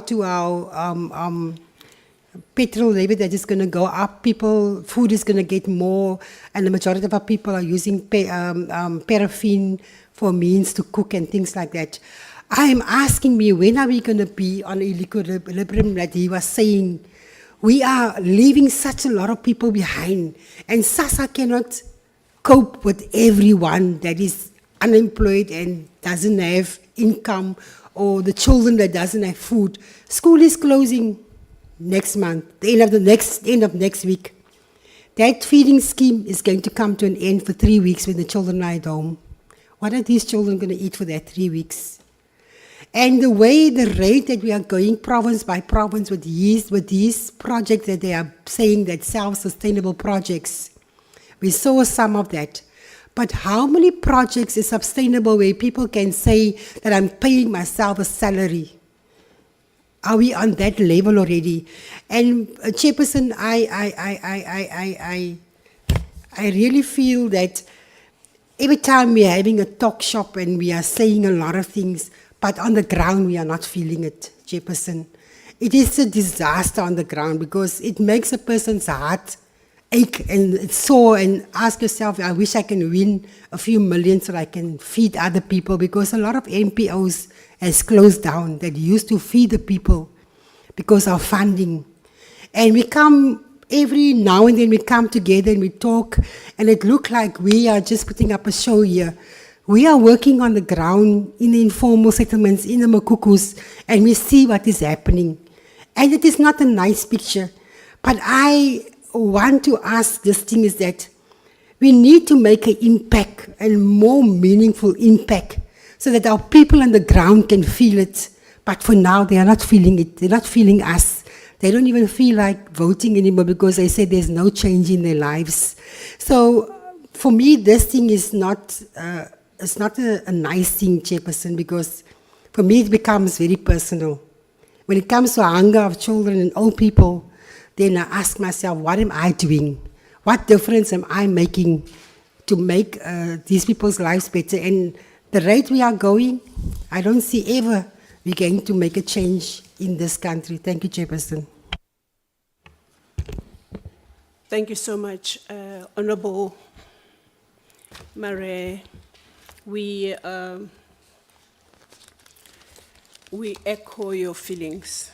We may not look like, or maybe even not sound like, but I think you are on the money there. Just before I give over to the NDA to respond, I just want to say what the Honorable Mtsweni said for the benefit of my colleagues. When she was saying that from where she sits, it feels like there's a huge burden on the NDA because of the fact that the NDA is the closest to the most vulnerable people, given their rural footprint, and so she feels that that burden must be matched by the resources that are available to the NDA, so that, and then she went into an analogy of likening the NDA to the cow that has the most milk, that doesn't have to be forced to allow that milk to feed the many people that the cow needs to feed. And I immediately, my entrepreneurial skills kicked in there, and I wondered if the NDA would like to ask the Honorable Mtsweni ukuthi enze izibongo ze-NDA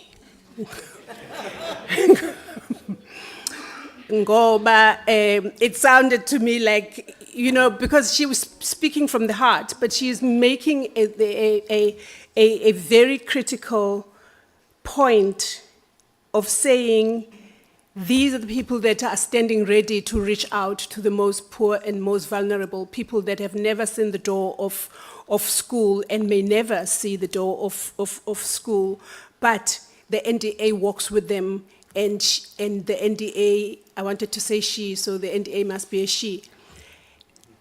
And the NDA makes sure that those people's skills, built-in skills are capacitated, or they are empowered to actually turn their skills into what they can use to put food on the table. So she then said that whilst she appreciates the fact that the NDA is saying that they're gonna raise funds, but can it not happen that the budget is sort of increased so that they can do the good work that she believes the NDA is doing or is planning to do in terms of this strategy that they have just they've just presented to us. So that is the summary that I can make of the input that was made by the Honourable Mtsweni, on the basis of which then I would like to hand straight back to the Honourable Chairperson of the NDA to facilitate the responses from the agency. Thanks. Thank you. Thank you very much. We very much appreciate the questions raised by the honorable members. And in some instances, it is not questions, it is comments, which are eye-opening and suggestions that are really welcomed. And in some instances, it is critiques that would enable us as the NDA to relook at what we are doing and how we can improve. We really appreciate that. I will hand over to the acting CEO to respond to some of the questions, and then there is a whole team of the executive management that he is leading. He will be able to direct each question if it needs a specific executive manager to respond to. But before I do that, I would like to respond to the question that is raised by Honorable Abrams in relation to the NDA, which was meant to be the key conduit. And then Honorable Abrams says that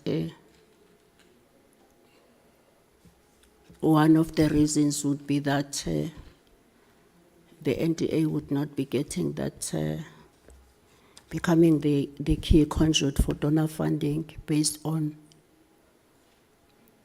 funders having lost confidence in funds that are administered by government.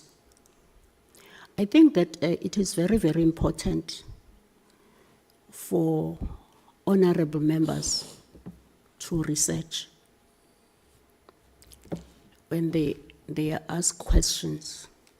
It would help us, because it comes across as the NDA mismanaged the funds, which is not true. The NDA was directly under Treasury in the beginning. It was not under a line department. And as a result, the NDA was getting funding directly from Treasury, like the departments. And at some point, the NDA was then relocated to fall under a department. And then the funding went via the department, a department that has to keep part of that funding, take part of it to SASSA and part of it to the NDA. It had got nothing to do with mismanagement. And I think that it is very, very important for members of the Portfolio Committee to look at the NDA as their child, like Honorable Mtsweni has done, to look at the NDA all the time from a negative perspective and try to find all the wrong things other than assisting the NDA to cross the bridge, because poverty is not only the responsibility of the NDA in this country. Yes, the NDA is mandated, but the NDA also has to work with other departments. So I think that is very, very important.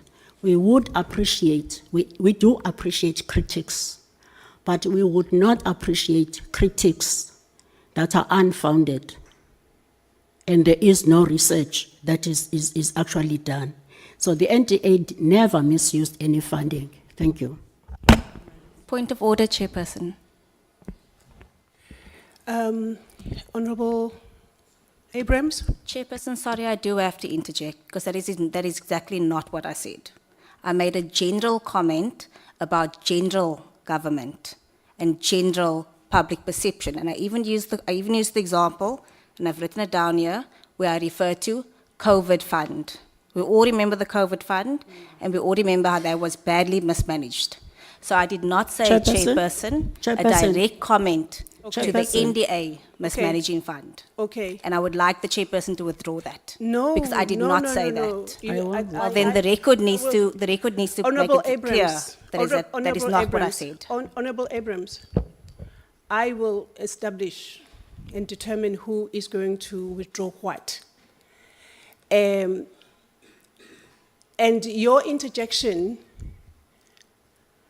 is, for me, very interesting, because you did refer to the NDA, you did refer to the CARA funds, you did refer to the 6 million, you did refer to all these things. So I really,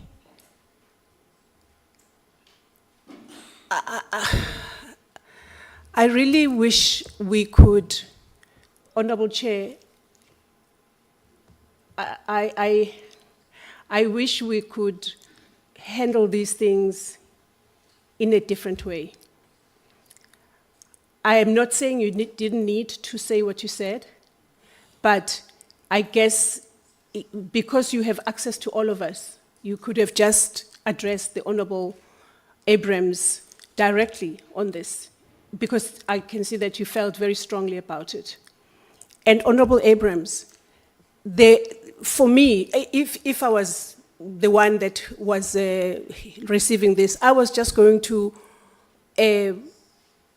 clarify to the Honorable Chair, to say, I didn't say that. And then the Honorable Chair would have said, but you did talk about the NDA. You literally did, step by step, likening what happened to the funds to what happened to the CARA fund, where there was 6 million that was given and another 6 million that you went to at length to express your concerns. And that is what I probably think that the Honorable Chair was responding to. But I don't want to turn this into the purpose of this meeting. I really don't. I don't want to do that. Honorable members, I don't want to take this far.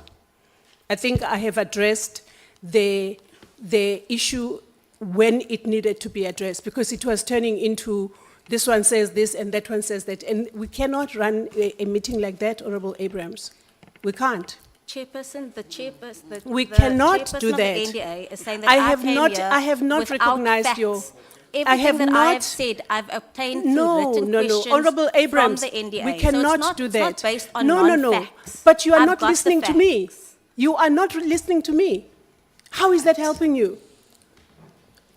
I can't take your hand, Honorable Mnyai. I'm sorry. No, I can't. I can't. No, I can't take your hand.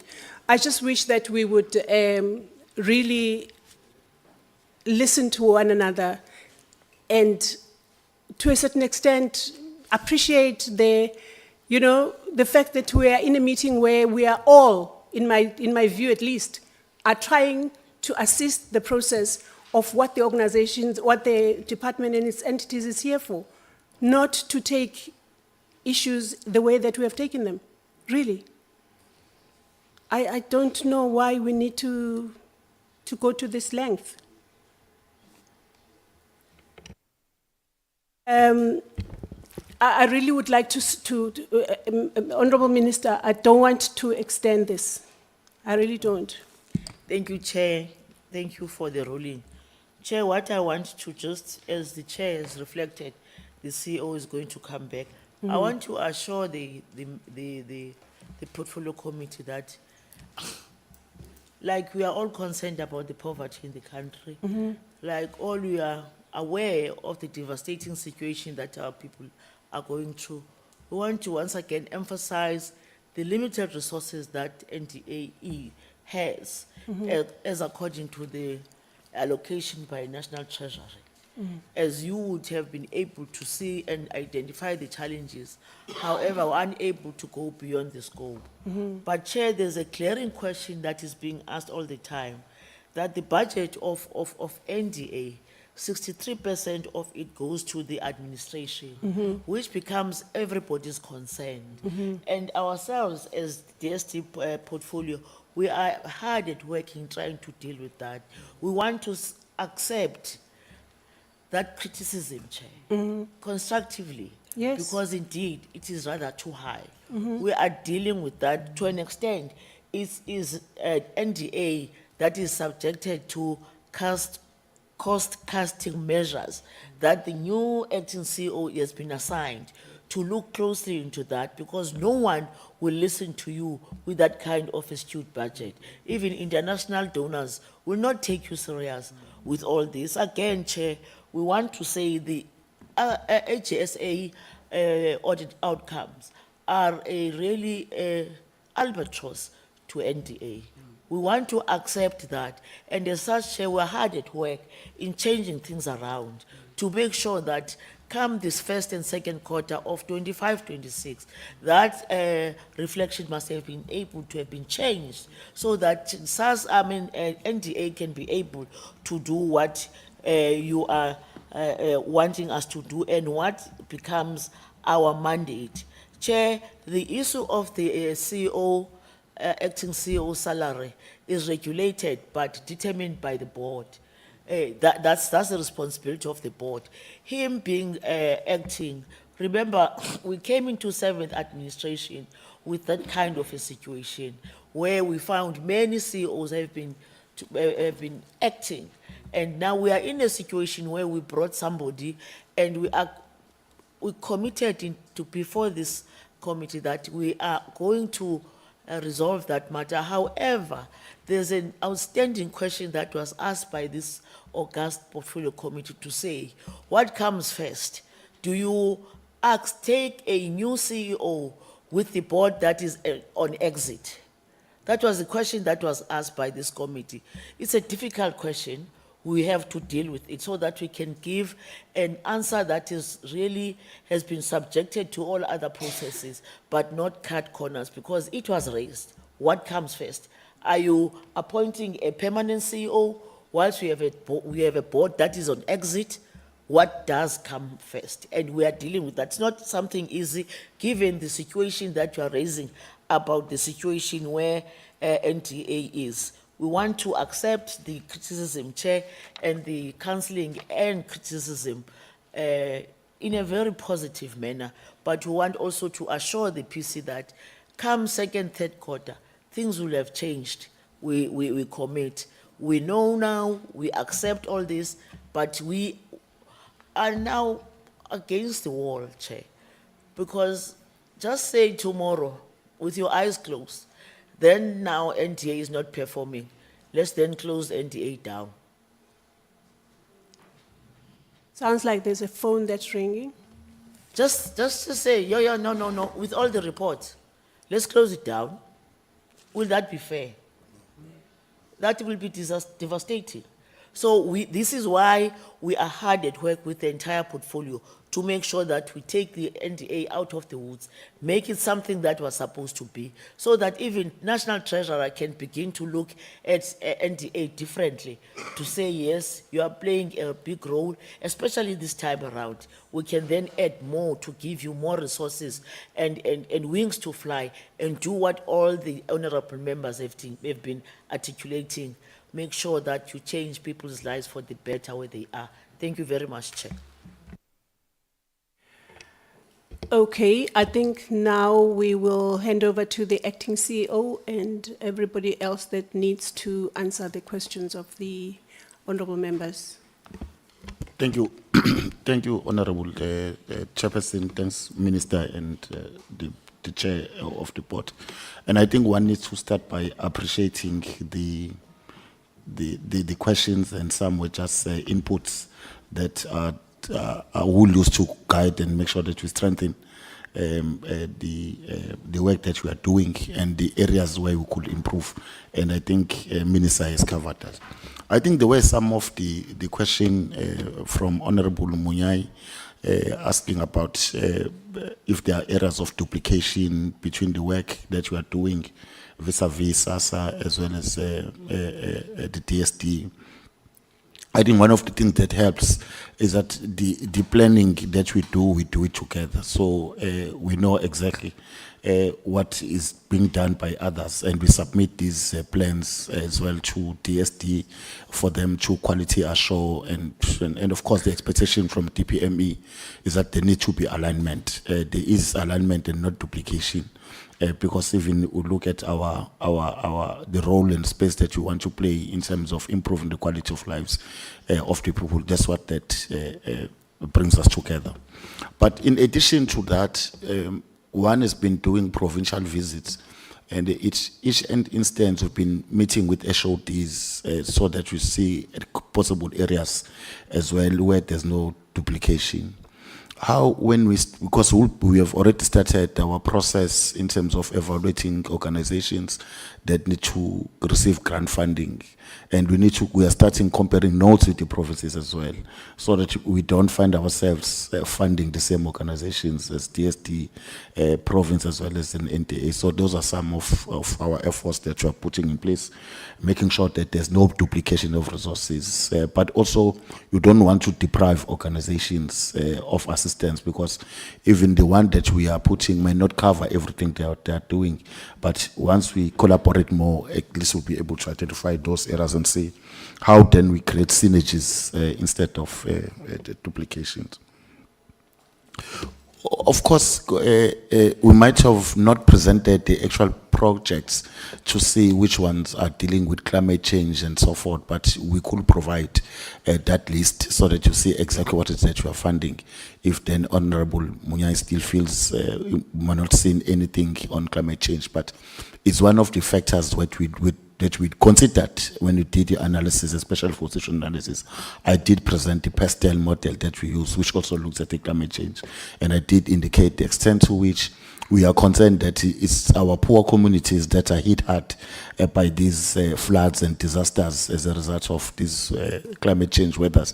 And we want to start making sure that there are CSOs that are able to assist in terms of preparing our people for those disasters. So those are matters that have been considered.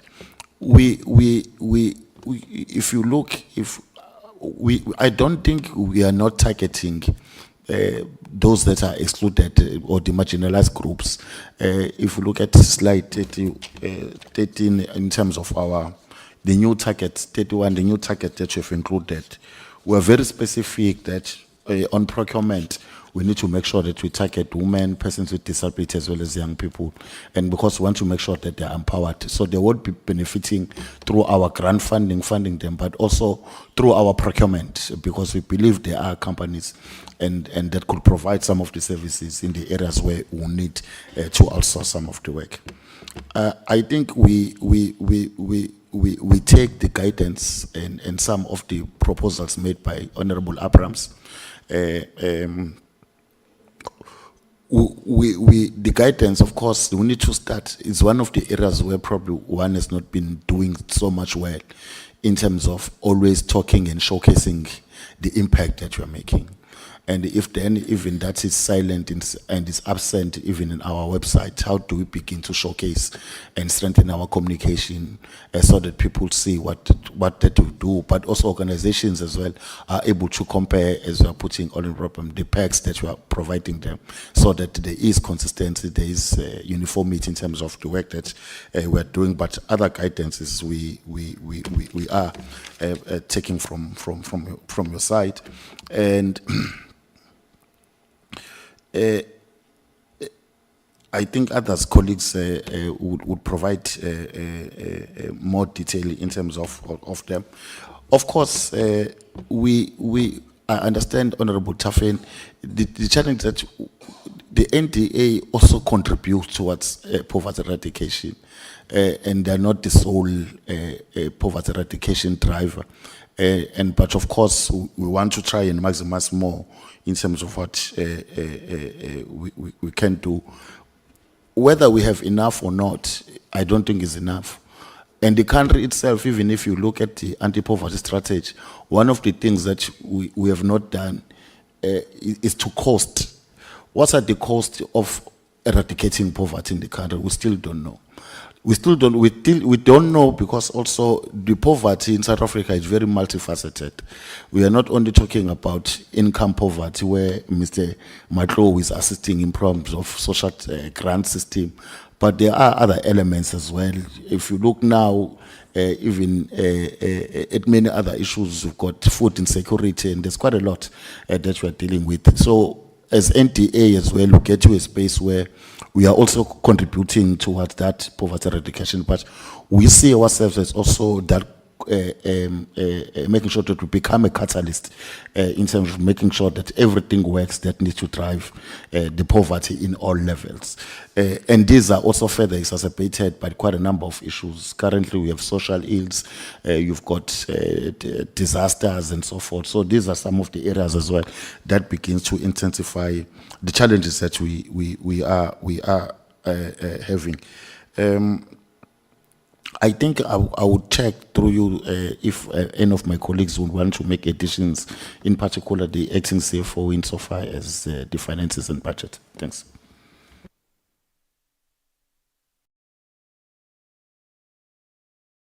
Thanks, CEO, and thanks, members, for the questions. I think, Chair, I will start first with a question relating to the. I think there's a bar on the staff cost that was, I think the staff cost for one of the programs that was reducing, I think from about 60 to about 6 million. I think that was an error, member. I think throughout the MTF, we are keeping the number of staff across all programs the same. I think we are budgeting for about 194 positions throughout the MTF. So there is no program where there's going to be a reduction in the number of staff. I think that was an error in the presentation. I think the salaries for that program, I think they are. If I can just quickly go to that slide, Chair. Yeah, I think the wages for that program are increasing from, I think, 60. Is it 66? Oh, sorry. Am I correct? Yeah, from 66 to 67, and then in the third year, the salaries for program 1 should be 69.7. So there was an error in the presentation there, I think. And if you add those salaries, I think the total of 490 over the MTF is correct. I think there was an error in that bar there. I think that bar should be sitting at 69.7 million in the third year, mainly because we are retaining the same number of employees throughout the MTF. I think there was also a question that was talking to why is our operating budget so high? I think one of the biggest costs of doing business is that you need, or to have an operation running, is that you need offices, you need ICT infrastructure, you need audit fees, you need to pay audit fees because as an entity of government, we must be audited by the AG on an annual basis, and those are costs that we have to pay on an annual basis, and those are the costs, I think, that are indicated in that brown bar that are moving from 31 to 33 in the second year and to 35. And it's mainly because you cannot do business without offices. But what have we done to ensure that these costs do not run away? I think in terms of offices, in the provinces, I think we used to have offices, I think, that were 350 to 400 square meters in size. And I think we have significantly reduced those to about smaller offices of about 200 square meters to try and contain the cost of your rentals. And I think we are doing the same with our head office. I think we used to occupy, we're currently occupying about 2,500 squares. We've issued a tender where we'll be reducing the office size, I think, to about 1,400, 1,500, almost reducing the office size by half so that we can try to contain, I think, the cost of offices. And I think some of the costs, I think, are difficult to reduce because if you are using technology, you need to pay for licenses, you need to if you're using computers and stuff, you need to pay for licensing, and some of those costs are difficult to, I think, to keep down. But I think one is doing their best to ensure that those costs do not run away. But some of them, I think you have to pay for them, and there's very little you can do about them in the short to medium term. If you have an office, you also need to pay for water and lights, because you need water and lights to operate. So those are some of the costs that we are stuck with. And the fact that your allocation is always increasing by below inflation, and these operating costs are always increasing at rates above inflation. If you look at your offices, they are increasing, the annual escalation is about 7%. They escalate by between 7 and 8%. I think that's the going rate for annual escalations in rentals in most of the areas that we operating. So I think that's the issue around operating costs, is that you need to do those. Then I think you've Yeah, covered I most think of those yes. were the questions that related to Yes, the I think there's one finance. response from the Umam Kumalo, if through your chairperson, and then there should be it. Thanks, but Minister, I think she had covered quite a number of issues on the operations cost. Ms. Susan. Thank you, CEO, and good afternoon, Chair, and members, as well as the Honorable Minister and the Chairperson of the Board of the NDA. I would like to address the question from Honorable Abrams, where she compared the funding from the NDA of 9 million, funding only 21 CSOs, whilst the funding from third parties funded more than 600 CSOs.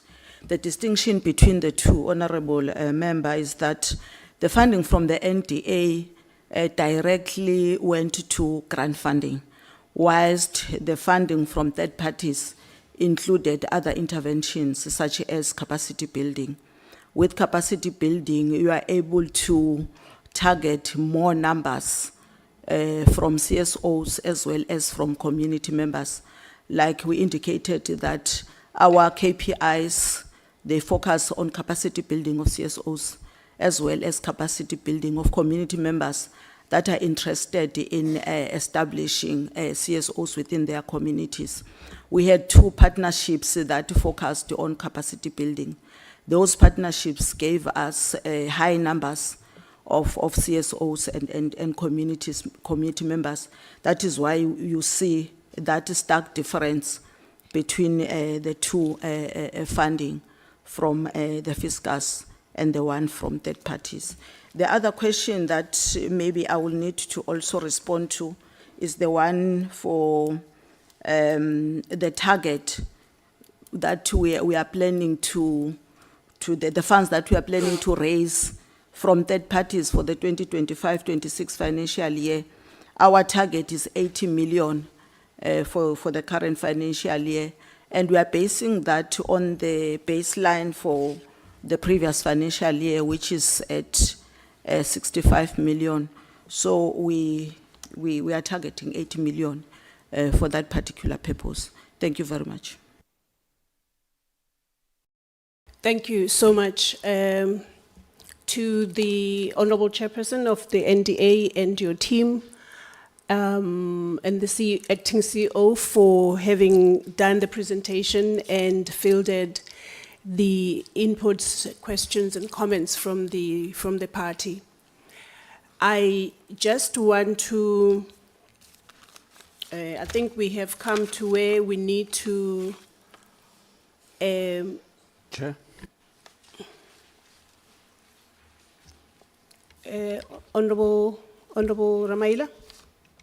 Thank you, Chair. I had asked whether NDA will go into a right-sizing exercise to establish whether the staff is lean enough to carry the task, where the staff is ballooned too much to carry the functions. I think it is a necessary exercise, and I didn't get the response in as far as that is concerned. Maybe the last one is that aren't we going to come here one day with a claim that the acting CEO is throwing through salaries? Thank you. The first questions, I think the minister went to lengths saying that they are hard at work, dealing with the staffing and things like that. I think that answer did come, and it was quite in my books. Yes, Minister covered. Maybe to add, we are, as I also presented, we are in the process of finalizing our organizational structure, which is exactly about that, is about right sizing, and also see if you are fit for purpose. Thanks. Okay. I have to ask what this is about before I can recognize you. It's about congratulating the NDA But you for did that. getting a unqualified But you did audit that. You really are turning this meeting into a sitting of the National Assembly. Can I ask the question if this member can tell us that this is what and what and what? No, guys. We're still in the portfolio committee meeting, and you have no less than 30 million people that are really wishing to hear what this portfolio committee can say about the situation. Please, can we do that? But I want to thank the department. Honorable Minister, we thank you for having come through and set out this very important meeting and ensured that you are with us every step of the way as we prepare for processes that will unfold in terms of the budgets in Parliament. I want to thank the Honourable Chairperson of the NDA also for having come and making sure that each meeting where the NDA is presenting, you are there to keep providing us with the overview and the context of what they present to us. We appreciate that, obviously, with the DG and the teams and the CEO and the acting CEO. And the portfolio committee did say that we hope that the next time we sit here, we will not be talking acting CEO. And I would like to echo that sentiment as it is, because it will make sure that we can have someone whom we can hold to account without fear of, abusing a person that is just acting. So it is it is in the interest of all of us that those processes are done and they are dusted to allow this portfolio committee to exercise oversight on a department that is well capacitated in terms of the leadership of the department itself and its entities as a whole. So I just want to really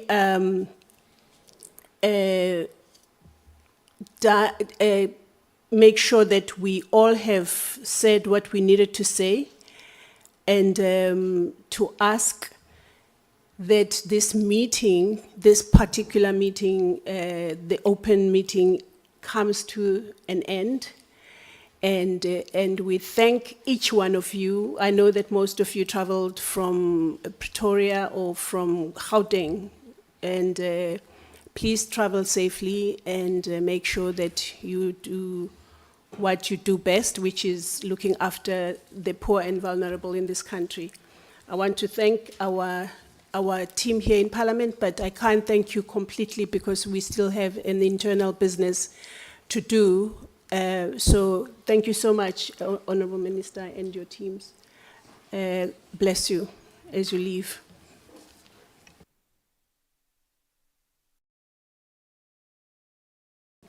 And honorable members, you can grab some tea. There is tea while we allow the department to go so that we can come back, and it's very, very short. It's a very, very short meeting that we will have.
Honorable Makhato? Honorable Makhato, who is starting now? What happened? Haibo. Honorable members, thank you for staying behind for this meeting. I do believe that we need to stay because some of the things are timeline based, and if we don't deal with them now, we will be running out of time, and the powers that be will be on our case. We don't want to find ourselves there. The first item of the agenda of the internal business is the consideration of and adoption of a committee report of the oversight in Gauteng. Please, can we have the committee report? And Yoli, just remember that you have sent it to us. So you present it with that in mind, please. Okay, Chairperson, thank you, and good afternoon to you and the honorable members and my colleagues. Okay, Chair, I'm just going to speak to it and not really go sentence on word for word. So I have to just say the reason why we went on oversight, it was implementing the resolution that we had taken, that after we received a briefing from the provincial department on the 13th of November, that we then made a resolution that we will conduct oversight to Gauteng. Just to remind members, the focus area there was on the issue of NPO funding, that certain NPOs were not funded, and we received the progress report from MEC on the 13th, and there were some undertakings that MEC made on that presentation. So the committee then then resolved to conduct a follow-up oversight on that. So basically the objectives are exactly that, to meet with DSD, local government and NTA, and then to also conduct site visits to the funded NPOs by the department, and we also went to the funded projects by the NDA. Then, Chair, we then received before that, we had a meeting with the MEC, and just basically almost like a welcome meeting with the MEC. And also we had welcoming remarks from Chairperson of the legislature, Dr. T. Chokwe, and he just highlighted the focus area of the provincial portfolio committee on social development that involves the issue of food banks, the school uniform, also the issue of NPO funding, and the rollout of the dignity packs. And also at the time, we also seized the same matter of the replacement of the SASSA gold cards. So those are the focus area as the provincial or legislature of the social development identified to conduct oversight on. And also we just had remarks from our chairperson, basically highlighting the fact that NPOs, they play a very critical role in implementing the statutory services of government. But if there are now challenges in terms of funding, then the committee has to conduct an oversight on that. Hence, we were there in the province. Chair, we then received a briefing. I'm not going to really go into detail from the DSD provincial department on the funding of the NPOs and how much they had funded. And I think one thing that really was emphasized in that meeting was that there was going to be a ceremony to sign the service level agreements that's going to be made public the following week. I can't remember the date now.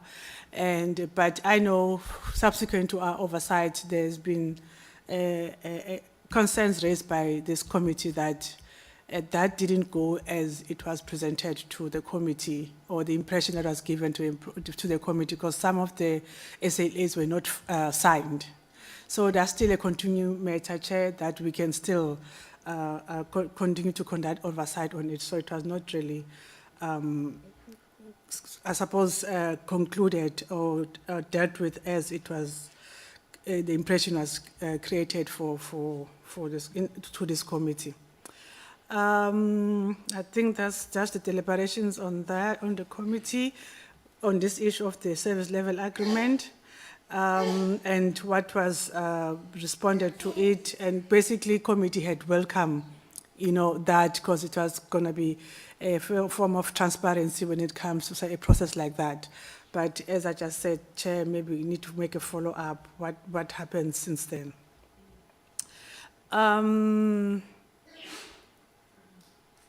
Okay, I think these are just the deliberations that took place on that presentation, Chair, that the department also responded to.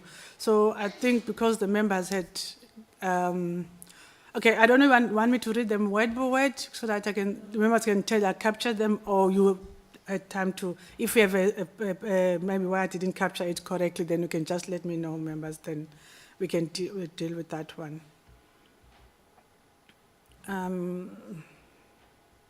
I think the issue of the alignment of the NDA is recurring as it just happened now. It was also raised at that. Chair, then I think one of the presentations that I think for me as a content specialist was important, all of them important, but this one was really, really important for us to engage with SALGA. It was just unfortunate that it was not really prepared and then to answer all that was required for them to respond on.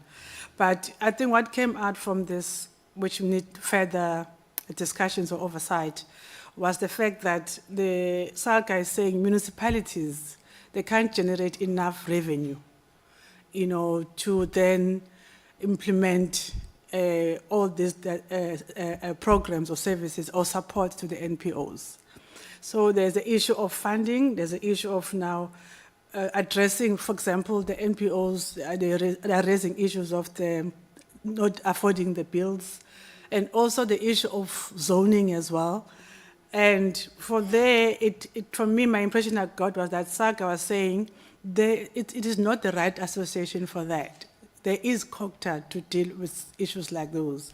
So the message was, maybe this needs to be discussed at multi-stakeholder engagements than just zooming on SAGA on its own.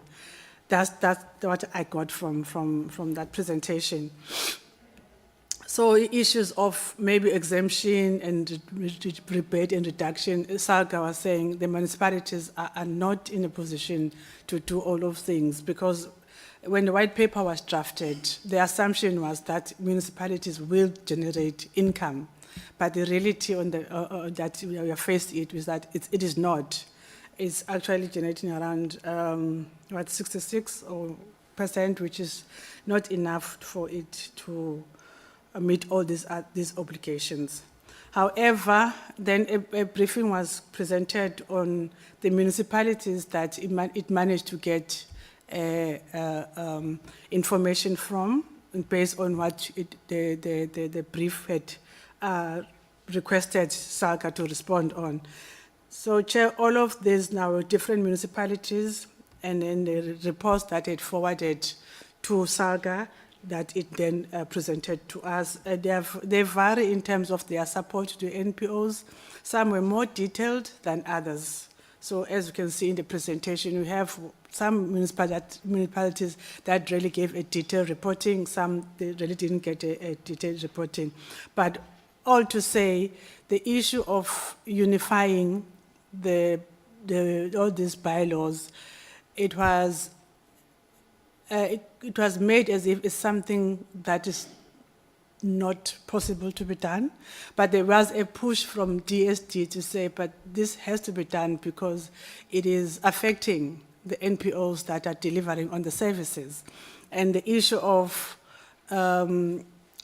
these bylaws being not responsive to the legislation, the sector legislation. So the department is amending legislation that municipalities have a role to play in terms of their implementation.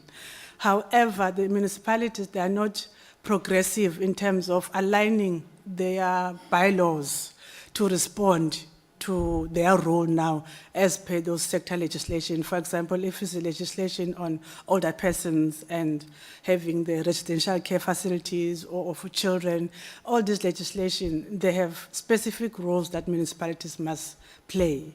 But unfortunately now, the municipalities are not as responsive as the expectation is in terms of implementing those. So these are, I think, Chair, these are the discussions that we still have to then strategize to still not leave them here, because I think they are important. This is a discussion that still need to be taken, with other relevant departments, like it was suggested, COGTAX should be invited as well. Okay, I'm just highlighting what I could take as take off from the oversight report, Chair.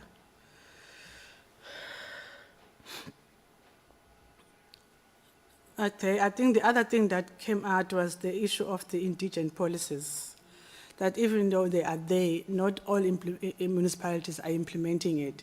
Still, it goes back to the challenge of not having a unified approach or system between municipalities in terms of implementing the legislation or the sector legislation of the department. Then we went for a site visit, Chair, to SASSA Letu project, which provides services to older persons. And we had a walkabout there, and we engaged with the members of this project, and then we had a brief discussion, and then we have performances there. And I think the profiling of the project, Chair, is as it appears in the report. Just see if there are any issues that are raised that we need for us to make a follow-up on. Oh, I think from what I got from the Chair was there was a concern in terms of capacity of officials at municipal level. When these NPOs, they go there to register or to submit the documentation, one of them who I spoke to in the side, they said they have a problem because even the officials, they don't understand, what they need to assist these NPOs with. So they will ask them back, what do you want, but how do we do that? Which for me was a serious problem, because if as a municipality you have these bylaws that these NPOs must now abide with, but now when they go to get information from the officials, then they are met with officials who also don't have a clear understanding of that. So that was one of the issues that, even though I think it was not really raised, it was when I made a follow-up on the side, and then this was discussed. I did ask the lady to submit something, but I think she forgot. I'm sorry, Chair, I also forgot myself. But she raised it very sharply that this is a challenge that they have, that they don't get the necessary support when now they go to these municipal offices to inquire more information about these requirements.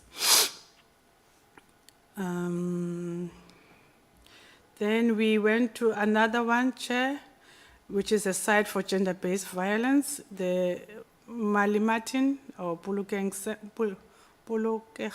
Center.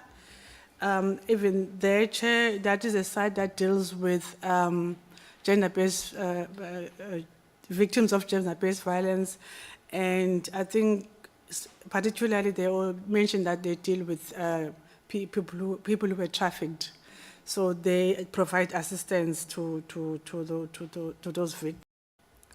And then thereafter, Chair, we went to another one, which is Malimatin. Or we went to two, the Malimatin and the other one, which was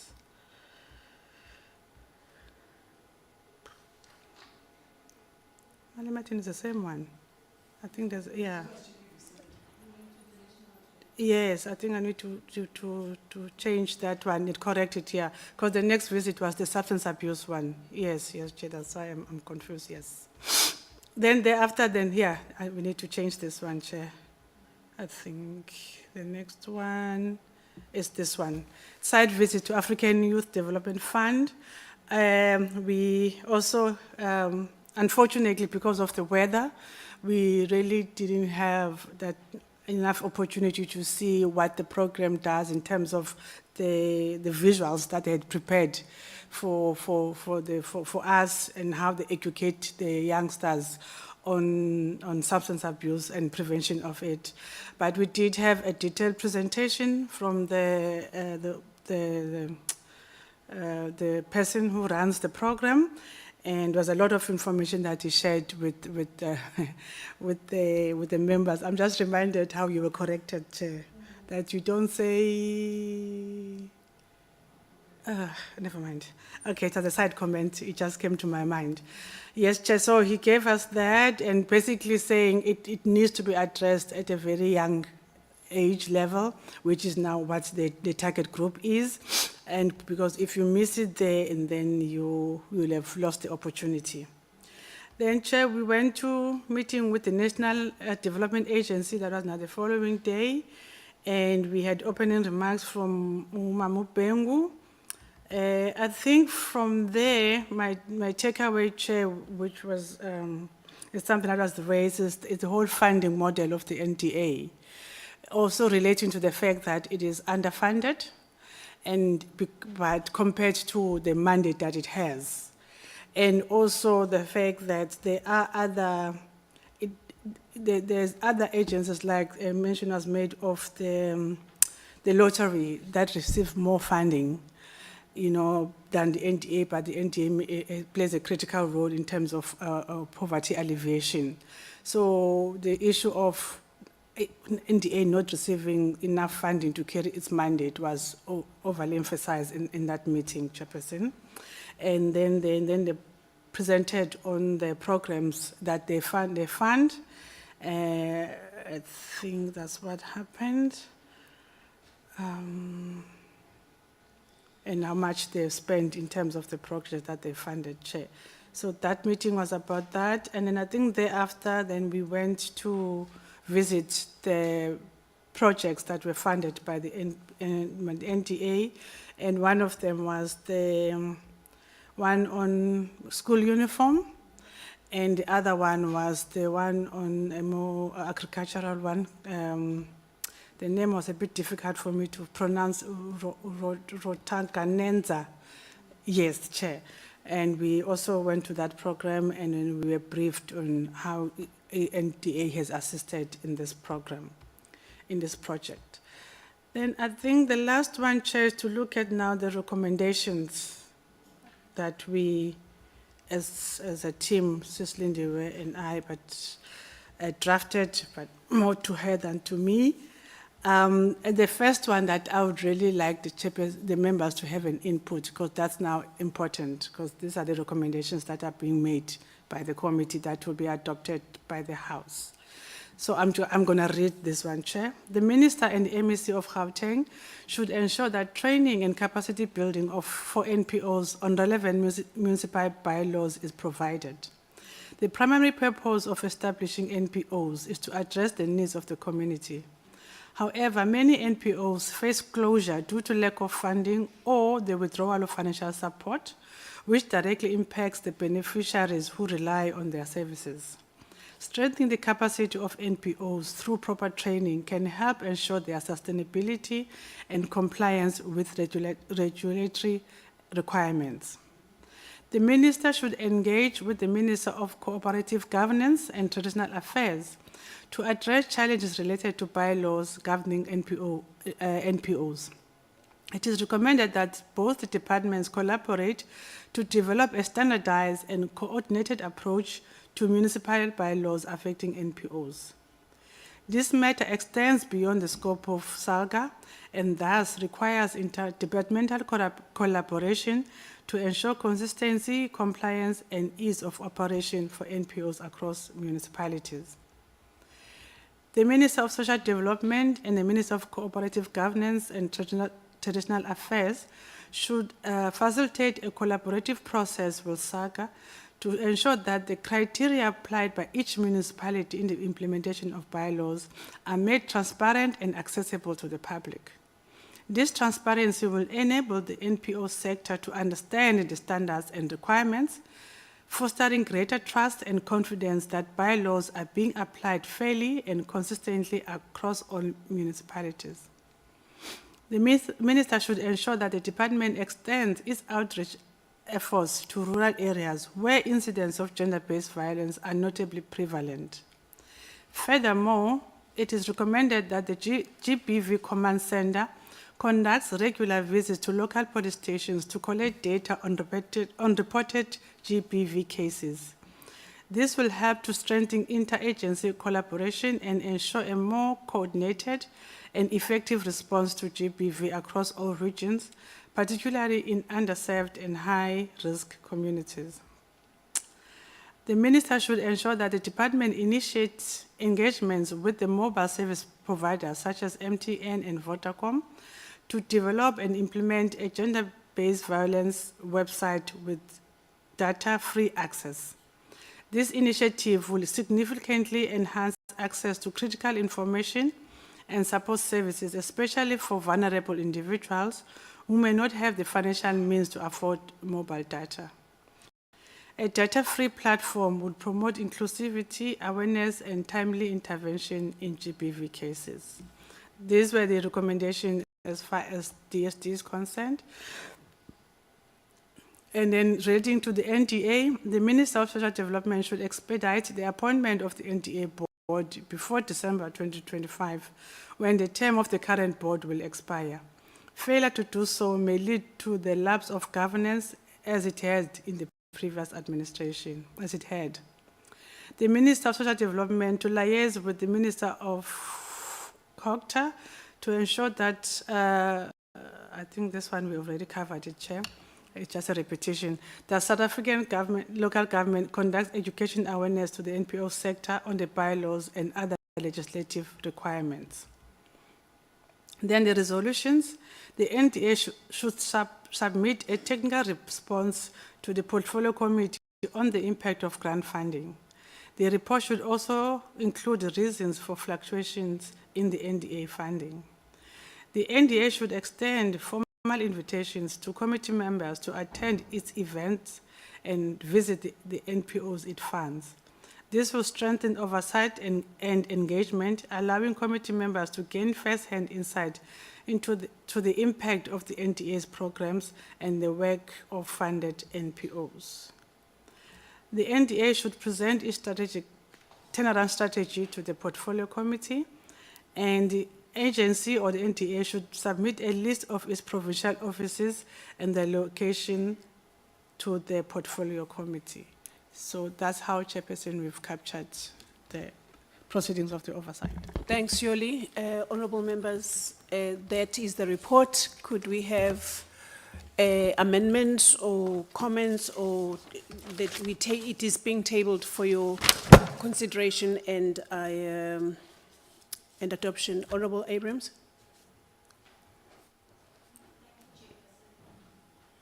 Thank you, Chairperson, and thank you, Yoli, for the presentation and the work that's gone into the report. I just would like to make an amendment or propose an amendment under committee recommendations DSD, the first paragraph.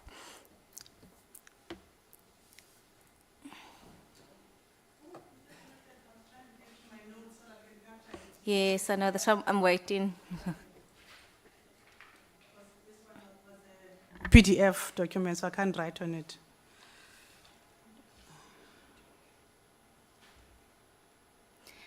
And maybe I should put my proposal so long. Okay. So where it says the primary purpose of establishing MPOs is to address the needs of the community. I'm almost wanting to also include something that says, because for me, the other very important function of the MPOs is that they are an extension of government social welfare, what's what I'm looking for, not projects, but they are functions, yeah, something like that, that just find the right words, that they perform a critical role on behalf of the state in terms of the social welfare programs, because if it just says that the primary purpose is to establish, is to address the needs of the community, it's almost like MPO can just, pop up and on their own address the needs of the community, but they're doing so because there's this void in that community that maybe a government service is not getting to or cannot get to because the function is filled by an NGO. So that's just my one comment. And then the other comment I have is, obviously, I'm not too sure what date this this committee report is almost like signed off. I'm assuming that it's today's date when we sign off this committee report. And I'd just like to know, what does that then mean for members of the committee, knowing the state of Gauteng and the NGOs, and knowing that what was said in the meeting did not happen at all, noting that this is the date that we are only approving this report. And I know you mentioned it's going to be in our grid to follow up on, but is that all that we can do? I'm also just thinking of a way to also to safeguard the members, because I mean, we sat in a meeting, something was told that would happen, it didn't happen, and now we're passing a report on this date, knowing that.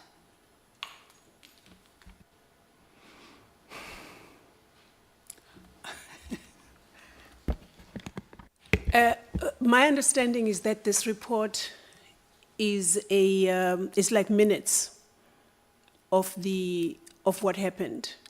So we need to reflect on what happened at the time. And then what happens afterwards is we are free to say, whilst the report says this, and this is exactly what happened during the oversight, because these are the minutes of the oversight that we carried out. So if you have a follow-up sentiment that is directly opposed to that, I think it is within your right as a member to say, this is what happened, only to find out that actually what we were promised did not happen. And then this is now when the report is being debated, because we can't change the minutes of the oversight, but we can reflect on what then happened thereafter, to say we were promised this, but it didn't happen. So what's going on here?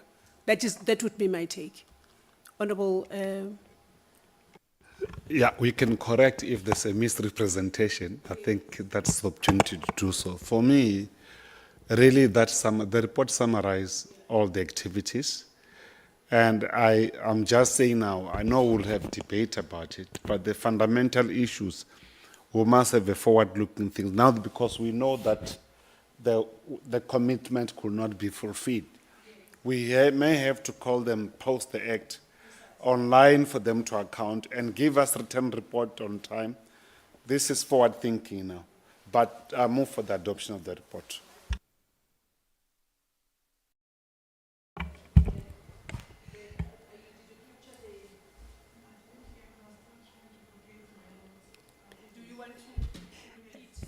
So basically all I'm saying from my perspective is that line that says the primary purpose of establishing MPOs is to address the need of community as an extension or as a partner in government and the social welfare program, something to that effect. Thinking, actually, I don't know if that will deal with it. When I was in the beginning of the meeting, at the beginning of the meeting with the MEC, I did say that the work of the NPOs is actually 71% of the work of it's not just nice to have, they're looking after the statutory work of government. That is the significance of NPOs. They are not a nice to have. If they are a devil, they are a necessary devil. There's nothing we can do about them because they're doing over 71% of the work of government. Does that make sense, Loni? Yeah. I understand, Chair, and I understand the concern. Yes, because we can't just say they were established just to do that. I think there's more that the NPOs, to it, so we need to look at that line. Yes. Honorable, Chairperson, so so- are you seconding the report or? Yes, Yes. Honorable? Yes, I'm seconding the report and I want to agree with you, Chairperson. Whatever happened afterwards, we can debate it in Parliament. yeah. Because it is open to criticism or whatever the Yes. case may be. So Yeah. we take it from there and then we accept the report as it is with that little amendment that you are making for the NPOs and then we take it from there. Yeah. Thank you, Chairperson. Thank you. So I don't see any other hand, which means that this report of the oversight visit to Gauteng has been adopted with those changes in terms of the role and function of the NPOs in our society. Can I explain the process after this adoption of this report? Thank you very much, Chairperson. I just want to take the members through the next step now that this committee has adopted this report. Committees are the extension of the House. We carry out the mandate of the National Assembly. The report will be 80 seat. After we effected amendments, the National Assembly will set aside a date for the committee and other members to debate and adopt this report. And it will come as a resolution of the National Assembly. And the Speaker of the National Assembly will communicate our resolution to respective ministers to account. There will be set deadlines for them to respond. Normally, they would write back to the Speaker of the National Assembly, and then the Speaker will write to the Chairperson with the responses on resolutions submitted by the NA on behalf of the committee. Thank you very much, Chair. Thank you. That is the process, honorable members. Let's go quickly to, thank you for that, Yoli, appreciated. Let's go to the next item, which I think is going to be even shorter than the previous one, the tabling of a response from UBIC for committee discussion and a way forward. I will hand over to you, Yoli. Yes, thank you, Chairperson. Just to be brief, but I think the contents of okay. Sissy, did you say it was forwarded to all the members? Oh, okay. Sorry, I was not here last week, Chairperson, when this was discussed. Yes. Okay. So my understanding is that members are aware what's contained in that submission. Okay. So, Chair, when I went through the submission and the issues that are being raised there, my feeling was that the issue of, for example, this committee, maybe start it this way. This committee has always in its oversight, raised its concern when it comes to weaknesses in the systems of the social grants, in the issue of fraud, of corruption, and today we also learn that there are people who are still receiving grants illegally because they are not their grants. So it has always been the concern that SASSA needs to come up with systems to tighten or to eliminate fraud in the applications and the payment of social grants. And now this was then amplified with now the SRD, where now the system was really exposed, its weaknesses, and what now subsequently we received that briefing from the Stellenbosch students. So why I'm saying this is that to give it a context, so there's an issue that SASSA needs to make sure that the grants are protected from fraudsters, from even internally, because there were syndicates doing that. Now, coupling that with now the implementation of the biometric, that was a performance area of of SASSA dating back, I think, from the 5th administration. From that time, the target was that biometric will be implemented to the staff, because there was a problem of passwords that were being stolen and people accessing the system using details of a colleague, and then the colleague will be in trouble because these are the details that appear as gases linked. So then the approach of SASSA then was that they will roll it out to the staff, and there was an issue with the labor that, labor had reservations about that, but eventually they reached a consensus with the oversight of the committee because it kept on raising that, how far the engagements are. So it was there. Then the last financial term, the focus was now to roll it out to the beneficiaries. I'm addressing this, Chair, because one of the issues made there is that it's giving an impression as if the issue of biometric comes because of SRD. It's not, so I'm just giving this as a context to the members. So the rolling out of the biometric was then a performance target for the previous term, or 6th administration, to the beneficiaries as a way of fighting or eliminating fraud in the system. Yes, when the SRD then was introduced during the term, and what happened thereafter and up to last year, then it kind of like made it bigger that there needs to be a way of protecting the income of the people, and also getting rid of those people who are, accessing the grant in an illegal way. And one of also the recommendations of that Masegare and those two boys was that introduce a biometric. Now, the scope there was limited to SRD, but this committee then said, expand it to other grants, because the issue of the weaknesses, we already identified them with other grants as well. So I'm just saying that to the members as it reads the context. The biometric is not a new thing that came with SRD. It was a measure. So that's one. Then coupled with that is the conditions now that the National Treasury has now imposed, which is now the issue that the submission is also speaking to. That one, Chair, this committee also, when it was tabled on the 23rd of April, it raised similar concerns. The impact of those conditions to the ordinary grant beneficiaries, as it did this morning. And it took an issue, and it even said one of the resolution there was that letter that was forwarded to SASSA or DSD must be forwarded to this committee, so that the committee can appraise itself, on why National Treasury came with these conditions. And also with the intention now to invite National Treasury to respond on this.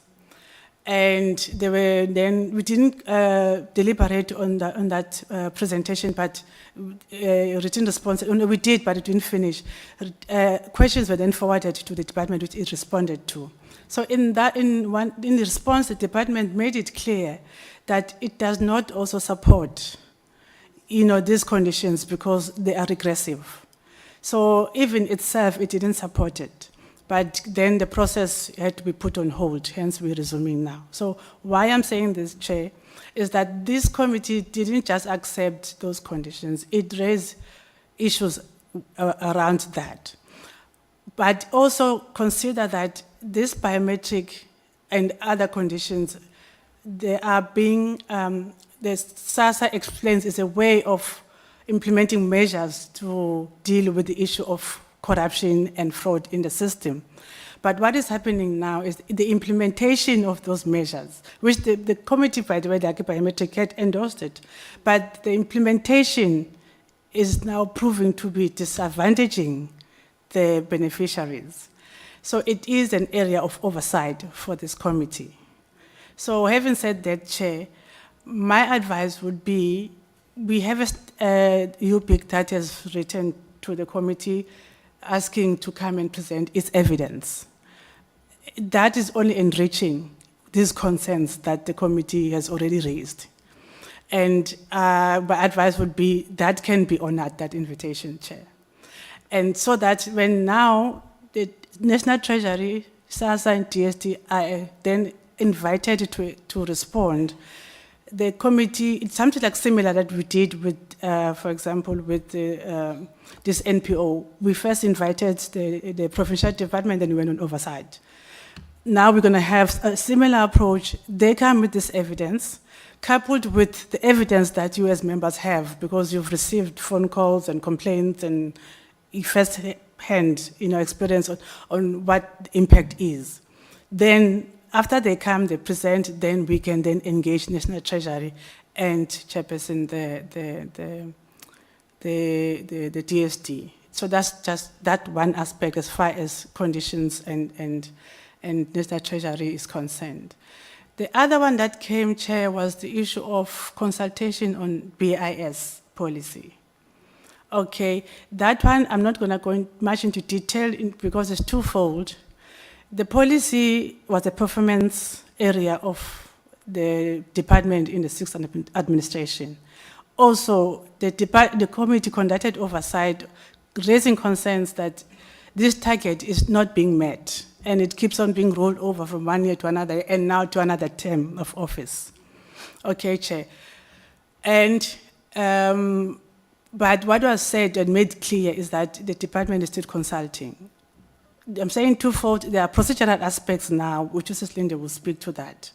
If now the committee engages with a civil society, because the resolution that was taken by this committee was saying, also being mindful that as Parliament, this is beyond our jurisdiction. The issue of drafting policy is not within Parliament. But it was going to get, a resolution was taken in February and now in June, that once this policy has been consulted on and approved by the Cabinet, then it can be brought to the committee so that committee can appraise itself on this policy. In June, the resolution was that a workshop can be conducted by the department to take the members through all these various policies before it and what stages there are in this policy. So this is a policy that is with the department being consulted on and is in the domain of the executive. And I think when it comes to procedural aspects of it, then Mrs. Lindy can then take over from that. But I just wanted to highlight, but it was a performance area that the committee did conduct oversight on its chairperson in the previous term.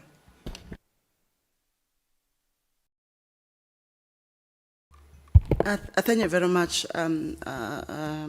Yoli, and to you, Chairperson. The issue of the UPIC chair comes from when you were appointed as the chairperson of this committee. They wrote to the chairperson inviting her to attend a workshop on the basic income grant. And he sought advice, and the response was that the matter of the basic income grant is not a government policy as the legislative arm of government. It would be procedurally incorrect to engage or to represent Parliament on that forum. And it would be prudent when the executive have finalized and also exhausted the necessary policy formulation stages, and then it is before the committee, and the committee can start to engage on that. Chair, I just want to highlight the role of executive in terms of formulating of policy. Section 85 of the Constitution of South Africa said under the executive authority of the Republic, and it reads as follows: the executive authority of the Republic is vested in the President.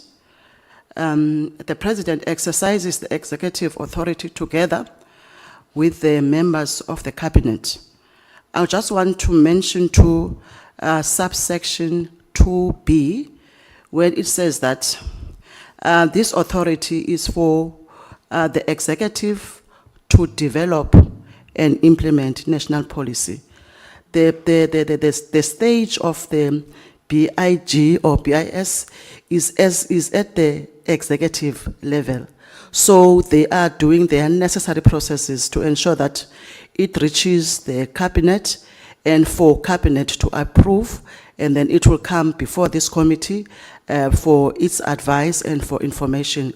I think it would be risky for us to listen to the amendments or the actual a policy, because it never been presented or referred to this committee. So as far as the process, because the UPIC mentioned that they are only concerned, they understand the issue of the encroachment and the separation of powers, but the only concern is that in this round of consultation, they were consulted in 2023, but in this round of consultation, they were not consulted. So the question is to the department as to why you didn't consult the civil society, because when I had a discussion with one of the departmental advisors, they said that they are mandated. They can also conduct public participation with key stakeholders. So the question in this committee may arise as to why in this time round of consultation they were not consulted. But in terms of zooming through the policy, it is premature for this committee to engage in such a level of policy formulation. So that's what I wanted to bring to the attention of the committee in terms of the separation of powers, and also try to not to encroach to another sphere of government. As much as Parliament, all the spheres of government need to work together, support each other and assist, but now it might be viewed as an encroachment. Thank you very much, Chair. Thank you, Yoli and Lindy.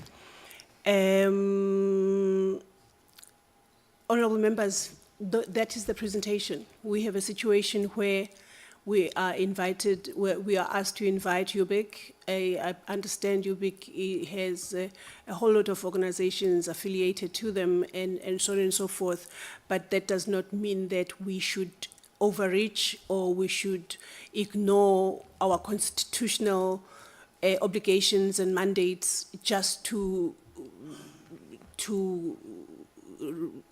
satisfy a stakeholder, a civil society stakeholder. So that is what I can say, and ask that the honorable members say to this committee what it is that we are going to do going forward with this response to a letter from UBIC in terms of what can we do. I have heard that there are things we can do. We can invite the National Treasury to come and say, these are the conditions that you made. This is what the conditions are doing. What was the intent in the first place? How do these conditions both help curbing the fraud and corruption, but also not make people go without their grants for months on end? And also, it talks about the numbers, which I don't know how we can get the people that are affected, that should not be affected by this exercise, that are just by virtue of being beneficiaries of SASSA, they are finding themselves with no grants for days and months on end. And so I seem to agree with the separation of all these issues, especially the one of the basic income support policy, on the basis of what Lindy has said, in that we cannot engage with stakeholders about a policy that is not before us. What basis would we be sitting with that stakeholder if there is no policy before this portfolio committee? I think that Parliament would protect us if they hear that we said we can't do that, because obviously we are guided by the prescripts of Parliament in terms of what we can or cannot do, without being seen as shunning the stakeholders that are part of the public that we are representing in Parliament. But I would like to hear from members what your take is on this issue, with those draft recommendations to invite a National Treasury. Sorry? No, it's fine. Okay. Invite National Treasury, invite UBIC, invite the department, and invite SASSA in one room to hear the damage that UBIC is saying is happening on the ground, and ask the Treasury to say, are the conditions allowing us to protect the livelihoods of the poor and vulnerable in the way that they are, and what was your original intent in the first place? Thank you.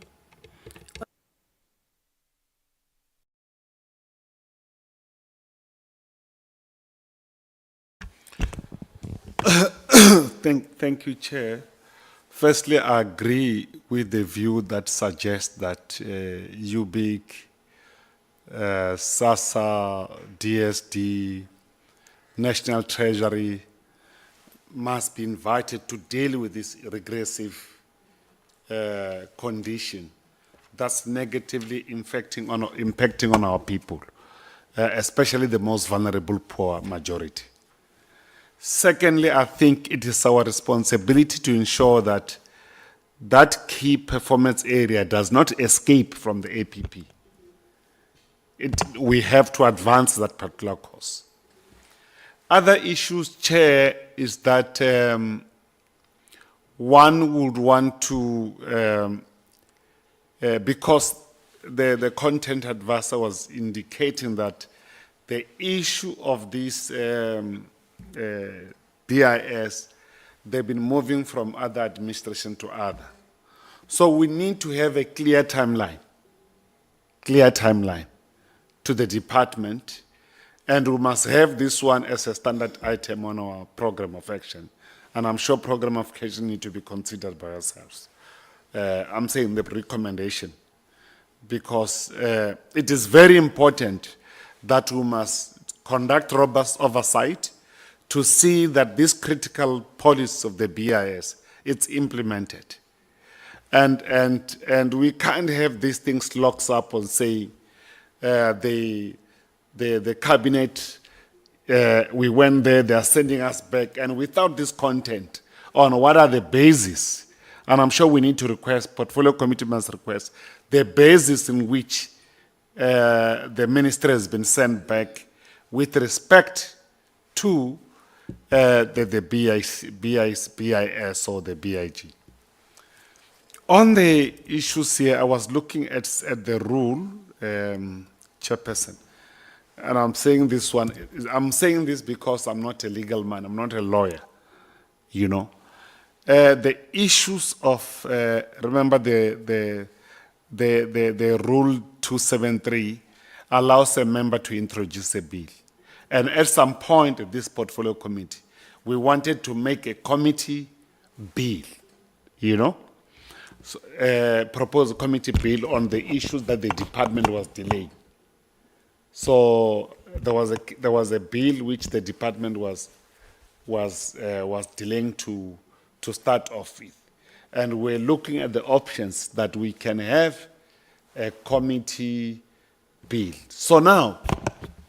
And I think there's one issue, these issues of formulation of introducing a law or something or a bill, it's a cross-cutting responsibility. Executive can do it, portfolio committee can do it, and a private member can do it. And you introduced some of the bill before.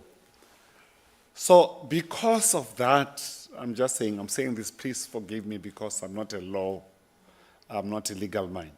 So the issue, therefore, which arises, it also indicates that it seems the department might have not thoroughly consulted various stakeholders. I'm saying various stakeholders because these are emerging as one of the concerned stakeholders. But I think I agree with the process line, how the bill flow from the executive, speaker, then portfolio committee and briefing, then program public participation. However, given this cross-cutting role, can I propose that we have the state law or legal opinion, perhaps, on this matter? I'm not doubting the credible advisors and experienced members of parliament. Whether it is correct that we cannot have presentation from any stakeholders before the process has been outlined either from the executive of, I'm saying this because this core responsibility of lawmaking is cross-cutting between the executive and it's not absolute or conclusive with the executive. You know, it also lies with ourselves. Because I'm saying, therefore, if, for instance, one of the member or sees that the executive is unable, for some reason or the other, a member can advance that course of introduction of the private member bill. I'm just saying that it's important for me to receive that counsel. And I think the secretary has tried their best, and yourself and everybody. I'm saying that if there's a written because I don't want tomorrow, there's another NGO here. They would want to us to have an audience with ourselves. And we look like we don't have an open door policy. I'm just thinking about that. Thank you. But after all, I'm agreeable with the concrete recommendation on the regressive issues. And I thank the content advisor and the secretary for highlighting that, because it's a critical issue and it have an impact on the delivery of the grants to our people. When it comes to grant to our people, we should not stop at nothing. And I think I agree. We must further follow through oversight going forward. Thank you, Honourable Munyai. Honourable Abrams. Thank you, Chairperson. Chairperson, mine is just to support your recommendation that we can invite those stakeholders to come and present before our committee. We just then, Chairperson, need to be, there needs to be some discipline on behalf of the stakeholder and made clear to them that when they do come, they only present on the topics that we then put forward and say that we can hear them on. And of course, I think in the correspondence, they also mention matters before the courts in terms of the SRD. So once again, that we also can't hear on, and hopefully that when the committee secretary on your behalf do engage them further, that what we can and what we can't hear them on is as crystal clear, so that when we have them here, they do not pull a fast one on us, and we don't then blindside National Treasury and other departments, because then other departments may be hesitant into meeting with us as a committee going forward. But as the Honourable Vinay said, this is a people's parliament, and they do represent a significant group if you look at the bottom of who all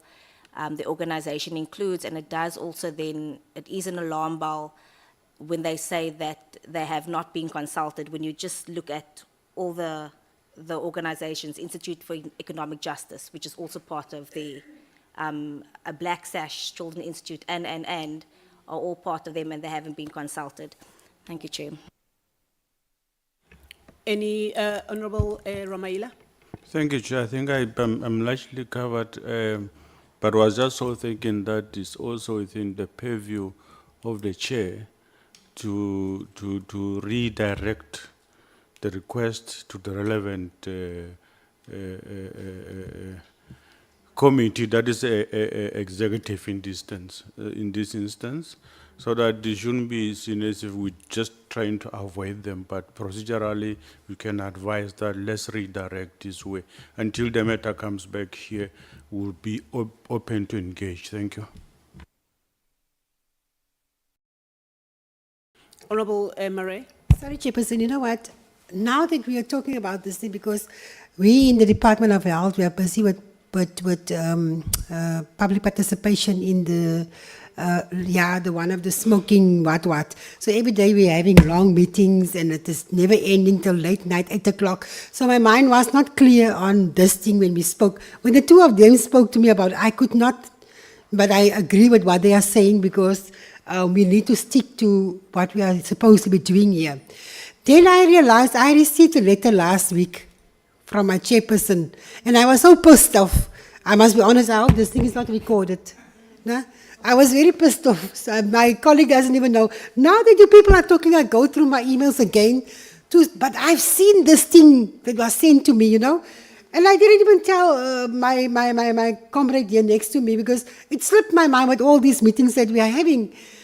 And then I called Letitia, because Letitia and myself used to beyond this. I said, what do you think about this thing? Sending a letter without consulting me, asking me, what do I think about it? You know, I was very disappointed and I was very upset. But then I left it there and I completely forgot about it. Now I'm listening to these two ladies talking to me outside, but my mind is not clicking. But while I'm sitting here, I'm going through my things, but I know what these people are talking about now. You know, and that thing was very unfair because I feel the two of us are here. They were supposed to come and ask us, what is your view on this thing? How do you see this thing? It was not done. No? So my mind is only working now. Okay, so it took me a while to, but you know, I remember this thing. So Chairperson, I want to apologize for that, but I was also very upset. I called immediately Letitia, I complained to her and I sent her the thing. I said, what do you think about this? Letitia, this is undermining. And I said, but why, you know? Call me in and ask me and Tafeni and ask what is the issue, you know, so that we can explain to you. So now I know what you are talking about and I agree with what you are saying. What the two ladies are saying to me outside, I agree 100% what you're saying. We as a committee must decide what they're going to come and represent and when they're going to come and represent. If it's the National Treasury, as whoever, we don't care, but we're not going to override the rules of Parliament for people to come and say this and this and that. I just wanted you to know, I wasn't aware of that. I didn't think much of it. I was disappointed, I was upset, but I didn't know this is the topic now all about. Maybe the others doesn't know, but this is fine, they don't have to know. Thank you, Chairperson. Oh, gosh. I guess this is why they call it politics. So I take it that we are resolving to respond as such and take those steps of doing these invitations and so on and so forth. And then also let's not make it seem or look like the portfolio committee had not done anything. Because there are many, as you were saying, many resolutions and recommendations that we were making and so on and so forth. So that it's not like we're just sleeping on duty and then suddenly someone says something and then we're waking up and we're thinking, what is going on? So I take it this issue can be closed with those recommendations, with those resolutions rather. Yes. Just check again here. What happened at the opportunity where, under the circumstances where the bill has been presented before the portfolio committee, sorry, Chair. Okay. When the bill is presented here before the portfolio committee or introduced by the minister and is before the portfolio committee, the portfolio committee cannot entertain any other person outside any other process. Everybody have to follow the process that are outlined as per public hearing and also coming to make presentation. Thank you. This is an ambush on my part, taking advantage of the members being in this room. I was in a meeting yesterday, the meeting of the portfolio committee on COCTA, because I was sponsoring a petition. There's a petition that I sponsored in Gauteng, and so the speaker referred it to COCTA because it had to do with electricity and so on and so forth. But you know, when you get invited into a meeting online and they have not finished what they were discussing before they let you in. So what they were discussing, and the Honorable Munyai and other honorable members will be very interested in this topic, is that they were discussing the fact that the House Chair, this meeting is not recorded, right? Stream live. Okay.